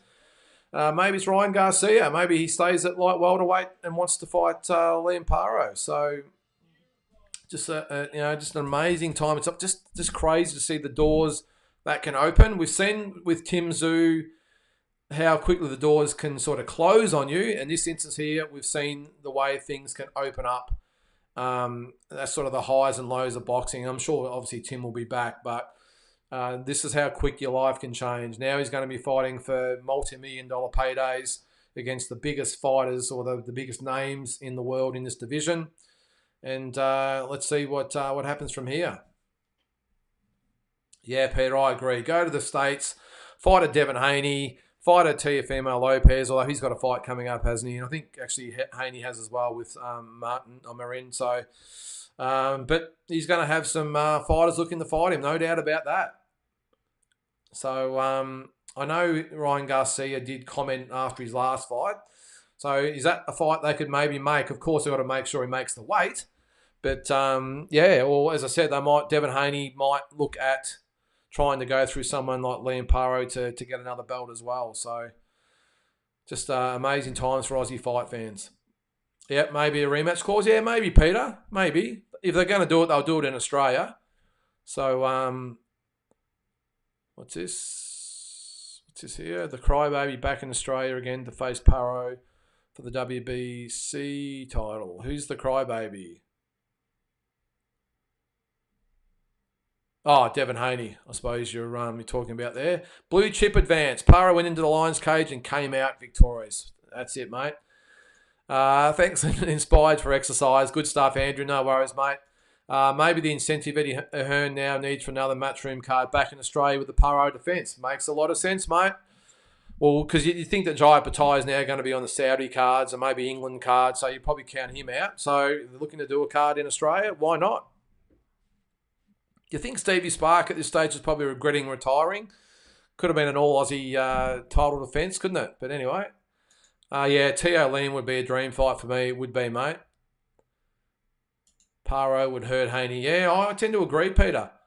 I think you wouldn't see Liam. Well, you obviously wouldn't see Haney probably coming forward. You'd see Liam coming forward. And I think he's got the power, the speed, probably a little bit more tools than maybe George Kambosos had when he fought Haney. And I think it'd be a great chance, 100%. And I think especially now he's seen the blueprint from Ryan Garcia. I think he can win that fight 100%. So Max says, Tank won tonight. I'll have to look at the YouTube on that there, Max. I didn't see any of that, mate, but I'll check it out. Apparently he won by 8th round knockout, and it was a bit of a highlight reel sort of thing. So does Tank Davis come up to 140 and fight maybe Liam Paro? Who knows? This is the doors that are now open for Liam Paro. And I just love to see it that, I mean, all fighters are the same, but just to see these fairy tale type of wins where the underdog gets up, not just because he's Aussie, but he's been through a lot of heartache, a lot of injury, a lot of setbacks. Of course, he had that fight with Prograis locked in a couple of years ago and had to pull out because of injury, and now he gets his opportunity, goes in with this supposed killer in Matias, gets the win, goes to Puerto Rico, his hometown, and gets the job done. So all I can say to Liam Paro and the DiCarlo team and everyone else that's part of it, just 100% congratulations, and super proud of Liam as an Aussie, and can't wait to see what he can do going forward. So just maybe George Kambosos maybe get a little bit sort of itchy about maybe he's taking that step to 140. Who knows? I know they are sort of friends, so maybe not. But titles are titles. Again, who knows what can happen when you get a win like this. So Paro is better than Haney, but Haney has 15 pounds on him. Yeah, well, Paro versus any other champ would be great. Chase undisputed. Yeah, well, there's just some big fights out there. I know Isaac Cruz and Devin Haney and Lopez have all got fights lined up, but now Liam's got that IBF belt. They would all be looking at today's result and saying, wow, okay, the whole landscape has changed, and I've got no doubt that they'll all be chasing Liam Paro. And as I said before, does Ryan Garcia suddenly say, I think I can make 140 again? I doubt it, but you just never know. And even if he's got to take a defence in the meantime, because all the other champions are about to fight, so he won't be able to fight in unifications, you wouldn't have thought, for at least 6, 7, 8 months or whatever it might be. So he might most likely have a defence in the meantime. But just some massive fights out there for him. There really is. What's that, Andy? Tank likely rematches someone he beat already, beating Pitbull Cruz if he ever returns to 140. Yeah, look, I don't know whether he'll go to 140. I hope he does. And I know Cruz has got is a Figueroa in August, so that rules him out for probably to maybe, it might even be maybe sort of April or May next year. So that sort of eliminates that fight with Liam, you would think. And I think Haney will fight before the end of the year against Martin, and then you've got Lopez has got the Martin. Who's he fighting? Or whatever. So he's got maybe, I don't know. Maybe it could be maybe they match up Liam with, say, Jack Catterall. Maybe that's the fight they make in the meantime. So many different possibilities. The main thing is that with that belt around his waist now, he is going to be super targeted by pretty much everyone in the division. And maybe other fighters that maybe wouldn't have been too keen to fight Matias have suddenly looked at it and said, well, geez, he's not Superman. And that's a credit to Liam. He said, you know what, I don't care. He's supposedly, some sort of beast and some sort of killer, and I don't care that it's in Puerto Rico. I'm going to go there and I'm going to take that belt. This is the different thing why Aussies are made of something a little bit different, by the way. We'll go into the Lions Den on the home deck and fight them on the home turf, and a lot of other fighters won't do that. So again, full credit to Liam Paro. I probably called him Liam Wilson about 10 times today, so apologies for that. There's Jules. So we'll get a couple more comments before we call it a day. Your paranoia showing on your unofficial card. Can't believe how unanimous the judges had it. Yeah, look, I was definitely paranoid, Jules, and I think I've said a couple of times, I gave the really close rounds to Matias, all of them basically. It was in doubt, I gave it to Matias, and I still had Liam Paro coming out on top. So I had it 7 rounds to 5. What were the judges' scorecards? 8 rounds to 4 on 2, and 9 rounds to 3 on the other one. So yeah, look, I was trying to, as I said a few times, be the devil's advocate during the call, but I just thought, taking everything aside, I mean, Liam Paro 100% won that fight, and those official scorecards would probably be more around the mark than mine. As I said, I was just giving all the close rounds. If in doubt, just give them to Matias, and I still had Liam Paro in front. So from a boxing perspective, is Paro's win over Matias bigger than George over Tszyu? Good question, Jules. I still think maybe George's win over Teofimo Lopez, I know it sort of gets balanced out a little bit because this was in Puerto Rico. At least the Cambosis and Lopez fight was in New York, even though it's sort of Lopez's hometown. Is it still neutral, I suppose you'd call it? And I think Lopez is a better fighter than what Matias is. So, yeah, let's just call it an even draw. But that you got to remember, like when George beat Lopez was probably in nearly everyone's top sort of half a dozen pound-for-pound fighters in the world at that stage. Matias probably wasn't at that level. But just the whole... Look, it's probably a bit unfair to, I suppose, compare them all, how they all rate, don't they? I mean, who knows? But, yeah, it's a tough one. But either way, but as I said before, like Horn over Pacquiao, Cambosis over... Lopez, Matias over, Paro over Matias. There's just 3 massive upsets. Even Jason Maloney going to Stockton to beat Astrolabio. I know Astrolabio was a Filipino, but being in the crowd, they were all against Jason and he managed to get the win. I mean, it doesn't really matter, does it? I mean, you win it anywhere, especially the ones overseas. They're just so hard to win. So, yeah, I probably can't compare the two, but if anything, if I'm pushed for it, I'll probably just go for George anyway, Jules. But anyway, doesn't matter. Paro Teofimo in Queensland sounds good. I don't think we're going to get Teofimo to Queensland, JJ. I think he would want that fight in the States. And I don't think Liam Paro would be too stressed. The other issue, of course, is you've got Matchroom versus Top Rank, whether they can work something out there. But, yeah, money talks, doesn't it? Teo fighting Canadian fight. Claggett, that's the one I was thinking of. And Haney versus Sandor Martin next. That's right. Yep. So, and then you've got Isaac Cruz in August as well against Figueroa, I think it is. So, all 3 champions are out of action or in fights at the moment. So, do we get maybe that Ryan Garcia? How good would that be? Ryan Garcia, Liam Paro for the IBF belt. It would be massive. But anyway, we'll see. All right, guys. Well, I'm going to call it a day. We've been going since 10 o'clock this morning, so we've put in nearly another 5-hour shift. But always love these cards. And again, I will be going live on Wednesday night for the Premier Boxing Series from 7 p.m, so make sure you tune into that. Talking Boxing will be on Tuesday night this week, not Monday. I've got a function I need to go to, so it'll be Tuesday. And as I said earlier in the telecast, if it's on, if it's streaming or whatever it might be, or it's on TV, I will be live or watching it live with everyone out there. So again, thanks for tuning in. It's been another big day. Congratulations again to Liam Paro. All the very best, mate. Australia is proud of you. And until Wednesday night for the next watch along, we will catch you then.